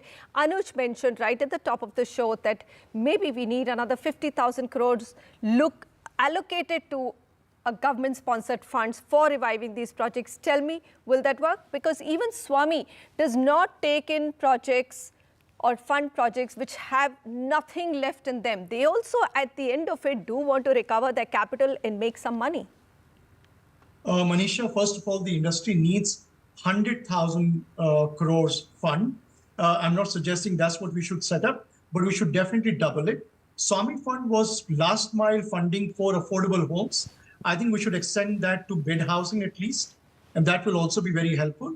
Also, the job that Xiaomi Fund has done is increasingly, complimented by everybody, and I think it has also helped NBFC and lenders to also think through properly, and they are now much better placed to help the project, improve better. So if we have projects and issues, you can have early in the cycle of the project this Xiaomi Fund participation, therefore not necessarily do a damage control, which is what Xiaomi Fund did. So I think continuation of Xiaomi Fund and extra, allocation is definitely a need of the hour. And you can also invite private players in the distress fund. There are many players, Manisha, who are very keen to be part of this because they've seen that this is tried and tested, and there is an opportunity for the sector to play. But there are asset reconstruction funds, and they should take them up, but they don't because there's nothing left in them to recover or make money on, and none of the private ARCs will work if there is no money to be made in a project which is in distress. Anuj, am I incorrect in my understanding? And also give me a little bit of flavor of how the new Xiaomi Fund or new funding within Xiaomi should be structured to help a lot many more projects and not just what the government has termed as affordable homes. I think two parts. One is, Manisha, the others, including ARC and other banks, are unable to do this is because Xiaomi has one preference, one special status, which means is they are above everybody else. Yeah. Everybody else as the lender gets relegated to the junior position is, if, and I think Sanjay is saying that only if some of the other institutions like SBI, Quota, HDFC, etc. are given similar opportunity, they may also want to set up a similar fund where you are relegated at the senior most. That means you come in last. You are the first one that exits. Whatever money is balance left then gets divided amongst the lenders. The priority remains paramount that the home buyer should get their home first. And that is what the government had done it. I also think is that the government did a great job in being able to implement this. And on top of it, Manisha, the rate of interest is like 11, 12, 13%. I mean, some of these ARCs are like, 16, 18%. So there lies the difference between the two. What else can be done is, I think even in the current scheme, Manisha, there is still between 50,000 crores to a 1 lakh crore requirement so that these stalled projects can still pick up, even if you were to just continue with the current scheme. I do feel is that there has to be two things that will need to be added is one, get this up to the mid-level housing. Don't only leave it for the affordable housing. Plus also, Manisha, it's a little bit of confusion. What happens if in a project, there are mid-level housing and affordable housing? Then, can you complete the project or you can't complete the project given that the permit of Xiaomi is only on affordable? So do enhance that definition in there. I think it's already enhanced a little bit. Unfortunately, I'm running out of time. Quickly, if you could complete. Anuj? Yeah, the second one that I would say is that this is only where there are aggrieved home buyers. So Swami Fund cannot operate if there are not aggrieved home buyers. I do feel is those definitions need to change, is that you should be allowed to fund, relatively newer projects that have got stuck but did not have aggrieved home buyers. It's a longer discussion. I'd like to understand what you mean by aggrieved home buyers. But yes, what you're saying, and both of you saying, is that expand the funding and expand the definition, and that itself will end up rescuing a lot of stuck projects. On that positive note, let's wrap out this special discussion. Anush Puri, Sanjay Dutt, thank you so much for joining me. And to all my viewers, thanks so much for joining us on this special budget discussion. And of course, focus will be, if there's anything we hear, on making right-priced homes available and make affordability better for any middle-class family looking to buy a home in cities.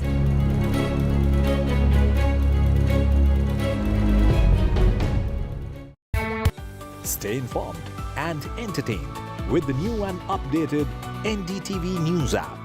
You can watch all our channels live, listen to podcasts, read breaking and exclusive news from around the world and more. Download the NDTV app today and get access to the best journalism and storytelling on your smartphone or tablet. The NDTV app. News that matters to you. MSMEs are the backbone for the country's economy. They account for 45% of exports. Frequent changes in GST tariffs and norms has proven to become a very tough issue for the small micro units. The budget should be in a growth-oriented budget. So we should bring more manufacturers into the fold of GST. Particularly for micro and small-scale industries, kindly give us a export benefit incentive to us. But for a micro or small scale industry to go up, there should be a hand-holding mechanism which is definitely required.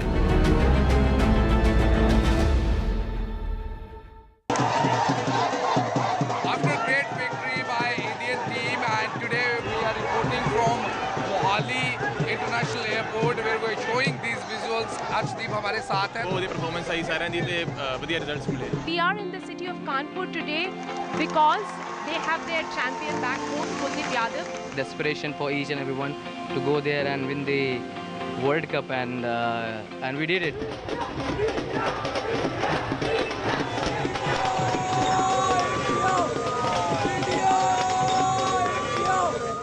Stay informed and entertained with the new and updated NDTV News app.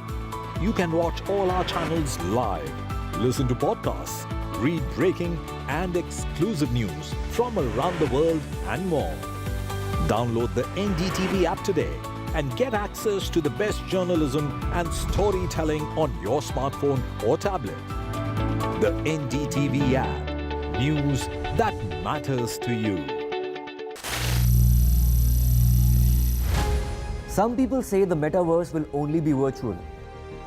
One day this lecture hall will be made of code, and driverless cars would be trapped in intersections. But even in this maze of the future, you can't wish away health. It's time to become more resilient.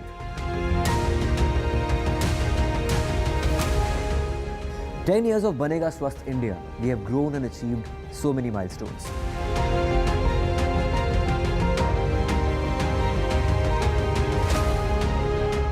And now I have a plan to beat the urgency, to stop breathing with difficulty, to relieve getting choked with inactivity.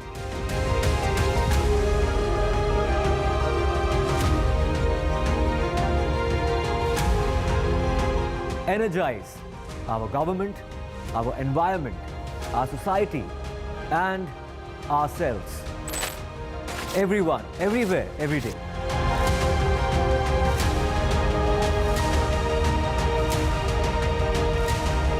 Banega Swasth India. One world hygiene.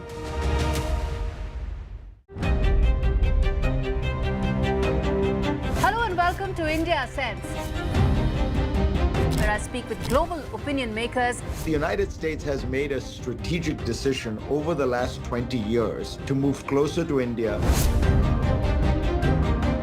Over $7 trillion.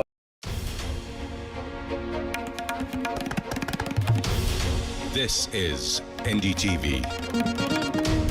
And you're watching NDTV 24/7.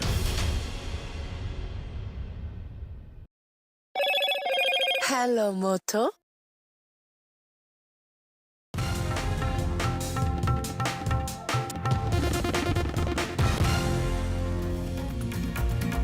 Hello and welcome. You're watching NDTV. I am Vedanta Agarwal. A big focus on the show this evening. Well, now IT firms in Karnataka, as per the Karnataka government, want a 14-hour workday. Is this an exploitative proposal? What do you think about it? Call in with your views on NDTV as we put the focus on work-life balance. This will be our special focus at this hour, but first up, the headlines. Rain forces flight cancellations in Mumbai. Air India says flight diversions and cancellations due to rain. This as airlines ask flyers to reach airport ahead of time. Home Minister Amit Shah addresses BJP workers in Pune and launches a frontal attack on Sharad Pawar. Attack against Uddhav Thackeray, also against Rahul Gandhi. Amit Shah says Uddhav is the leader of the Aurangzeb fan club. He says Uddhav breaks bread with those who backed 1993 convicts. Amit Shah says Sharad Pawar has always blocked Maratha reservation. Akhilesh Yadav joins Mamata Banerjee's show of strength at the annual Martyrs' Day rally in Kolkata. Mamata Banerjee pats Akhilesh on the back for the UP Khel. Mamata says the BJP government in Delhi is unstable. This as a nephew Abhishek Banerjee demands Education Minister Dharmendra Pradhan's arrest. A 14-year-old dies in Kerala's Kozhikode after he was tested positive for Nipah virus. The centre issues an advisory after the Kerala teen's death. This as an outbreak response team has now been sent to Kerala. After violent protests, Bangladesh's top court scraps job quota. The court overturns 30% reservation for war veterans. 93% jobs now open for candidates on merit. This after over 110 people were killed in Bangladesh amid the protests.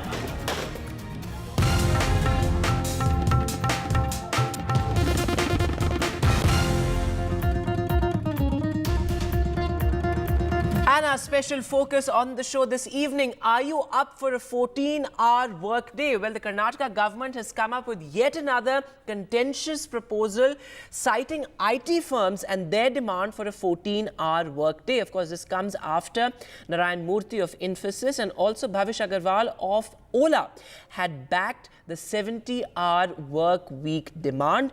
And that, of course, had sparked sharp responses from people within the industry and also techies across the country. I'm being joined by a very special guest, Apra Kuchal, who is ex-chairperson of FICCI Flow. She's with us. Thanks very much, Apra, for joining us on NDTV. We're getting calls as well, I've been told. I'll come across to you, Apra, but Punya Singh from Jaipur is joining us. Yes, go ahead and tell us what you think about this 14-hour workday proposal.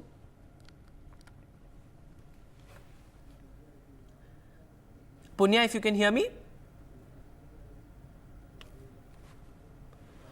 All right, we'll try and reconnect that line with her. But Apra, what do you think of this proposal from the Karnataka government? This, of course, comes after Narayan Murthy and Bhavish Agarwal had said that a 70-hour work week must be mandated. But as somebody who's worked in the industry, what do you think of this proposal? Is it a reasonable proposition? Apra, I'm afraid you're on mute. Would you unmute yourself? Can you hear me now? Yes, loud and clear. Go ahead. Yeah. So, I think this is absolutely bizarre, I mean, what is happening, we're unable to understand. And as many have condemned, even I think that this is absolutely inhuman. And, you will not understand, and they're just not imagining that this is going to have a lot of health issues. Also, this shift absolutely at this point of time, there is 3-shift system, and this will actually have an impact of having a 2-shift system, which means that there will be a lot of people who will be thrown away. So they'll be thrown out. Also, this is against the basic fundamental right of any individual. The right to live, the right to even work, enjoy, work-life balance, health issues. As such, these employees They work under so much of stress and so much of pressure. Right. What are we going to do? So work-life balance is extremely sacrosanct, and that cannot be compromised. Particularly, when it comes to the younger generation, they're aware of their worth and what they want. That's an important point you're making there, Apra. But Punya Singh from Jaipur is now on the line with us. Go ahead, Punya, and tell us what you think. Yeah, I think that Gen Z nowadays are very sharp. So they don't need 12 or 14 hours of work per day. So nowadays Gen Z are normally, they are inclined towards technology and they are totally enjoy using technology. So they are very knowledgeable. So I don't think that, in my take, minimum 8 to 9 hours work per day is enough for them. Point you're making there, Punya, that ultimately the number of hours you put in, they don't mean anything. Ultimately, productivity and the number of hours you put in don't have any correlation, is what you're saying, Punya, right? Right, sir. All right. Thanks very much for joining us with your views. Ridwan from Kolkata is also joining us. Ridwan, go ahead and tell us what you think of this proposal. Yes, hi. Yes, I think if the tech companies regard that they need a 14-hour day from each FTE, they should ideally be hiring more people. They should reduce the FTE working hours to 7 or 8 hours a day, which should be quite humane. And yeah, they can hire more people and create more jobs, which we really need in India at the moment, isn't it? Okay, so you're saying if IT firms are so keen on making their employees work extra, they might as well hire more people to sort of to fill that gap, that is prompting this kind of a demand. That's right, Ridwan? It'll help create more jobs, isn't it? Okay. Apra, what do you make of that argument that, the younger generation knows their worth? In fact, earlier when we were discussing this, many of them said that if they put in the extra hours, they should be compensated for it as well. Yes, absolutely. And at this point of time, the time we live in, we are taught, and the children, we kind of, as mentors, teach them to work smart. Work hard is also fine. I totally agree. But working smart, also having work-life balance, as I said, and I totally agree with the gentleman who just has put that if they want more people, they should employ more people. The youngsters, they absolutely know it all. And what are we thinking? Children will not stay back in the country if such rules are made. They would not want to work here. They are all going to go away because at the same time, the mental health issues are increasing in our country each day. It does take a toll on mental health, and that is something that we need to discuss. Sorry to cut you off there. AG Rajmohan is joining us from Anantapur in Andhra Pradesh. Yes, Mr. Rajmohan, go ahead. Yes, my opinion is anything demanding for more than 8 hours work is inhuman, illegal, and unscientific. Moreover, there is a theory in economics which is called a law of diminishing marginal productivity. So any work that is done after 8 hours work, the productivity will marginally come down. It is actually going to be a loss to the management also. Instead, they can appoint another employee who can do that extra work. Moreover, for any work that is done more than 8 hours, the management will have to pay double or triple salary also. So they will be paying more for lesser productivity. Instead, they can appoint a new person, which will also take care of the employment problem. And moreover, when people are being asked to work for 10 hours or 12 hours or 14 hours like this, the employees will be totally missing the social life, family life, besides losing his health also. It will be inhuman, and the country will be landing in a very chaotic situation, because though it starts in IT, perhaps tomorrow, if it is accepted, it may be spreading around to other areas also. That should not happen. All over the world, it is accepted as 8 hours because it is scientific to expect a person to work for 8 hours, spend for 8 hours for rest and sleep. And another So it's it's important to have a life outside of work. Mr. Rajman, thanks very much for joining us with your views there. As he is saying that, you know, it's not just a, sort of detrimental to one's health, but it's also illegal. You know, it goes against the accepted norms of employment across the world. Urvashi Puri is also joining us from Delhi. She's online. Urvashi, go ahead and tell us what you think of this. Yeah, I'm going to say the same thing. Working longer hours is a problem, and what it's going to lead to is a totally chaotic mental health. So our society is going to be in big problems because when you work such long hours, there are sleep disorders that you develop, and that is going to lead to lack of motivation, thus leading to depression. So we are heading towards depressive society. So I think mental well-being has to be the key factor for a happy society. So I personally feel this idea of working long hours, which is already being practiced in most of the organizations, is a bad news. It needs to be checked immediately. All right, Urvashi, thanks very much for joining us with your opinion there. As Urvashi is saying that it has nothing to do with productivity, and ultimately there will be burnout. You know, an employee will be completely burnt out if he's asked to work for 14 hours a day. Rohit Kapoor is also online with us. He's joining us from Kolkata. Go ahead, Rohit, and tell us what you think of this proposal by the Karnataka government. Yeah, I don't agree with this proposal because 14 hours is too much, especially in our ITeS industry. 8 to 9 hours should be adequate because apart from the labor law aspect, there is also a biological angle to it where after 6 o'clock, the mind gets tired, the body gets tired. So ultimately, the employee won't be able to give his or her best after that. So productivity, on the contrary, will go down if it is stretched too much. All right, so it's actually detrimental to the idea of, having a workspace with productive employees and happy employees. Ultimately, you have to have a happy workspace for it to be able to be a productive workplace. Captain Jaspal is joining us from Rohtak, Haryana, a regular caller on our shows. Captain Jaspal, go ahead. Good evening to you. Very, very, very kind of you to highlight this problem of the youth.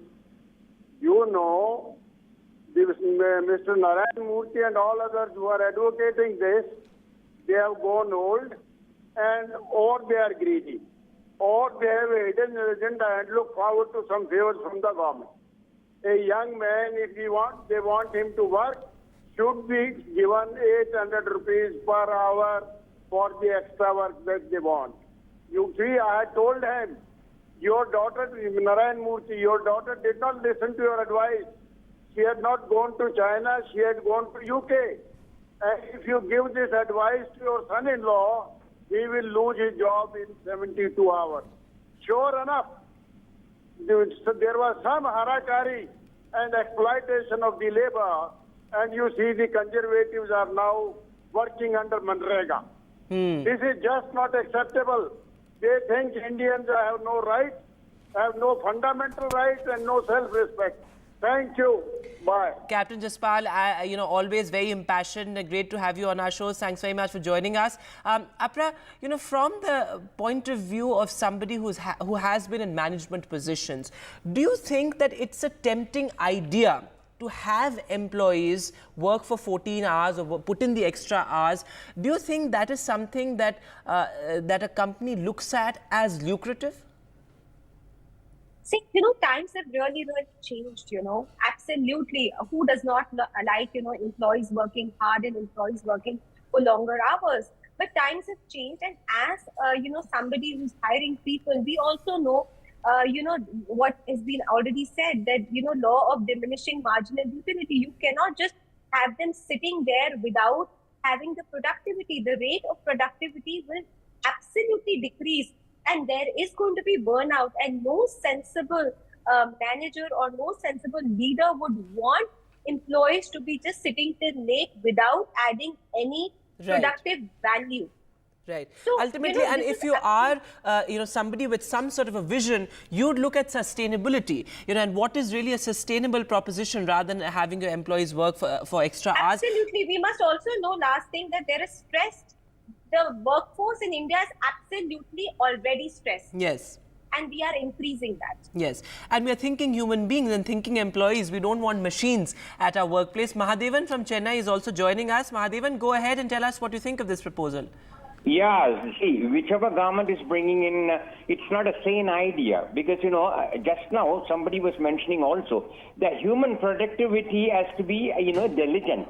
And human productivity is now fast increasing. There is no need to sit long hours and work. The need of the hour is diligent work only and maneuvering in their particular, profession. Very important.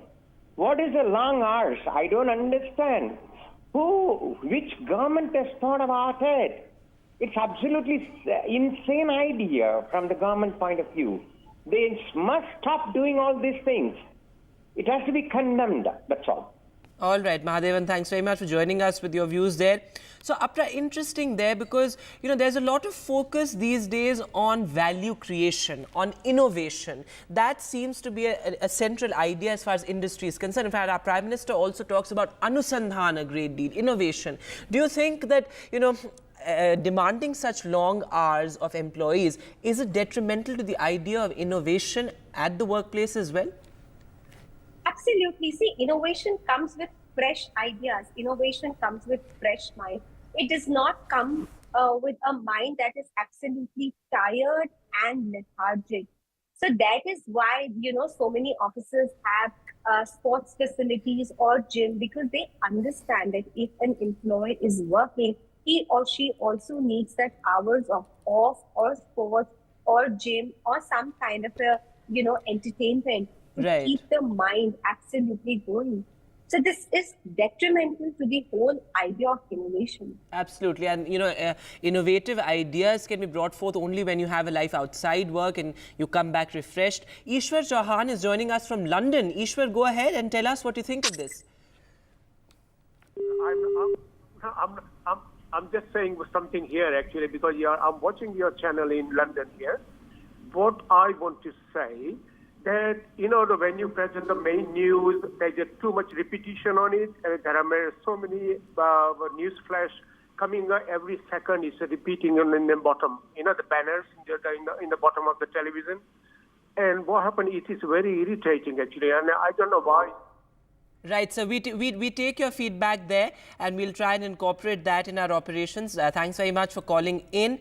A lot of engagement there. And Ishwar Chauhan says that, this is something that is an important issue there. Apra, come in on this because, a lot of the people from the younger generation, they realize their worth and they have, you of course have a lot of opportunities in terms of how the industry has expanded with artificial intelligence, with social media, with digital interventions. So, of course, you can't expect your employees to carry on, sort of mercilessly like this because there are so many opportunities available now. Yes, absolutely. Artificial intelligence has actually changed the very, very scenario. And what you said is actually right, merciless. This is the word. We have been just going on doing, if we have this is just going to be an act which is absolutely inhuman. Okay. With artificial intelligence, a work that was done in 4 hours could be done in 4 minutes. So what is the ho-halla or what is this idea of increasing? Also, we're not realizing that this will have an impact of having 2 shifts in the entire system, and there will be employees who will be thrown out.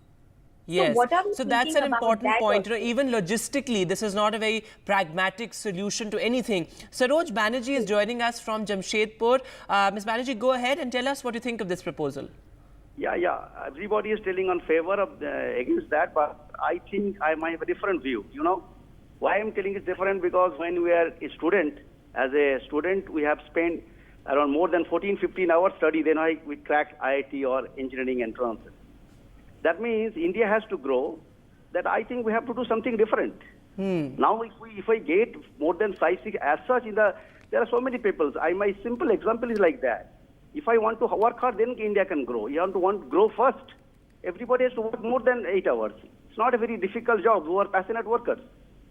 So I don't think increasing that is a very. I know that there are a lot of things will be against that, but I personally in favor of that. Why? Because something somewhere has to take a call. India has to grow. That's why everybody has to work. And it's not 8 hours sufficient for India to grow. We have to work more. Okay, so that's an interesting point of view, a different point of view. Saroj Banerjee is of the opinion that for the country's growth, putting in the extra hours is the only way to increase productivity. So interesting there, you have different views coming in. Dr. Chatterjee is joining us from Delhi, I believe. Go ahead, Dr. Chatterjee, and tell us what you think of this. Ma'am, the possibility of having a work-life balance is deeply exploited when you work people for 14 hours a day. There's no time left for a life. It's only work. And there's enough scientific evidence to suggest that this is one of the reasons which is causing a huge amount of mental illness and breakdowns in our society. I think this is an absurd idea, and if any government or any institution wants to pursue it, it would, I think, amount to a certain amount of criminal negligence.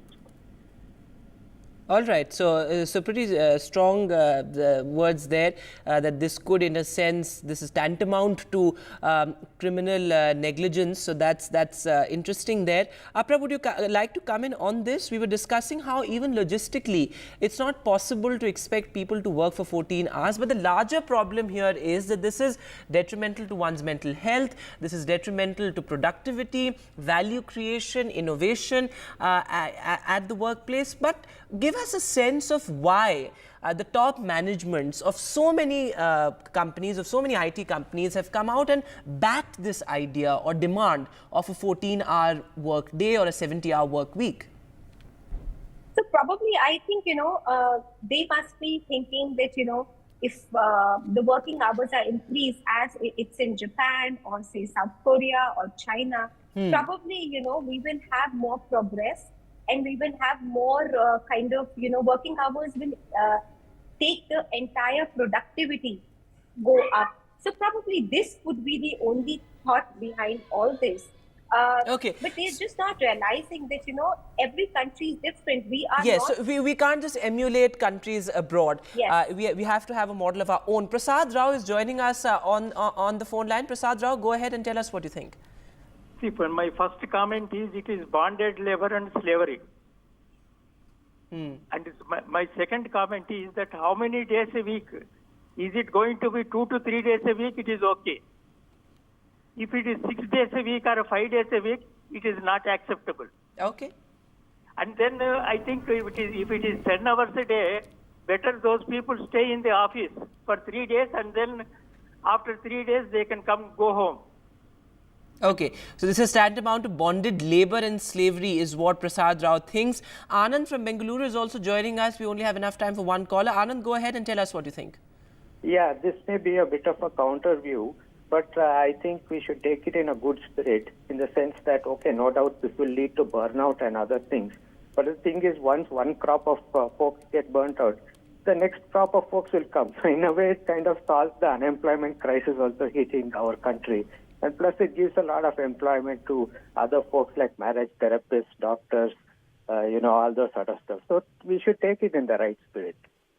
Interesting there, a counter opinion, a different opinion there. But thanks all very much, and thanks Apra for being with us on the show and giving us that perspective.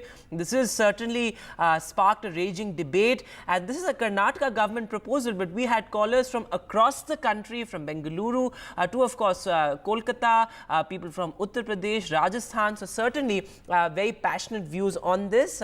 That's all the time that we have on the show. Thanks all very much for tuning in.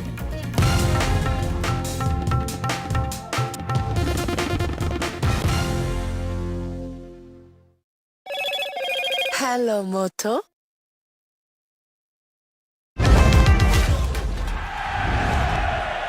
Get the magic of the best working for you now. Link your payment cards once, collect rewards forever.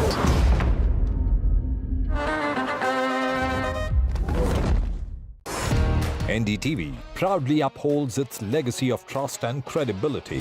According to the prestigious Reuters Institute's Digital News Report 2024, NDTV is the top-most news platform in the country. Number one in both online and offline reach in India. Beating all its competition, NDTV stands for trust. Stay informed and entertained with the new and updated NDTV News app. You can watch all our channels live, listen to podcasts, read breaking and exclusive news from around the world and more. Download the NDTV app today and get access to the best journalism and storytelling on your smartphone or tablet. The NDTV app. News that matters to you. MSMEs are the backbone for the country's economy. They account for 45% of exports. Frequent changes in GST tariffs and norms has proven to become a very tough issue for the small micro units. The budget should be in a growth-oriented budget. So we should bring more manufacturers into the fold of GST. Particularly for micro and small-scale industries, kindly give us a export benefit incentive to us. But for a micro or small scale industry to go up, there should be a hand-holding mechanism which is definitely required.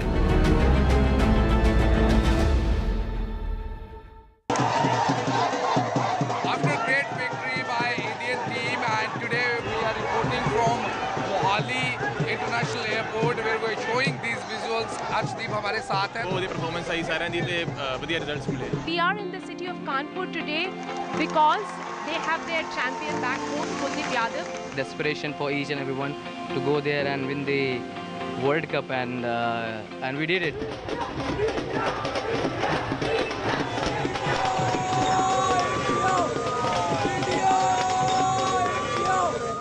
Stay informed and entertained with the new and updated NDTV News app. You can watch all our channels live, listen to podcasts, read breaking and exclusive news from around the world and more. Download the NDTV app today and get access to the best journalism and storytelling on your smartphone or tablet. The NDTV app. News that matters to you. Some people say the metaverse will only be virtual.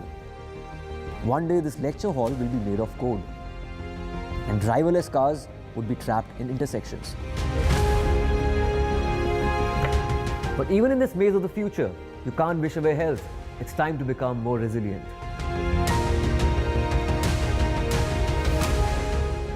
"10 years of Banega Swasth India, we have grown and achieved so many milestones.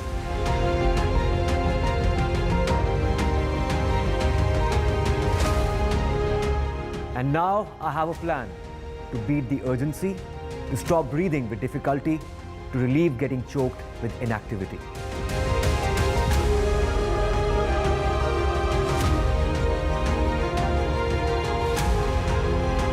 Energize our government, our environment, our society, and ourselves. Everyone, everywhere, every day.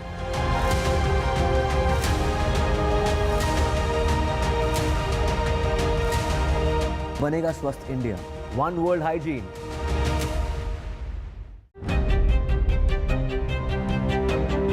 Hello and welcome to India Sense, where I speak with global opinion makers. The United States has made a strategic decision over the last 20 years to move closer to India.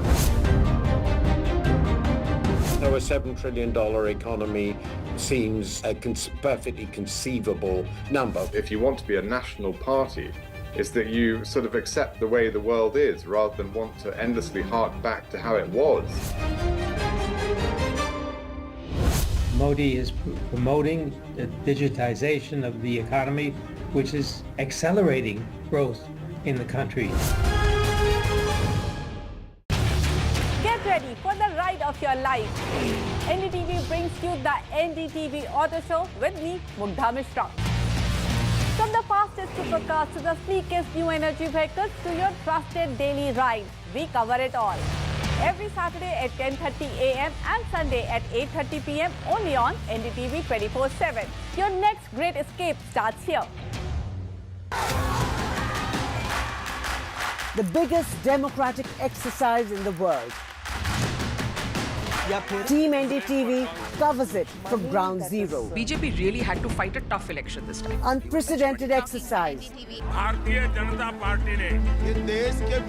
Unmatched coverage. There is no dispute. जनता को decide करना है. From polling to counting, NDTV brought you the most trustworthy news and updates.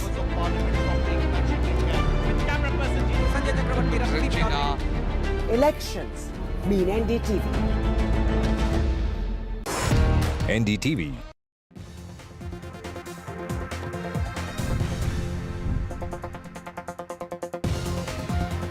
Hello everyone, you're watching a special show on Budget 2024 on NDTV. I'm Radhika Ramaswamy, coming straight to you from KJ Somaya Institute of Management. I have with me some bright young students who will take us through their expectations and suggestions on Budget 2024, which will perhaps change the economic landscape of the country. Thank you all for joining us. In fact, let me start with the most pressing issue today, which is jobs, unemployment, lack of jobs, of course. India is supposed to create 10 million jobs in a year. There are issues, of course, there are all kinds of SOPs being given out, all kinds of schemes being announced by the government. But what, according to you, could be some concrete steps that can be brought in order to create jobs in the country? As rightly said, that unemployment is one of the biggest issues which Indian economy is facing right now. And I believe that this could be sorted out if, whenever I listen to about unemployment, there's one thing come in my mind, which is gig economy or gig workers.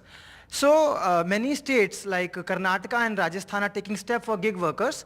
But there's one issue with the gig workers, which is the definition of gig workers. So the definition is not clear. They are not called employees. So there is not a relationship between employee and an employer. They are called moderators.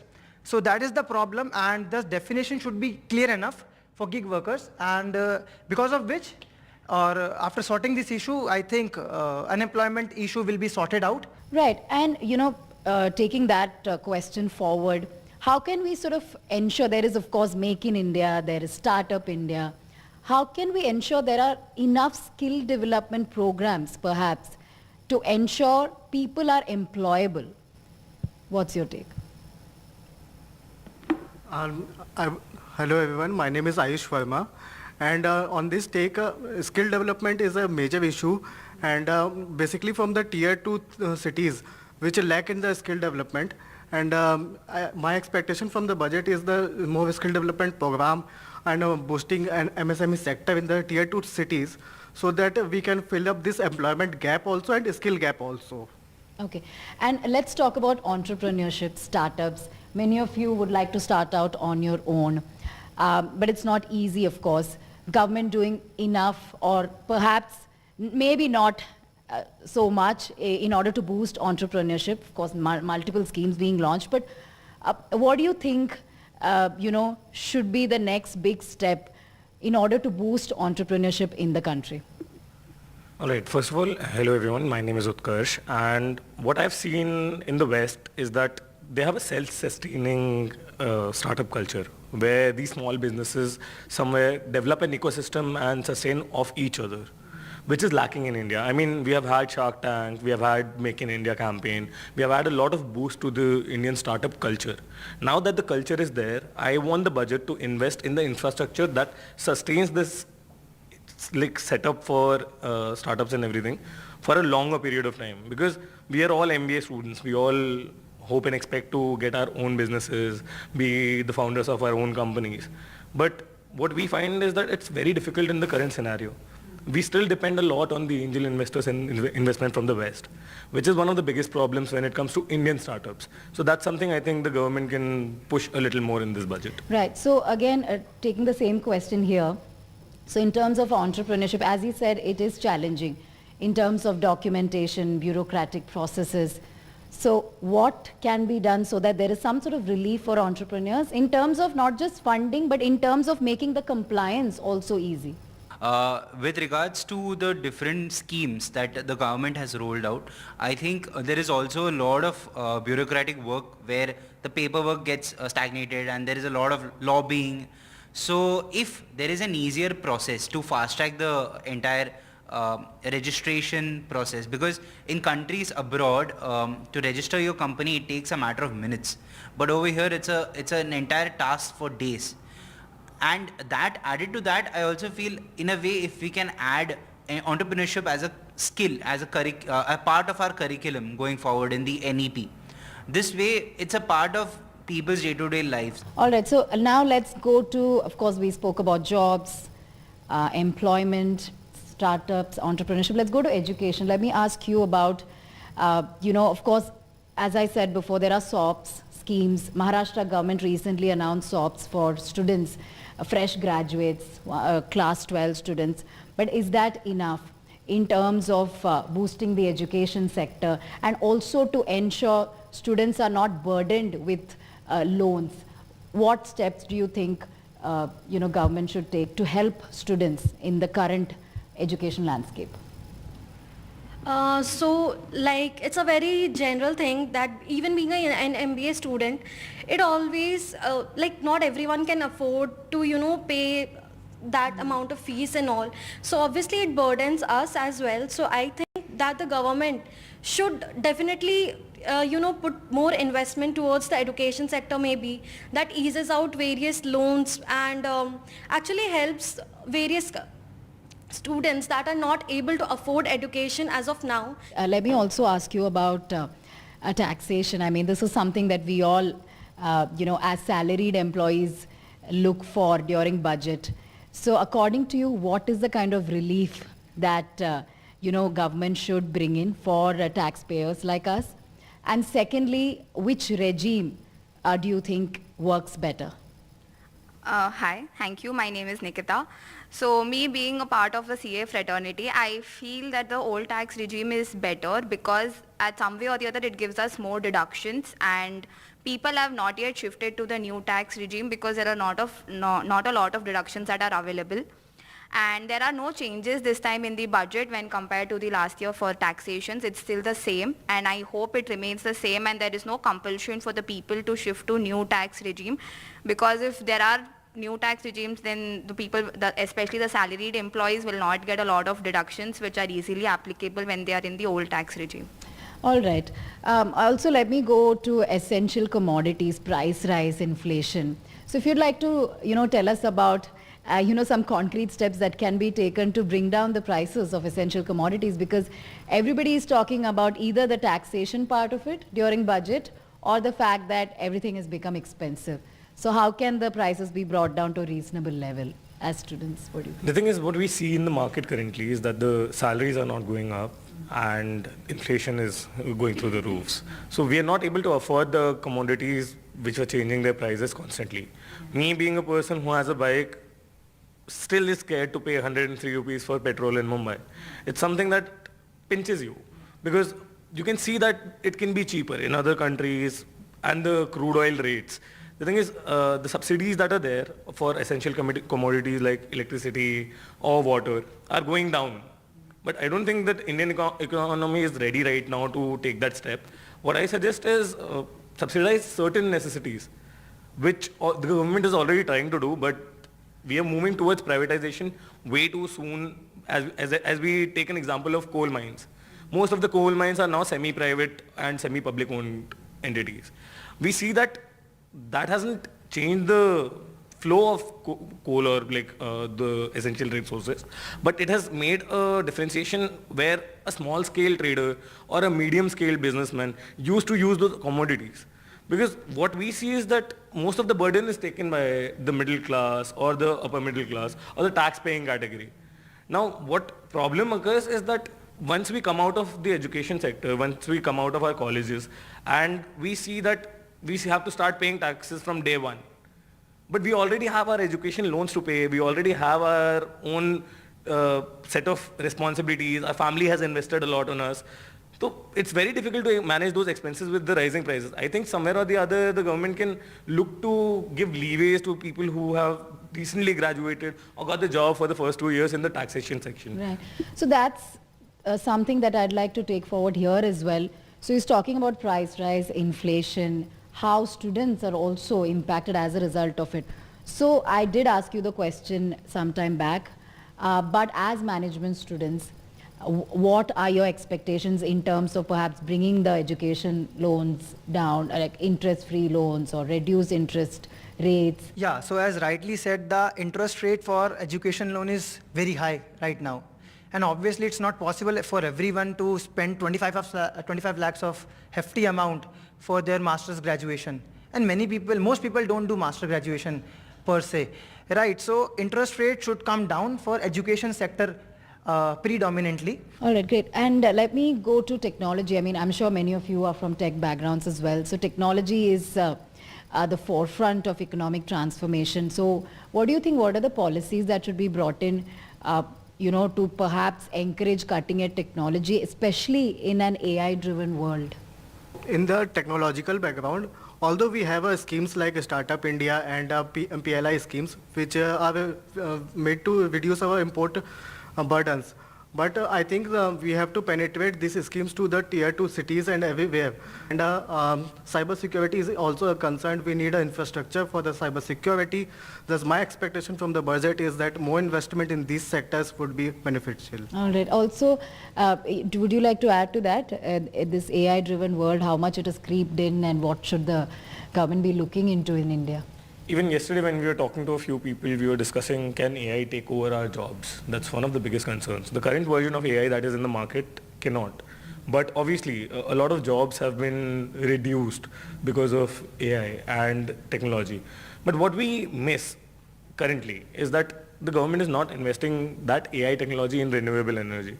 Because we have seen that we are almost in the midst of an energy crisis where we are short of petroleum, the prices are going high. We are still talking about electricity, electric vehicles and all that. But the element of AI has not been introduced in renewable energy right now. So that is a sector where the government can invest because these are two of the major fields that are very sustainable right now, energy and technology. If you combine those two, your economy definitely becomes self-sustaining. So that's something I wanted to add. All right. And can I also delve a little bit into manufacturing, investments in manufacturing? How will it perhaps help create jobs? Okay, so talking about investment in manufacturing, manufacturing has always been a very vital part in an Indian economy, and in fact, it's really important to invest more in the manufacturing sector, as not only it provides more employment, but it also helps the economy to be in the balance and it helps sustaining the economy. So definitely more investment in manufacturing sector and more investment in energy sector is definitely needed currently, as of the current scenario. Right, and also in terms of infrastructure, of course, we are building rails, roads, metros, bullet trains. But what do you think is a long-term plan that government can come up with? Of course, in terms of infrastructure, there is a lot happening, but there are delayed projects, cancelled projects, projects not up to the mark. So although we're talking about all these grand scale of things when it comes to infrastructure, what is on paper is not what is the reality of things. So in terms of infrastructure, how can that sector be sort of helped or supported? In the coming years, logistics, that is a booming sector. How supply chain management is increasing because there is a lot of increased manufacturing. So an iPhone plant in Hyderabad or Noida, maybe that needs to connect with the ports that are down in the west coast, that's Mumbai. And then on, we are also investing in infrastructure projects across, like from Iran to Russia corridor.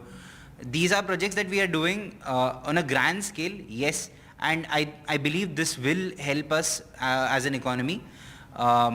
Yes, there needs to be a lot of checks and balances, as you rightly put, and I believe as we are going forward, we will improve because we are following what we can say as a China model. They also rapidly invested in their infrastructure and their manufacturing at the same time in the late 90s, and within a decade they saw a lot of returns, reaping returns for eons to come. So we have to follow somewhere close to that. So we see that there's infrastructural growth, but we also see that that infrastructural growth is not reaching everywhere. I mean, cities and towns are getting connected, but the people who have to use that infrastructure are still the same, still the urban population. The rural population is still left ignored, not completely, but to a certain level. So what we need to do currently as a country is to focus on those sectors and those people who actually are the backbone of this economy. Because agriculture is one of the biggest aspects that India puts in the global market. And if we are not actually focusing on farmers' reforms, if we are not focusing on MSPs, if we are not focusing on making anti-competition laws, because currently everything, when you talk about these laws, these regulations, all this is on textbook.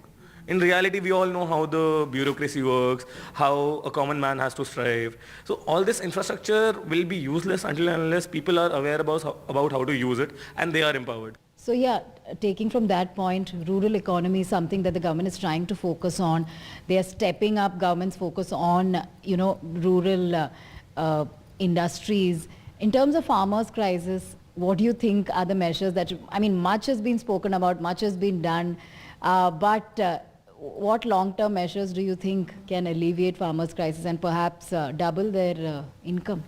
So one major expectation from the budget would be to reduce the GST rates. Currently, I guess the farmers have a GST rate of 18%, which is too huge for the farmers. So maybe they could reduce that so that the farmers get more income, and I would prefer keep the money is easily available to farmer as and when they require for the harvesting. Yeah, so I guess reducing the GST rate would be a better way for their incomes. Also, apart from that, I feel like Indian farmers are often, tends to disturbed about the monsoons and various other factors that generally happens.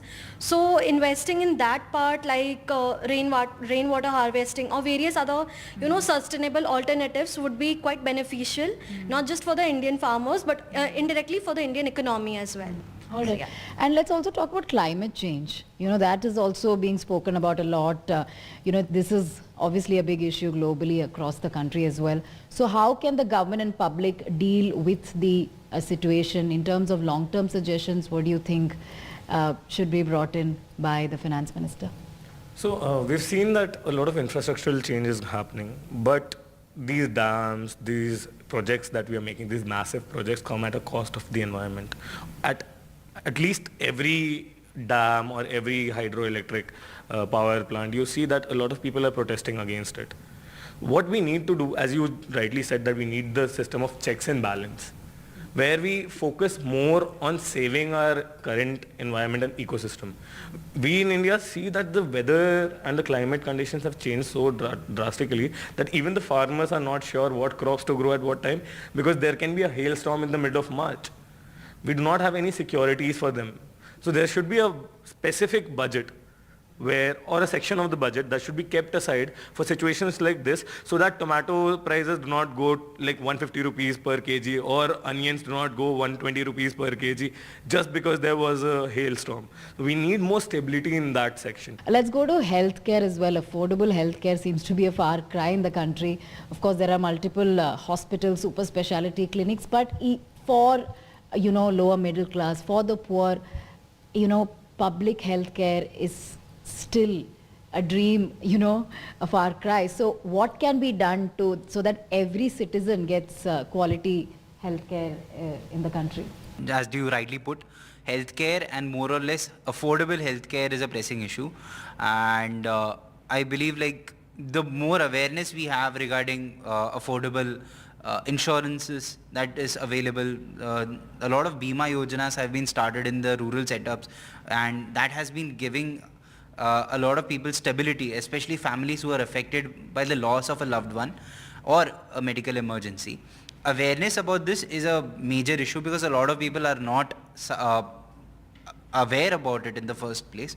And apart from that, India itself is a hub for manufacturing pharmaceuticals, and we need to leverage our position in this. How we can, for example, we use the fact that we have state-grown generic medicines available. how they have helped in reducing the prices of extremely expensive medicines. If that can trickle down to the laymen who are actually getting affected, generic medicines, easily available, and even I would applaud the way we have taken Ayushman Bharat forward, but I think a lot more push has to be given to make sure that there is access to medicines and healthcare in every village, in every place possible, and that can only be done from government intervention. So regarding Ayushman Bharat, it is for the rural people, and the rural people still don't have any knowledge about it. So one live example that I saw was at my house we have a maid, so her mother was not well. She was having a major tuberculosis attack and everything, and these guys did not know about Ayushman Bharat insurance policy, and these guys were running here and there for money. So maybe the government should take measures to make it more awareness about the Ayushman Bharat policy in rural area mainly. All right, so awareness is something that's required. Although there are schemes, not everybody is aware of it. So just like one last word from all of you. Of course, we've covered various sectors from education, employment, across all sectors to manufacturing, investment, healthcare. So one last word from each one of you about perhaps that one aspiration or one expectation from this year's budget you're hoping for over the last few years, hoping for this time as well. So the one thing that I would like to say is India is going to become a 5 trillion economy, but I have a dream that the India that reaches 5 trillion reaches with all its people, not just a chunk of it. And one thing as a student, I would personally like to say, be a little easy on us. I mean, especially on the professional side of things, because you see, the more professional your education gets, the higher the prices are. And it's very difficult to get returns currently, seeing the Western market, the global crises like all around the world. It's very difficult to retain that money. So when it comes to the tax slabs, just give us a little leeway. That's what I want to ask the government. A little leeway for students as well as for young graduates, fresh graduates as well. What about you? Yes, definitely for us to be in the education system, it's a more burden for the financial burden for us to be repay our loans. So as a young graduate, we want our first salary not to be invested in the loans only. So I would like to, my expectations would be that they reach the rural areas more, especially the villages and all the places, to create more awareness about the policies that the government has brought, for example, Ayushman Bharat or any other policy related to the farmers. All right, better reach in rural areas. What would you like to say, your dream from this budget? Okay, so like earlier we were talking about healthcare and all, and we did have various Mediclaim and various other options. So the major factor here is that I want the terms and conditions like which are mentioned there. Not everyone understands them very easily, and redeeming the amount becomes a bit difficult. So like raise awareness about that, make it a little easy. And apart from that, definitely being a student, I would like the interest rates on various education loans and other loans to be a bit easy, a bit lower, so that it benefits us all. And yeah, like invest more in various sectors like tourism, hospitality, because these are some of the booming sectors, and these would definitely like create more employment in future. All right. More investment in tourism, hospitality. Yeah, so by summing up, I would like to say that, so according to me, the most pressing issue is climate change. And when I heard about climate change, it reminded me about Joshimath crisis or the collapse of tunnel. So why we are touching upon the areas which are sensitive, right? Development is okay, but if nobody is there to, leverage that development, there is no benefit of that development, right? The second one is that there is a automatic system in railway system which is Kavach, right? So what happens in that, all of the things are automatic, and it reduces the risk of accidents. So but the stretch is not that much great. The timeline is getting stretched, right? Vishal Sharma ji, अन्य सभी महानुभाव, देवी और सज्जनों, आज भारत गुरु पूर्णिमा का पवित्र पर्व मना रहा है। सबसे पहले मैं आप सभी को और सभी देशवासियों को ज्ञान और अध्यात्म के इस पर्व की बधाई देता हूं।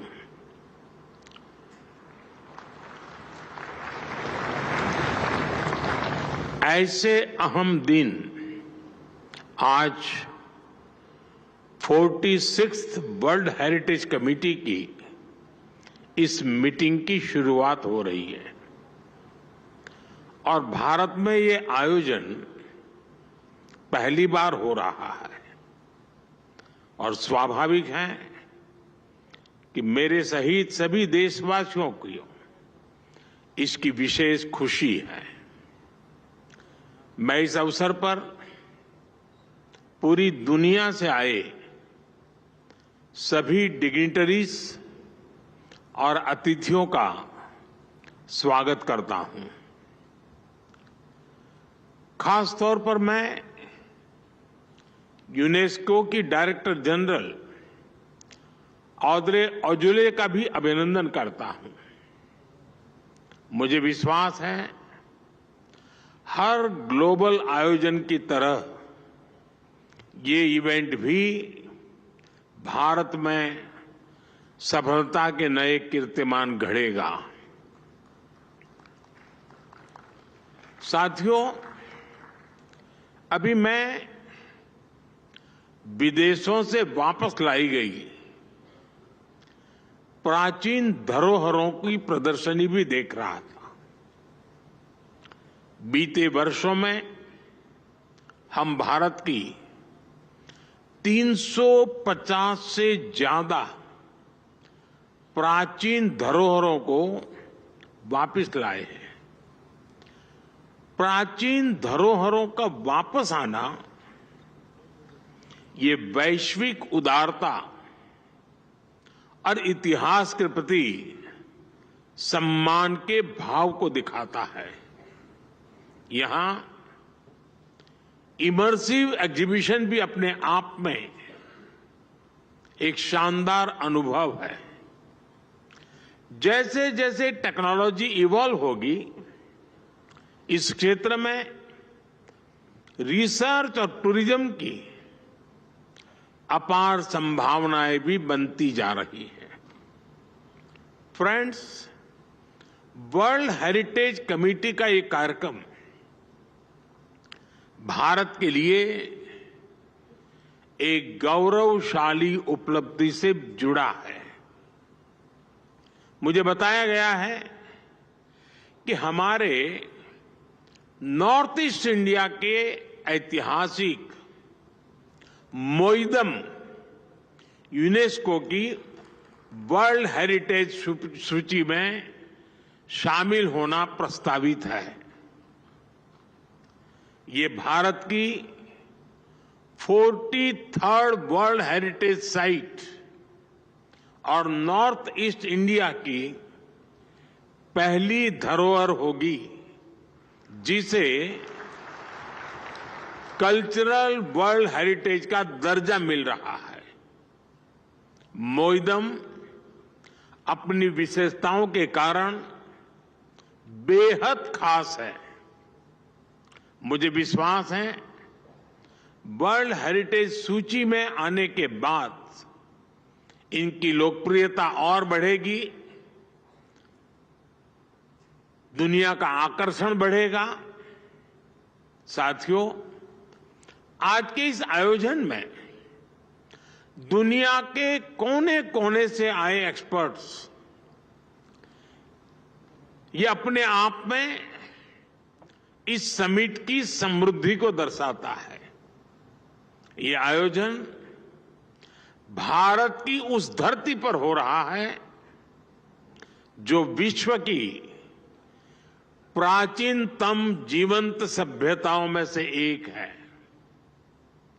हमने देखा है विश्व में विरासतों के अलग अलग केंद्र होते हैं, लेकिन भारत इतना प्राचीन है कि यहां वर्तमान का हर बिंदु किसी न किसी गौरवशाली अतीत की गाथा कहता है।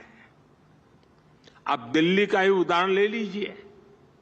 दुनिया दिल्ली को भारत की कैपिटल सिटी के रूप में जानती है, लेकिन ये शहर हजारों वर्ष पुरानी विरासतों का केंद्र भी है। यहां आपको कदम कदम पर ऐतिहासिक विरासतों के दर्शन होंगे। यहां से करीब 15 किलोमीटर दूर ही कई टन का एक लोह स्तंभ है, एक ऐसा स्तंभ जो 2000 वर्षों से खुले में खड़ा है, फिर भी आज तक रस्ट रेजिस्टेंट है। इसे पता चलता है कि उस समय भी भारत की मेटलर्जी कितनी उन्नत थी। स्पष्ट है कि भारत की विरासत केवल एक इतिहास नहीं है, भारत की विरासत एक विज्ञान भी है। भारत की हेरिटेज में टॉप नॉच इंजीनियरिंग की एक गौरवशाली यात्रा के भी दर्शन होते हैं। यहां दिल्ली से कुछ सैकड़ों किलोमीटर दूर ही 3500 मीटर्स के एल्टीट्यूड पर केदारनाथ मंदिर है। आज भी वो जगह भौगोलिक रूप से इतनी दुर्गम है कि लोगों को कई कई किलोमीटर पैदल चलकर या हेलीकॉप्टर से जाना पड़ता है। वो स्थान आज भी किसी कंस्ट्रक्शन के लिए बहुत चैलेंजिंग है। साल के ज्यादातर समय बर्फबारी की वजह से वहां काम होना पाना असंभव है। लेकिन आप ये जानकर हैरान रह जाएंगे कि केदार घाटी में इतने बड़े मंदिर का निर्माण 8वीं शताब्दी में हुआ था। उसकी इंजीनियरिंग में कठोर वातावरण और ग्लेशियर का पूरा ध्यान रखा गया। यही नहीं, मंदिर में कहीं भी मॉर्टर का इस्तेमाल नहीं हुआ है, लेकिन वो मंदिर आज तक अटल है। इसी तरह दक्षिण में राजा चौल द्वारा बनाए गए बृहदीश्वर मंदिर का भी उदाहरण है। मंदिर का आर्किटेक्चरल लेआउट, हॉरिजॉन्टल और वर्टिकल डायमेंशंस, मंदिर की मूर्तियों, मंदिर का हर हिस्सा अपने आप में आश्चर्य लगता है। फ्रेंड्स, मैं जिस गुजरात राज्य से आता हूं, वहां धोलावीरा और लोथल जैसे स्थान है। धोलावीरा में 3000 से 1500 BCE पहले जिस तरह की अर्बन प्लानिंग थी, जिस तरह का वाटर मैनेजमेंट सिस्टम और व्यवस्थाएं थी, वो 21वीं सदी में भी एक्सपर्ट्स को हैरान करते हैं। लोथल में भी दुर्ग और लोअर टाउन की प्लानिंग, स्ट्रीट और ड्रेन्स की व्यवस्था, ये उस प्राचीन सभ्यता के आधुनिक स्तर को बताता है। फ्रेंड्स, भारत का इतिहास और भारतीय सभ्यता ये सामान्य इतिहास बोध से कहीं ज्यादा प्राचीन और व्यापक है। इसलिए जैसे जैसे नए तथ्य सामने आ रहे हैं, जैसे जैसे इतिहास का वैज्ञानिक वेरिफिकेशन हो रहा है, हमें अतीत को देखने के नए दृष्टिकोण विकसित करने पड़ रहे हैं। Right, that was Prime Minister Narendra Modi speaking at the 46th session of the World Heritage Summit, which is taking place in India, in the national capital, in the presence of the UNESCO director at this inauguration of this event. We are shifting focus, ladies and gentlemen, now to an important story that we have been covering through the day. Amid a huge uproar over a bill that directed private firms in Karnataka to reserve jobs for Kannadigas, the state government is now planning to raise the IT staff, the information and technology staff's working hours to 14 hours per day. The Karnataka State IT, ITeS Employees Union said on Saturday that according to the KITU, the proposal to amend the Karnataka Shops and Commercial Establishment Act to facilitate 14 hours of working day was presented in a meeting called by the Labour Department with various stakeholders in the industry.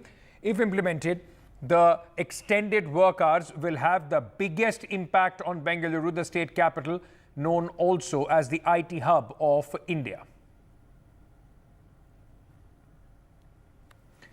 So, there are questions that people are asking. Is it to leverage the full potential, or is it exploitative? We have seen a few, in fact, top guns as far as the IT industry is concerned, including by Mr. Narayan Murthy, who has gone ahead and had said he advocated 80 hours working week, at saying that a country like India should be working much more. There are others, those who have gone and slammed this move as well. Where do we stand on this? What's the pros and cons of a decision like this, where the world, in fact, many countries are moving towards 4 days working in a week, talking about work-life balance. In a country like India, it's a progressing country. Still, people say that a young country has not reached its full potential. Is this exploitative, or is it to try and leverage the best resources that the country has? Somdata Singh, Indian businesswoman and author of founder and CEO of ITeS Global, is also joining us at this moment. Ma'am, welcome. We also have Choko Walipa, CEO V Technologies, Urvashi Verma, Head Talent Acquisition of APAC, is also with us on the discussion. Thank you to all my guests for joining us at this moment. Let me start and understand your positions on this. Ms. Singh, where do you stand on this proposal? Is it to enhance and leverage the full potential of the talent, or do you find this, going a bit far, exploitative in nature? Firstly, thank you for having me. I think, Karnataka government has been able to pull off 2 stunts in a matter of 1 week and getting a lot of prime time. As a founder and the CEO of a big IT company myself, which employs a lot of people, I do not think productivity is equal to number of work hours. I think it's an absolute fallacy. And I'm very surprised and would like to know the name of the people who were from the industry representing this particular proposition, because 14 hours work week is not just exploitative, it is extremely harrowing mentally for any employee. So if they're just looking at a swipe in and swipe out of the organization, and people can watch Netflix in between their work hours or have any other fun and games, then I would like to know that proposition. But sitting in front of a screen trying to get anything done for 14 hours is absolutely not going to be productive in any fashion. So I really do not think this will get passed. And as someone who employs other people and is running an organization, to me, my employees' work-life balance and mental balance is of utmost importance, because anything that impacts their mental well-being is going to impact them physically and thereby impact activity. Mr. Valiappa, where do you stand on this? And I also want to understand, are we confusing somewhere the number of hours that somebody spends in office to productivity? Yeah, no, I think, Ankit, the whole thing is, I think, unnecessary in the sense, like if you see, it's a demand and supply in a way. And then I do agree that, productivity is not commensurate with the number of hours you put, because after 8 hours, it's clearly shown that you dip across. And then if you take 14-hour work day and then you add 8 hours of sleep, it comes to 22 hours. So then you're left with 2 hours in the day to do whatever you can, right? So, but at the same time, So all of us talking here are Gen Y and Gen Z or Gen X, like from that example.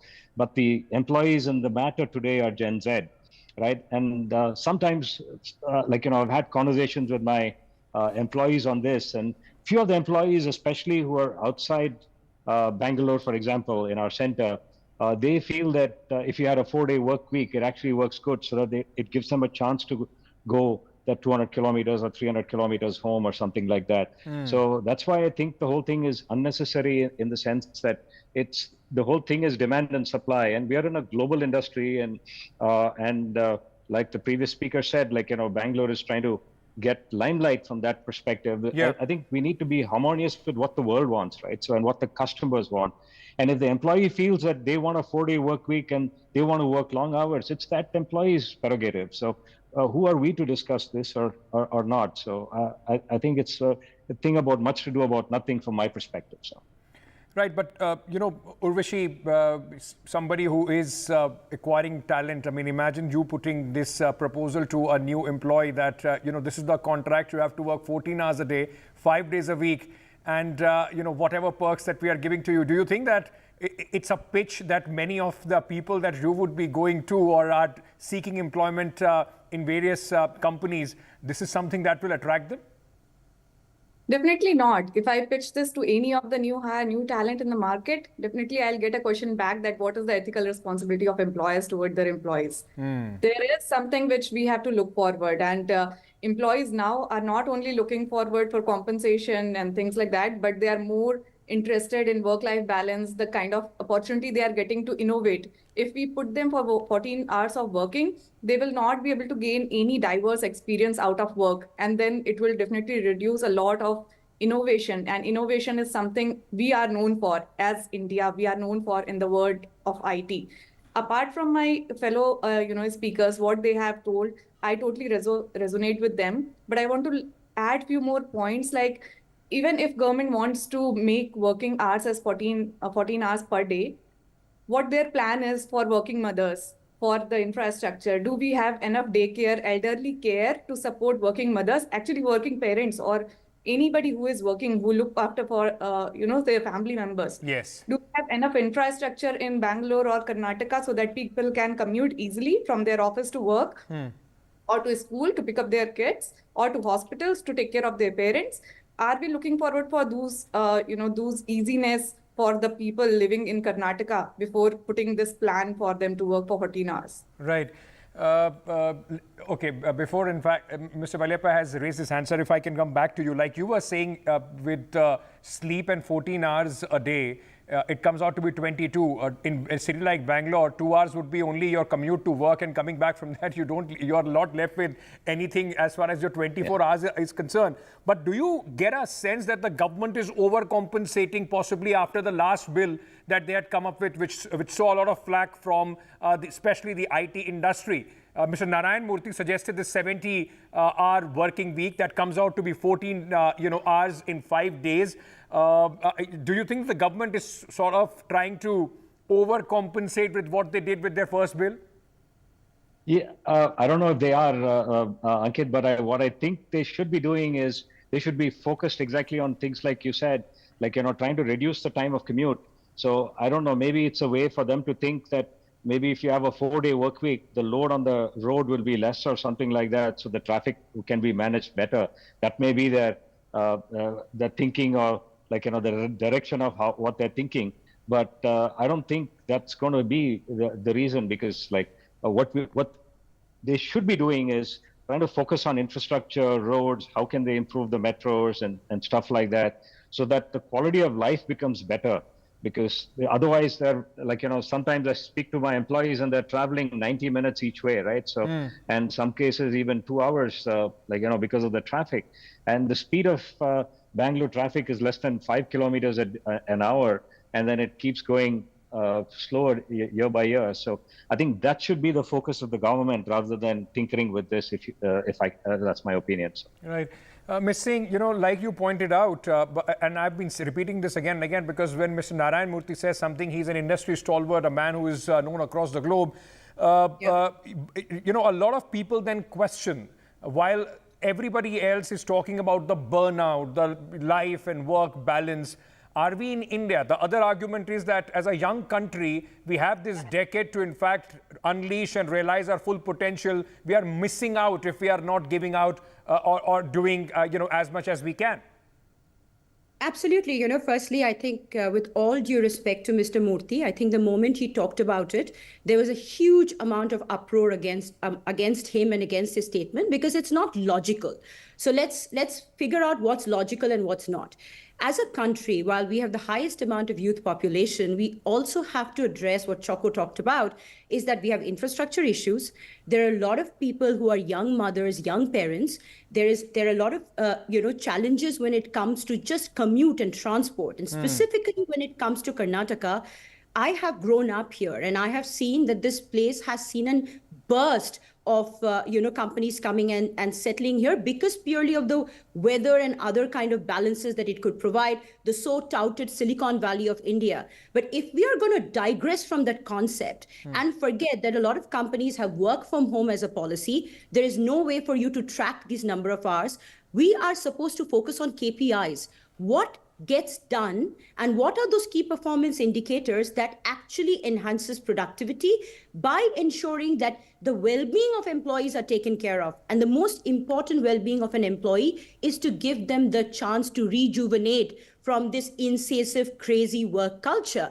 We cannot push them towards it. It tends to mental breakdown. And like Choco said, focus on getting the metros done. Focus on ensuring that certain number of days in a week is work from home, so you're able to downsize on the capacity that you're managing on the resources. We talk about sustainability. Is this sustainability? No. So one, nobody took Mr. Narayan Murthy's statement actually seriously because it's not possible to implement it. I again think this particular proposal that has come forward is gonna not go through. It's not a long-term thing. It's getting a lot of attention right now.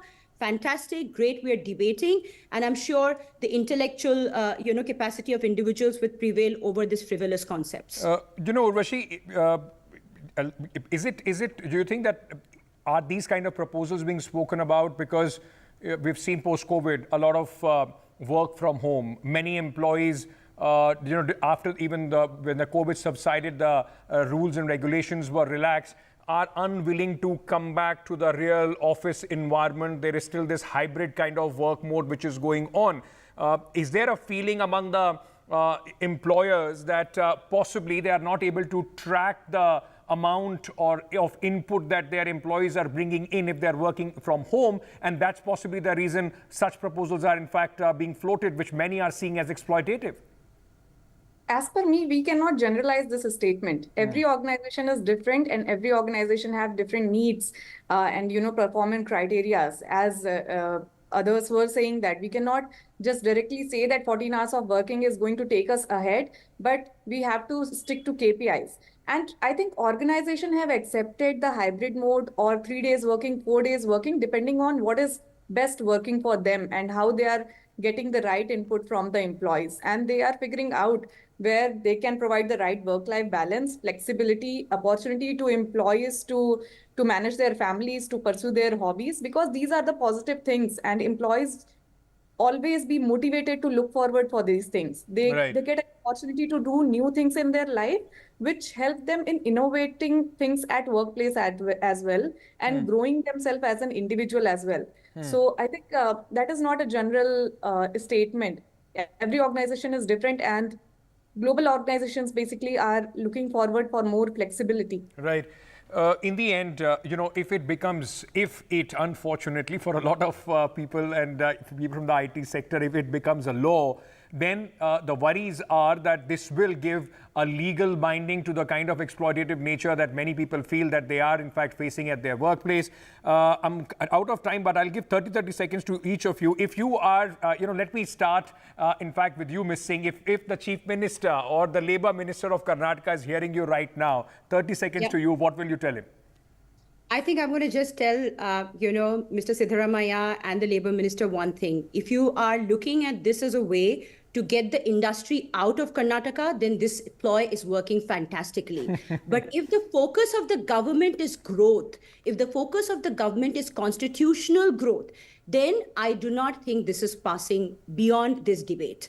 I also would like to enhance or rather focus on three things: empathy, accountability, action. Okay. If you do not have empathy for your labor force, they will not be accountable for the deliverables, and thus it's only going to lead to unprecedented, absolutely, unaccountable action. So let this be just a debate, and I hope it ends only there. Mr. Variappa, if you have some employee, those who come to you and say, we are ready to work 14 hours for 4 days, give us 3 days off, will you be willing to, in fact, take that proposal?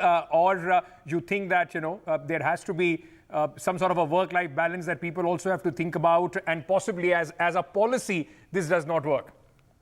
Yeah, no, I think, I mean, continuously 4-day work week, I don't think it's possible. But then it's all about flexibility. Like if you think of if you look at in BMW, there are 250 different shifts that are running. 250 shifts that run in a German BMW. That's why, because it's flexible, right? Like, if you look at organizations like Google today, they say you work anytime. Like, you come in anytime, you work anytime, and you go away. So that's the new world. And that's the world that we're going to be living in. And the thing for the chief minister would be like, it's a $250 billion industry. And Karnataka has been lucky to be in the forefront. And if you want to continue to be in the forefront, and have people who are happy, healthy, and with a strong mental health, I think that thing should be given flexibility to the employee to decide and the employer to decide. I think government should get away from business, and that's why IT industry has flourished. One of the main reasons why it's flourished is because we had less government and governance inside it. So that's how it spread, and then I think it needs to be continued to be left alone. Okay, I'm completely out of time. Thank you so much to all three of you. It was a pleasure listening to all of you, and I'm sure a lot of employees from your sector would be very, very happy and relieved that there are people, those who think otherwise with what the government is saying at this moment. If we have to, in fact, reach the global standards, possibly, we have to try and inculcate the best practices, not try and do it with, these kind of measures which are seen as exploitative towards the employers. Thank you so much for joining us on this. We are slipping into a very short break. News and updates on the other side. Stay tuned.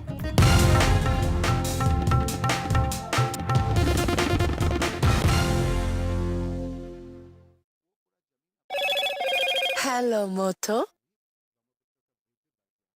Motorola, India's best 5G smartphone brand.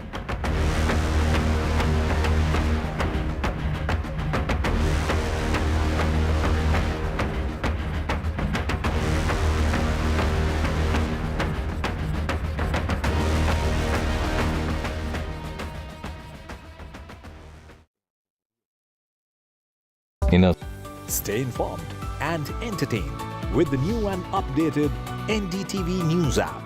You can watch all our channels live, listen to podcasts, read breaking and exclusive news from around the world and more. Download the NDTV app today and get access to the best journalism and storytelling on your smartphone or tablet. The NDTV app. News that matters to you. MSMEs are the backbone for the country's economy. They account for 45% of exports. Free. After a great victory by Indian team, and today we are reporting from Mohali International Airport where we are showing these visuals. Arshdeep हमारे साथ हैं. The performance आई सारे ने ते बढ़िया results मिले. We are in the city of Kanpur today because they have their champion back home, Kuldeep Yadav. The aspiration for each and everyone to go there and win the World Cup, and we did it.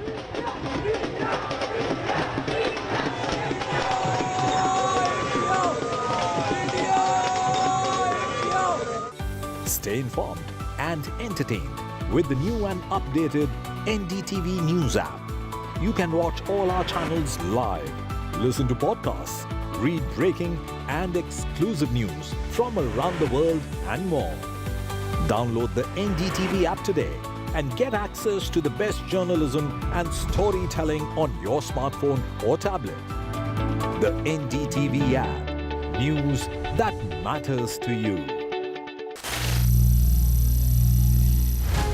Some people say the metaverse will only be virtual. One day this lecture hall will be made of code, and driverless cars would be trapped in intersections. But even in this maze of the future, you can't wish away health. It's time to become more resilient.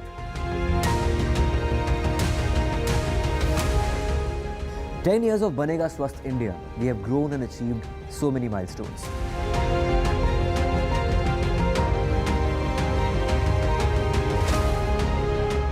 And now I have a plan to beat the urgency, to stop breathing with difficulty, to relieve getting choked with inactivity.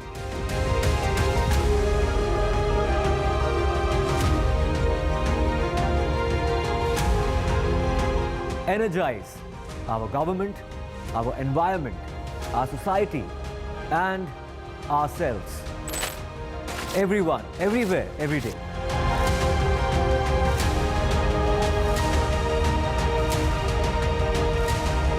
Banega Swasth India. One world hygiene.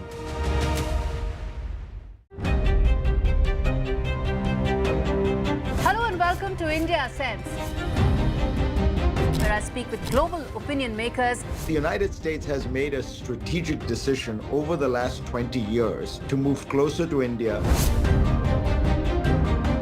So a $7 trillion economy seems a perfectly conceivable number. If you want to be a national party, it's that you sort of accept the way the world is rather than want to endlessly hark back to how it was.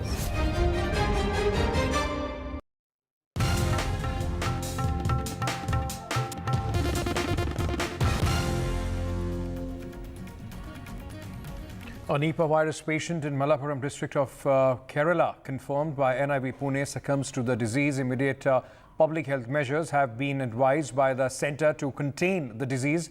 A joint outbreak response central team will be deployed to assist the state with case investigation, identification and epidemiological linkages and technical support as well.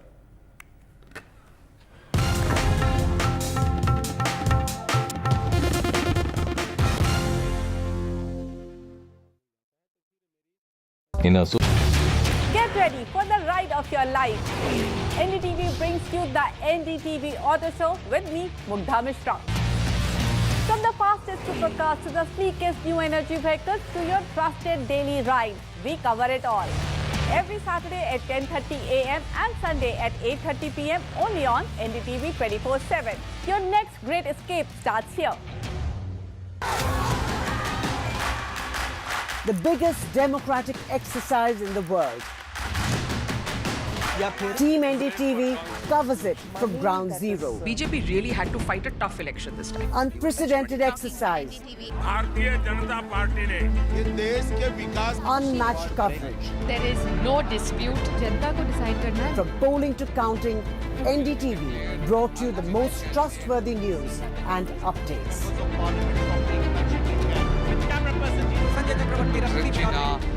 Elections mean NDTV. NDTV proudly upholds its legacy of trust and credibility. According to the prestigious Reuters Institute's Digital News Report 2024, NDTV is the top-most news platform in the country. Number one in both online and offline reach in India. Beating all its competition, NDTV stands for trust. Stay informed and entertained with the new and updated NDTV News app. You can watch all our channels live, listen to podcasts, read breaking and exclusive news from around the world and more. Download the NDTV app today and get access to the best journalism and storytelling on your smartphone or tablet. The NDTV app. News that matters to you. MSMEs are the backbone for the country's economy. They account for 45% of exports. The frequent changes in GST tariffs and norms has proven to become a very tough issue for the small micro units. The budget should be in a growth-oriented budget. So we should bring more manufacturers into the fold of GST. Particularly for micro and small-scale industries, kindly give us a export benefit incentive to us. But for a micro or small-scale industry to go up, there should be a hand-holding mechanism which is definitely required.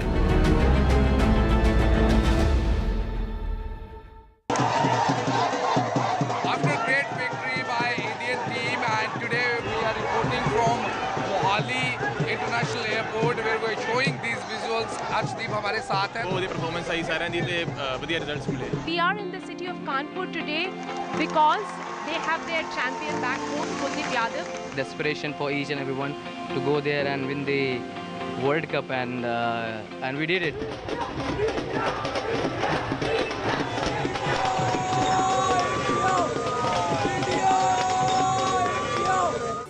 Stay informed and entertained with the new and updated NDTV News app.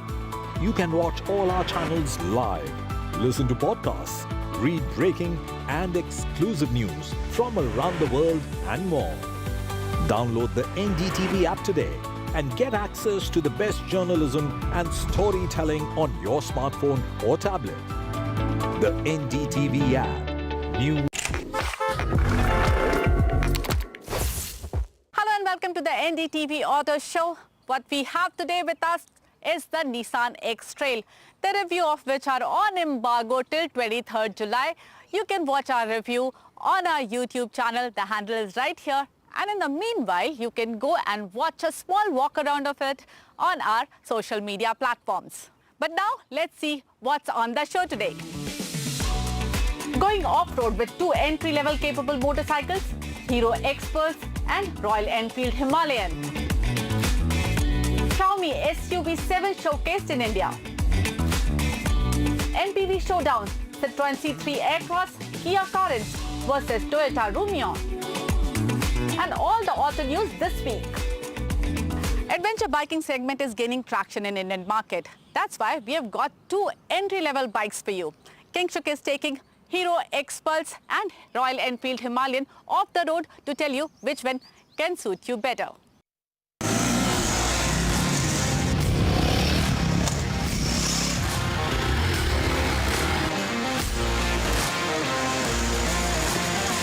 What do you do when you have a Sunday on your hands and two off-road oriented motorcycles, the Royal Enfield Himalayan 450 and the Hero X-Pulse Pro? So Anirban, it's a nice Sunday. You have these two motorcycles. We are all caked in dirt. How was your Sunday? I mean, to start off, it was a brilliant experience. These two motorcycles are the best in the business and they come at a budget. Oh yeah, absolutely. I mean, these two motorcycles, the X-Pulse 204V Pro and the Royal Enfield Himalayan 450, I mean, we had a hoot of a day riding these motorcycles on this curated off-road track. So today it was just an off-road experience, no riding on tarmac, and no power specifications and anything like that. Just pure thrill of riding. What do you say? Well, I am lost for words. Both the motorcycles showed us immense gateway to fun and adventure, true to their name and ethos. And to start off, I would love to know few things where you felt the Himalayan, mostly the motorcycle you had been riding, right? Where did it shine, or where was the X-Pulse having an upper hand?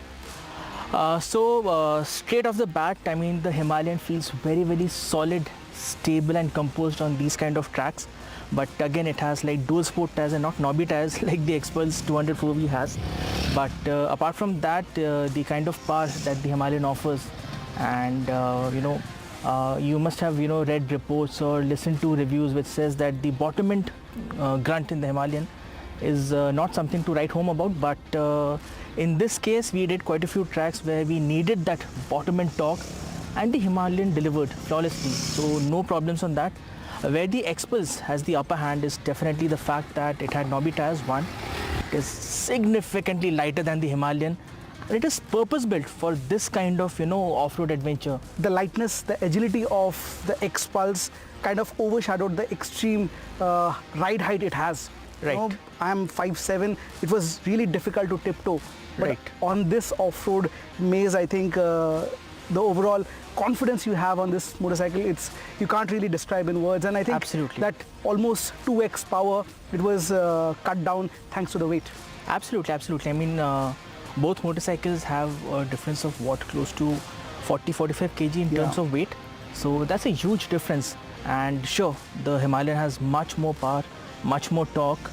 But then the good fact is that, you know, if you're comfortable on the Himalayan, then you can almost sort of catch up to the X-Pulse, which I was trying to do when Anirban was riding the X-Pulse. But overall, yes, I mean, the Himalayan, it's a more adventure touring motorcycle of sorts. Sure, you put, knobby tires on it, slap on knobby tires, then of course the whole ride experience changes. And that's where the Himalayan sort of shines as well. Because with the X-Pulse, it's difficult to go touring. While the Himalayan, it's meant to do exactly that. I mean, I would like to deflect a little. Sure. Few areas of concern for both the motorcycles. If you are a potential buyer trying to get into this category, the X-Pulse has got upper hand when it comes to agility, nimbleness. Easily, sure. But again, as you rightly mentioned, when you hit the highways, want to travel long distances, it's the engine of the bigger displacement, more power of the Himalayan that you'll feel more home. Yes, absolutely.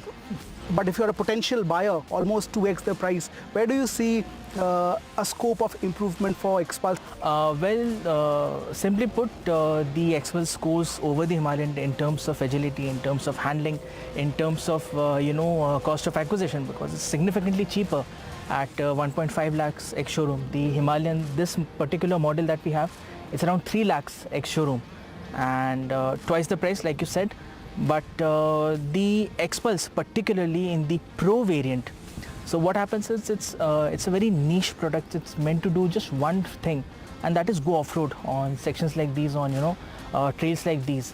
While the Himalayan is more of a multifaceted motorcycle, so that's where the Himalayan shines.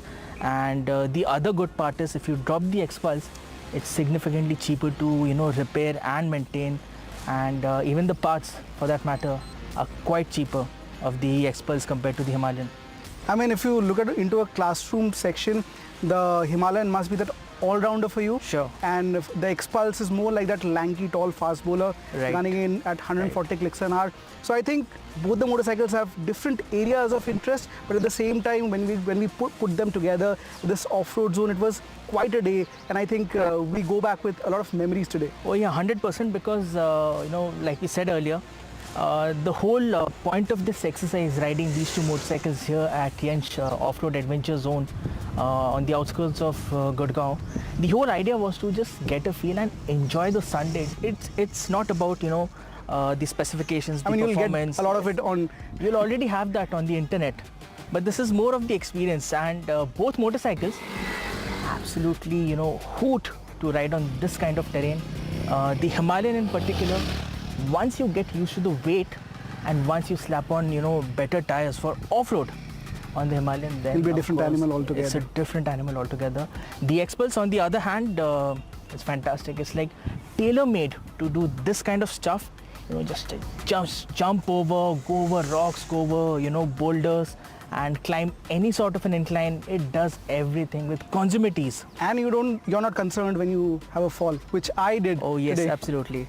So overall, I think it's the entry point to the adventure touring segment. Today, we had a lot of fun with these two motorcycles right behind us. Both of them have different areas of interest and expertise. Well, what are your thoughts on these two motorcycles? Feel free to share with us. The Chinese mobile manufacturer Xiaomi is also a car manufacturer. It recently showcased its sedan SU7 in Indian market. Let's take a quick walk around.